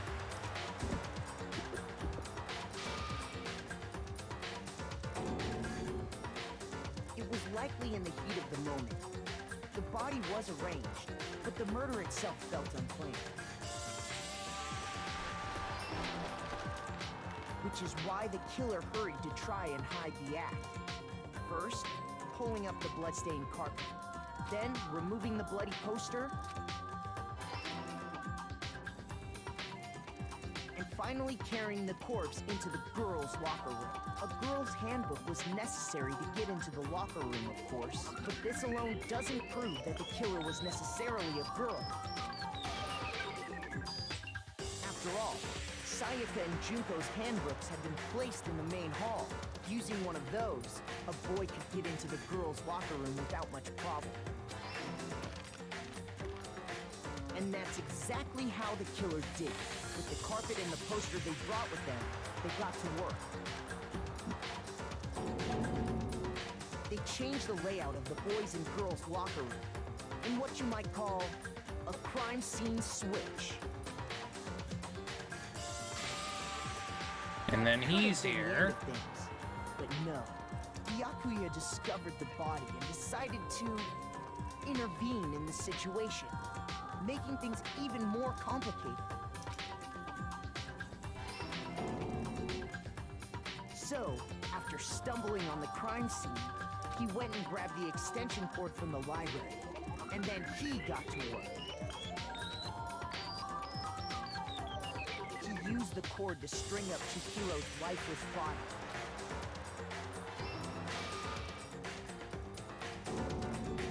Then, using the victim's own blood, he left a grisly message there at the scene of the crime. He wanted to create the illusion that Genocide Jack was responsible for the slaughter. Yeah, that wasn't it. Okay, so that's clearly, more than likely, just opening the door. The killer is you! What? Ah. Fine, I have to do it again. Whatever.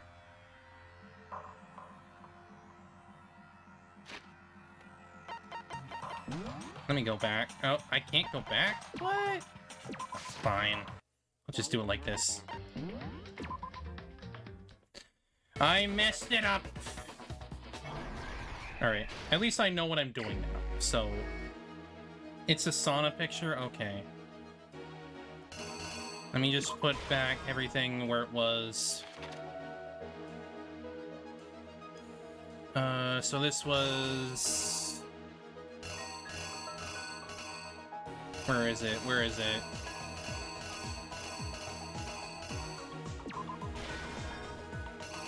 And Chihiro, where are you? There you are. And dumbbell.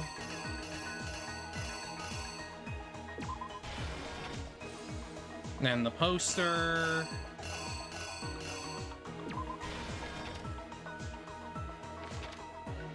And the poster again. Girls' locker room.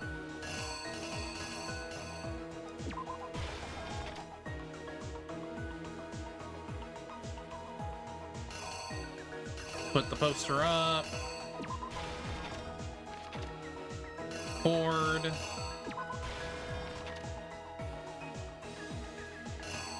Then the writing.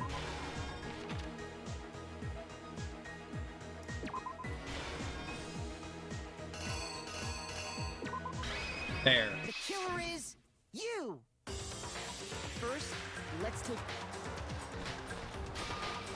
Last night, Celeste saw Chihiro in the warehouse, correct? At the time, she was apparently stuffing something into a duffel bag.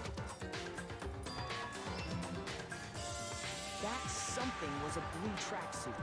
You can confirm this, right, Celeste?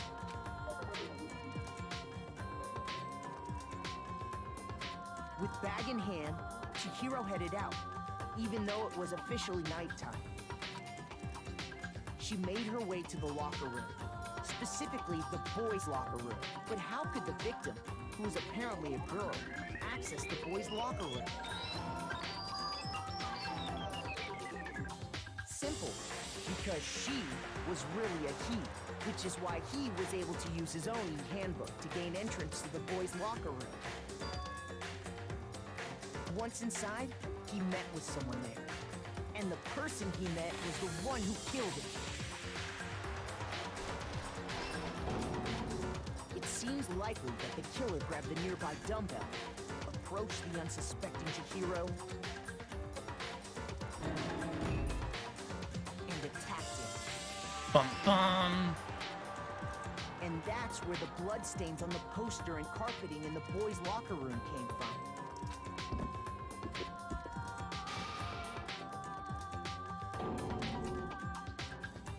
Likely in the heat of the moment. The body was arranged, but the murder itself felt unplanned.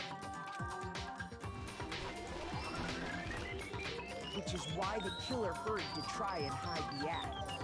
First, pulling up the bloodstained carpet. Then, removing the bloody poster. And finally carrying the corpse into the girls' locker room. A girl's handbook was necessary to get into the locker room, of course, but this alone doesn't prove that the killer was necessarily a girl. After all, Sayaka and Junko's handbooks had been placed in the main hall.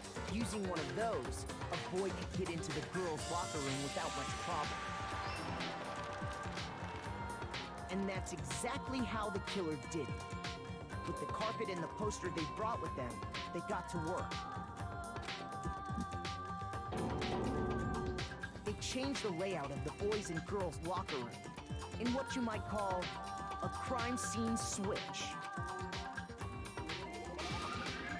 That could have been the end of things, but no. Byakuya discovered the body and decided to intervene in the situation, making things even more complicated. So, after stumbling He's a on the crime freaking scene, weirdo. he went and grabbed the extension cord from the library, and then he got to work. He used the cord to string up Chihiro's lifeless body.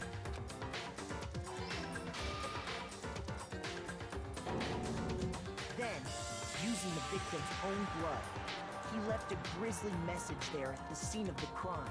He wanted to create the illusion that Genocide Jack was responsible for the slaughter. And around the same time that Byakuya was putting together this facade, the killer, having already disposed of Chihiro's bag and other belongings, arrived at the sauna. There, they planned to destroy the last piece of evidence, Chihiro's handbook.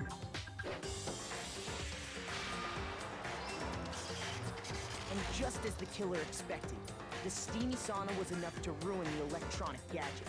Somehow, the killer knew that the handbook couldn't stand up to the heat of the sauna. And the reason they knew that is because the sauna had already wrecked their own handbook. And that's how it all played out. Bye-bye, Mondo. Isn't that right, Mondo Orada?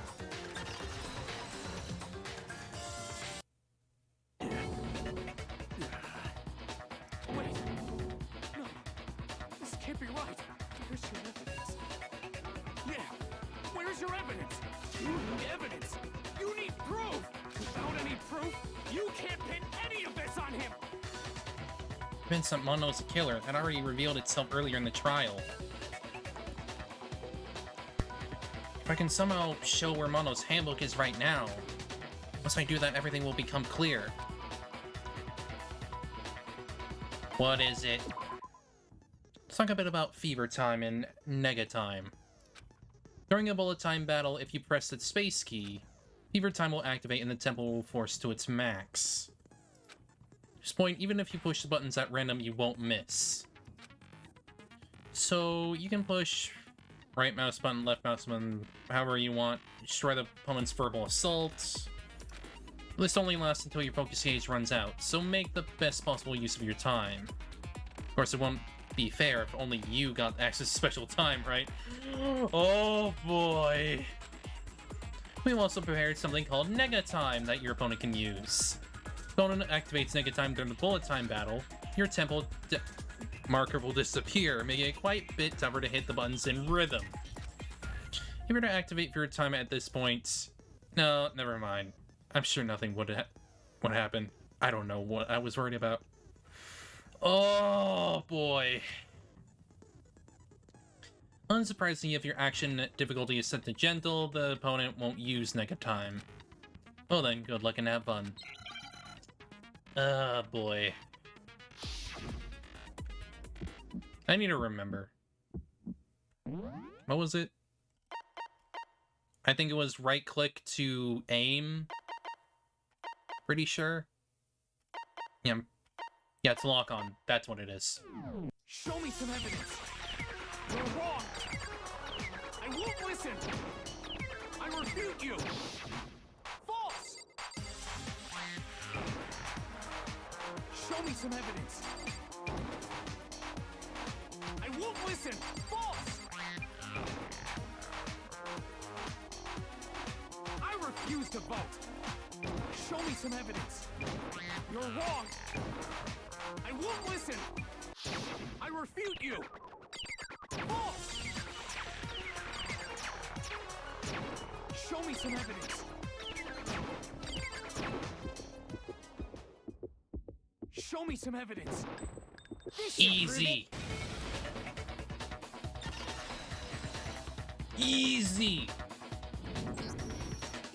Thinking so far is right, Mondo must have replaced his broken handbook with Leon's. In which case, we can just check each of our handbooks right now. Once we do that, we'll... We don't gotta do that. Huh? Yeah, I did it. I killed him. It comes out.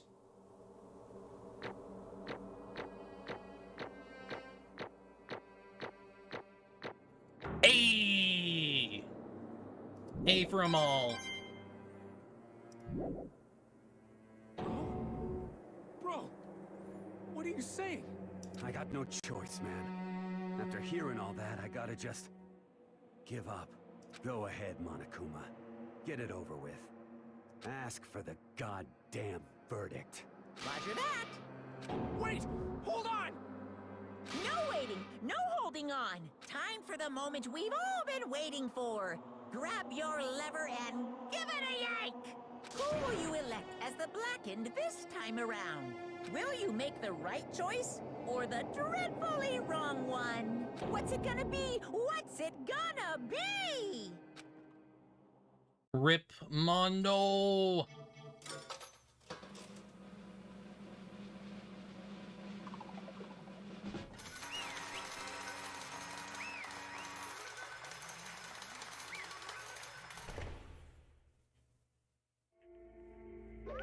What? Uh-oh. This time it looks like you got it right again. Yes, it is so.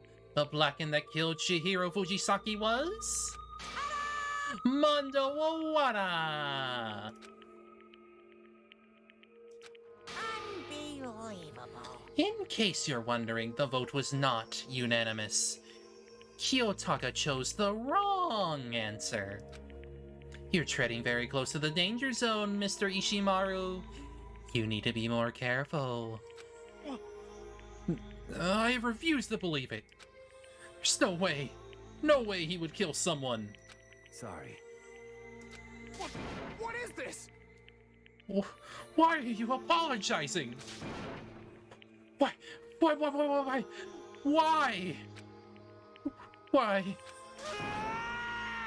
Why did you do it? Now then.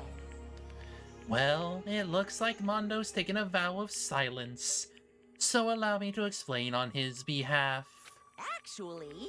The story of the murder this time is the sad story of two men. Oh, but for anyone who doesn't really want to hear it, you can hit the control key to fast forward the text.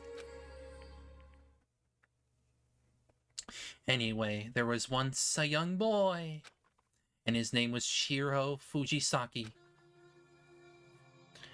He had an extreme inferiority complex regarding his own lack of strength.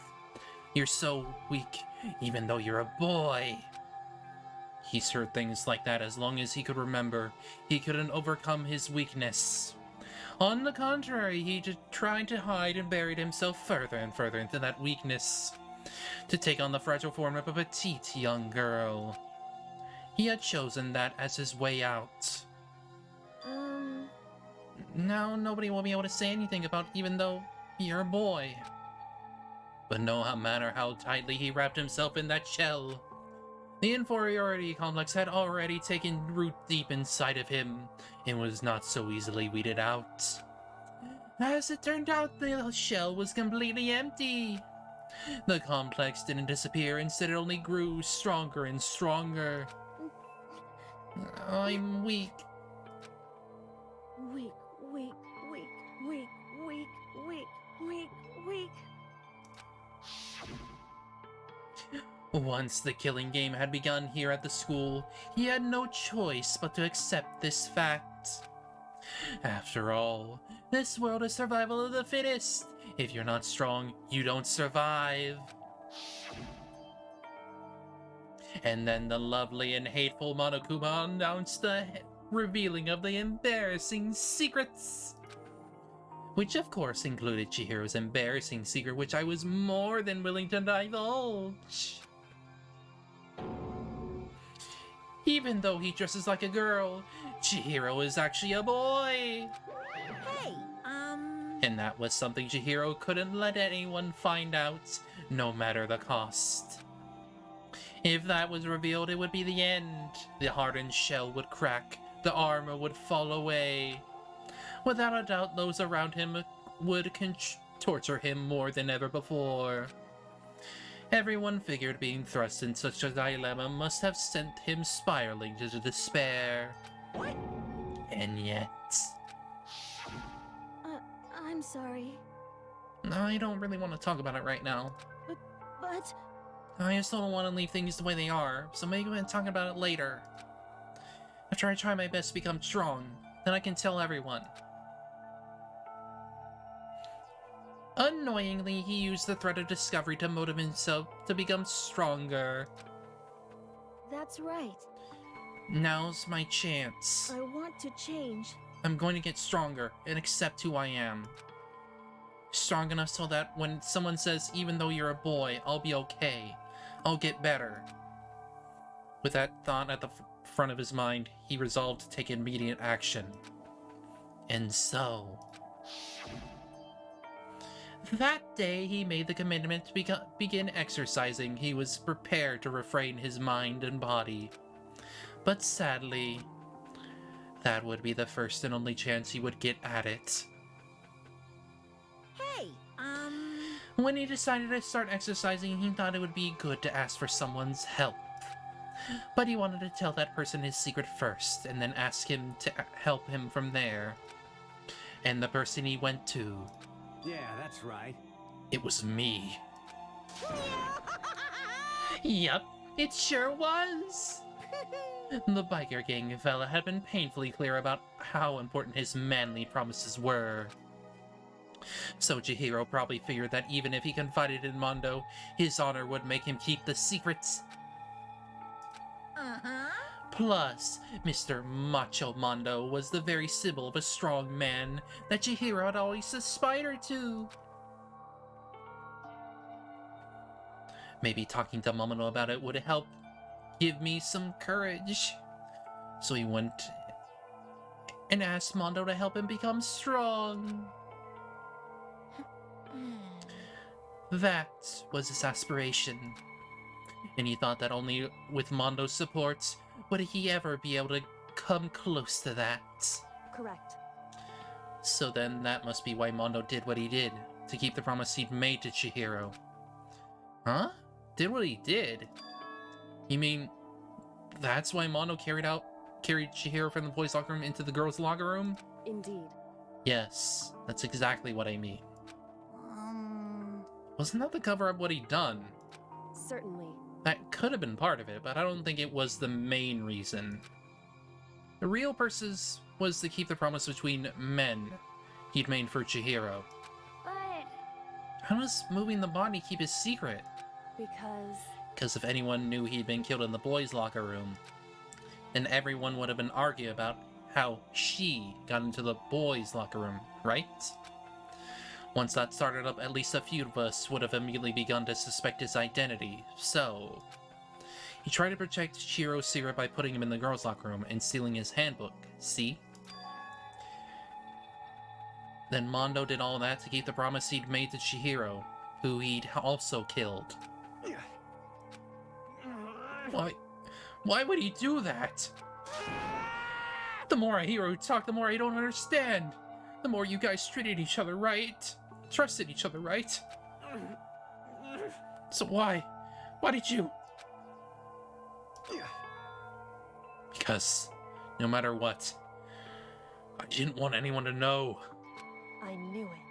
So that's what triggered it, after all. The possibility of having your embarrassing memories and secrets exposed. What is this? It's impossible. No, nothing could have been that bad. Something you didn't want anyone to know, even if it meant killing someone. You're wrong. It's impossible. Don't make me repeat myself. How many times must I repeat myself? To judge others by your own standard is the height of folly. Even if you can't comprehend it, he obviously can. That's all there is to it. Well, while you're on the subject, why don't I tell you? That's embarrassing memory, that secret he didn't want anyone to know. Hey, You know what Mondo did? He killed his own brother.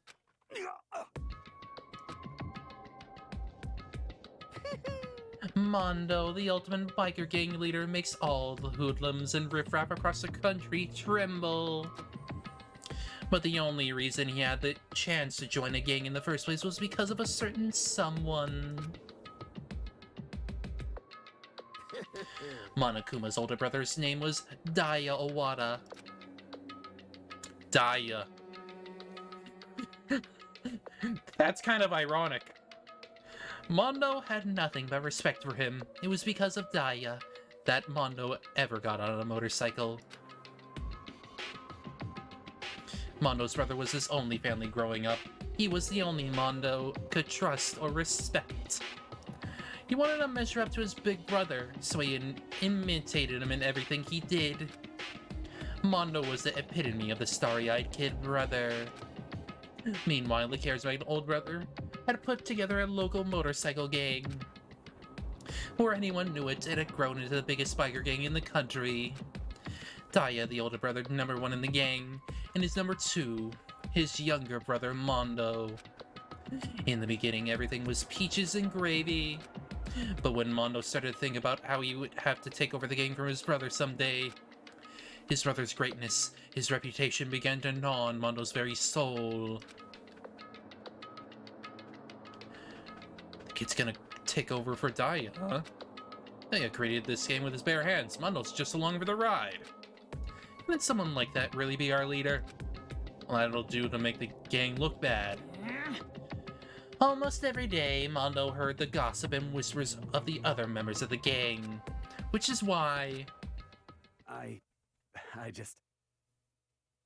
gotta get stronger. Stronger than Daya. Just one time. No matter what, I gotta win. Don't fuck with me. I don't care what it takes. I gotta come out on top. And on the night of his amazing brother's retirement ceremony, Mondo challenged him to a street race. But during the race, tragedy struck. The kid brother pushed ahead with reckless abandon, eager for victory and dashed into oncoming traffic. But suddenly...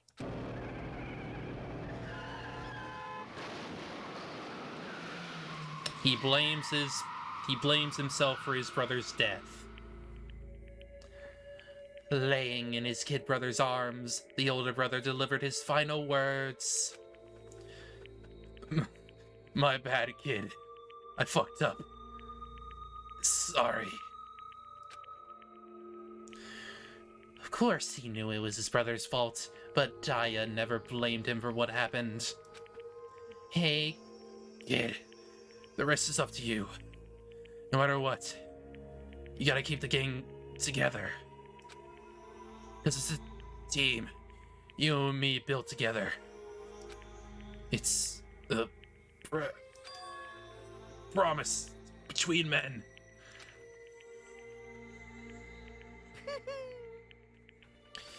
He decided to hide the truth of what happened from everyone else in the gang, in order to keep the gang together and keep the promise to his brother. He could never admit to anyone that it was his own weakness that had caused the accident. And as a result, the team was made even stronger under the banner of the kid who bested his big brother. Daya was gonna lose to his kid brother, so he got stupid and got himself killed. That became the explanation for what happened. Mondo's lie became the truth.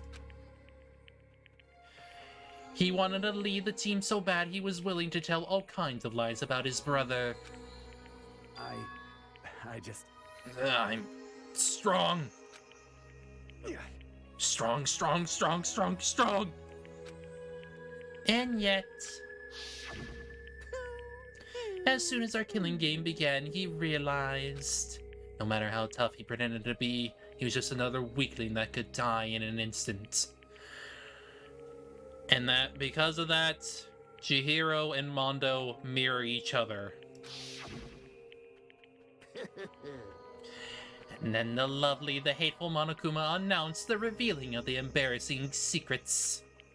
At that point, it was clear I would have no problem shedding light on his secret. Mondo killed his own older brother. No matter what, couldn't let the other gang members find out. If that happened, everything would have been ruined. Everything me and my brother had worked to create would have been destroyed. His death, all the guilt I've been carrying around, and all would have been for nothing. So that's why... Mondo... After I saw what Monokuma had on me, my head filled up with kind of fuzzy uneasiness and just started swirling around. I'd never felt anything like that before. I didn't know what to do about it. Sure about what to think or say. After a while, that fuzzy uneasiness turned itself into a rock-hard lump of anxiety way down in my stomach. It was right around then Shiro asked me to start working out with him. And right there, he told me a secret. Jesus, seriously? Jesus! I'm sorry. Yeah, I'm sorry I lied to you. Why? Why now? Why are you telling me this all of a sudden? Huh? Because, I mean, you kept that secret all this time, right? If anyone would find out, you would. But... You're right, but... I want to change. I wrapped myself in lies. I'm weak. I want to destroy that version of me forever. His words were like a knife in my gut. I felt like he was exposing the lie I'd been living in myself. I have to change. I don't want to be weak anymore. You're so strong. Can't hurt you, right? Whatever secret Monokuma might tell us. You piece of... So what? You're saying I shouldn't just say it? What? What? You're saying if I really am, I should just be able to tell everyone my secret? Huh? I was jealous. Jealous of Chihira's strength. He had the strength to face his own weakness, to try and overcome it. It was the kind of strength I've never had. So I was jealous of him. And that jealousy broke me. What? Are you making What? fun of me? I'm strong? Are you fucking with me right now? No! I'm not making fun of you. You really are strong, Mondo. I felt like I could hear something starting to creak. Something inside my head. What did he want? What did he want me to do? What was I supposed to do? I was supposed to just sit back and let my secret get revealed and ruin everything? What's wrong? Damn you! Why do you have to tell me all that? Are you trying to rub my failure in my face? I just wanted to... No, I just really admire you. I admire your strength. Yeah, that's right. That's right. I am strong. Strong? I'm strong. Strong, strong, strong, strong, strong. Stronger than you. You son of a bitch! And stronger than Daya. I don't remember anything after that. When I woke up again, he was lying at my feet, covered in blood. I had the dumbbell in my hand, and I was just staring at him down on the ground. Hey! I killed him. I killed Chihiro. Even after all this time, I'm still just as weak as I've always been. And thanks to that, I did something I can never take back. Mondo. Sorry he's so aggressive, so angry. He hid that weak side away from everyone. That was his secret. A weakness like that lived in a heart like his and turned him cold-blooded. God damn it. Look at him. You see, you're all just like him. For a secret from the past, for a memory. For that he killed another living human in cold blood. He couldn't cut free of his regrets from the outside world. He doesn't know what true strength is. Do you see hope anywhere in there? 'Cause I sure don't. You bastard! Shut up, you son of a bitch! Go ahead and say that again, I dare you! Yep. Okay, I'll say it as many times as I want. Is what I want to say, but... Unfortunately, I can't do that right now because the time for punishing is fast approaching. Punishing? It can't be. You mean... execution? Well now. That's what I promised you, right? The blackened that deserves a peace will be punished. Ridiculous. Hold on! Now then, I've prepared a very special punishment. Now then, I prepared a very special punishment for Mondo Awada, the ultimate biker gang leader. Wait! Let's give it everything we've got. It's punishment time. I said wait! Sorry, man. I couldn't keep the promise we made. From one man to another. Rip Mondo.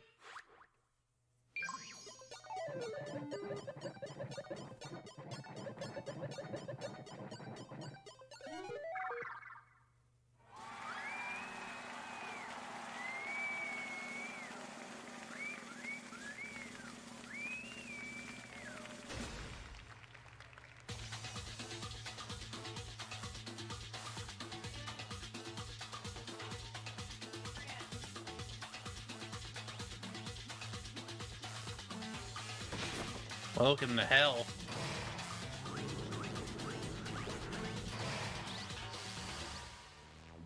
Cage of Death.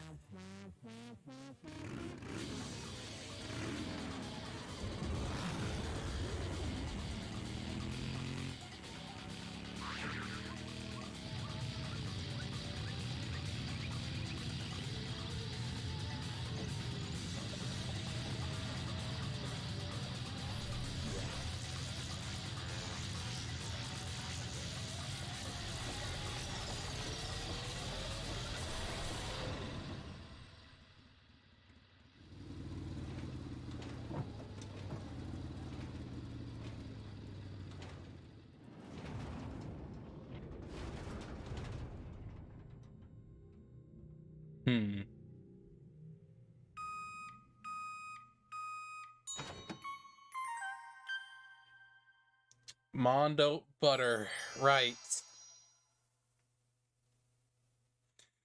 God damn it, Monaco.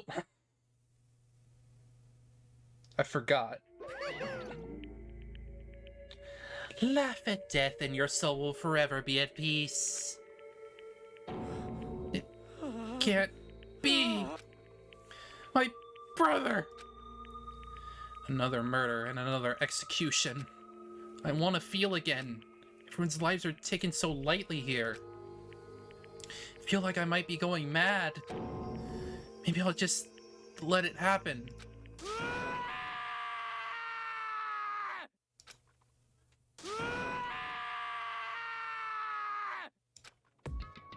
As Taka's sad screams invaded our skulls, we were each forced to realize once again. But he, of course, he had to. What a disappointment. This is the end of the game. Yakuya? What is this? You're completely insane, you know that? A game? One of our friends is dead. Do you realize that? Naturally. Of course I do. Because this game is life or death. Hey. I don't have anything to say to you. I don't have a response, except that... However... I just don't understand why. Why did you go out of your way to disguise Mondo's crime? What? Why? Isn't it obvious? Because it made things more interesting. This was calm, emotionless, like the voice of death, chilled me to the bone. Last night, when the murder took place, I was in the library as usual. Honestly. So you ignore the nighttime rule too. That rule never mattered to me. I don't recall agreeing to it. There is nothing to be done. Well, I don't particularly care. Please, continue. The night grew late, and I decided to return to my room, which was when I stumbled upon him. I spotted Mondo coming out of the girls' locker room. After he'd gone, I looked inside and saw the corpse. What? You mean you actually witnessed the murder? He was such a fool. He didn't have the slightest idea that I'd seen him. Well... So you're saying you knew who the culprit was from the very beginning? That's right. Indeed. If that had been the end of it, how boring would that have been? I mean, what a waste of time to have the answer revealed right at the beginning. Which is why I decided to lend a little helping hand. I thought it would liven things up. Well, that just kind of keeps showing that you're just a piece of shit, but okay. You did all that to liven things up. I see. So after hearing about Genocide Jack from Toko, you decided to use that. Create the fake murder scene. But... Damn, man, if we hadn't figured out who'd really done it, you would have been dead too, right? Well, obviously I would have revealed the truth before it reached that point. Of course. Miyako turned and looked me in the eye. I could feel his sharp eyes piercing into me.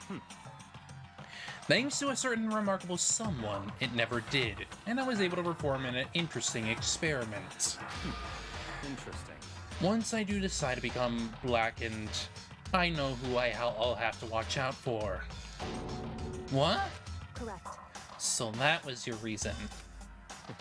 Are you satisfied? Indeed. Yes, we're done listening to your story. Moving on. Hey, Here's something I'd like to ask Monokuma. What's this?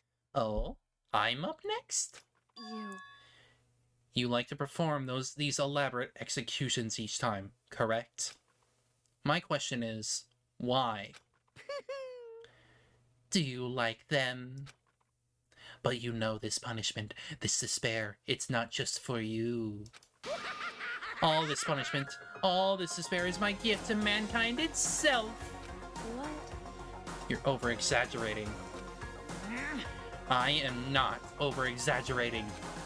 These punishments are meant to transform all hope to despair. Damn.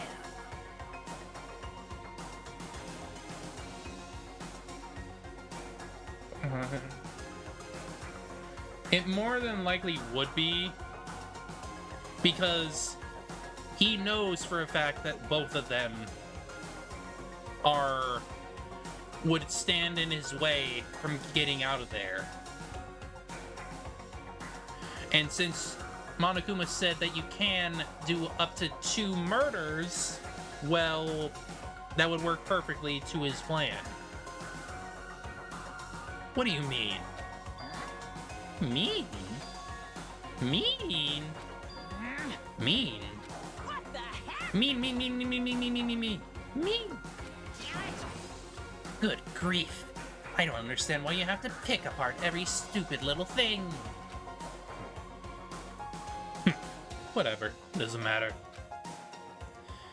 In the end, I'm going to stand alone as the victor, and then everything will be revealed to me.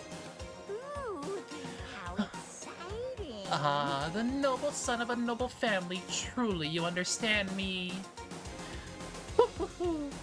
I think this is the start of a terrifying friendship. That's enough. Shut up. I would never stoop to the level of a childish criminal like you. Let me just say this. After I've achieved complete victory, you're up next. I'm going to find you and kill you. Understand? In the name of my family. In the name of the Dogami family, for which victory is foregone conclusion. You're getting all riled up. Oh, so cool. It's like you're the main character of a video game or something. No trash mob for you. I swear, whatever it takes, I will kill you. Temper. Sounds like someone needs a nap.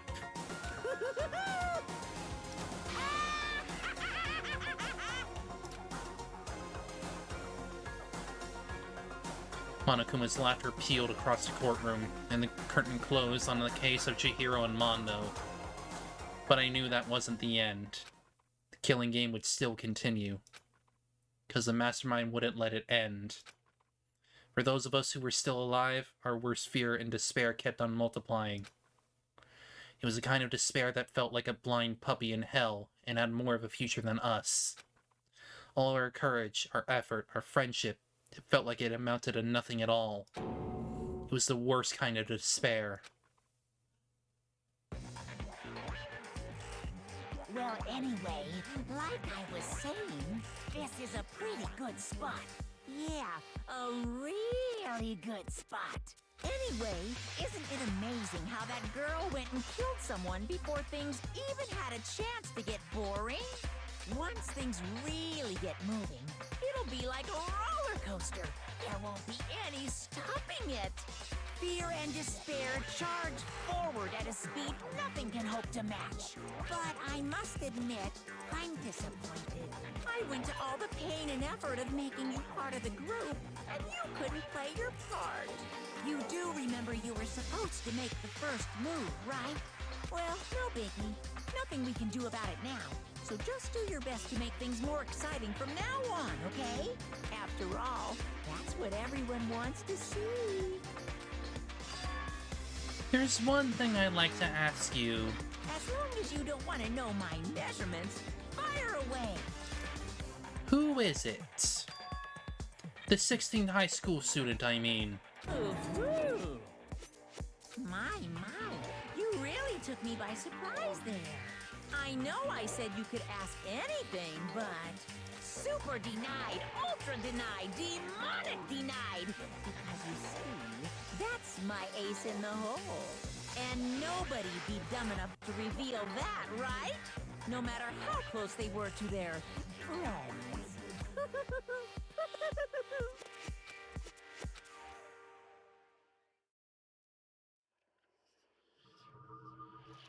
And there it goes.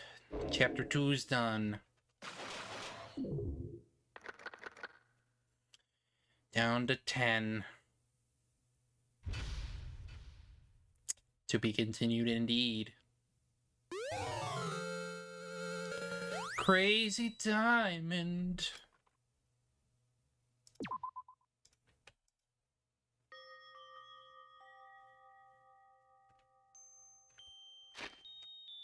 Let's save it here.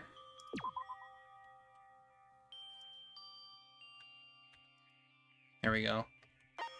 Alright, we're gonna end it here for today.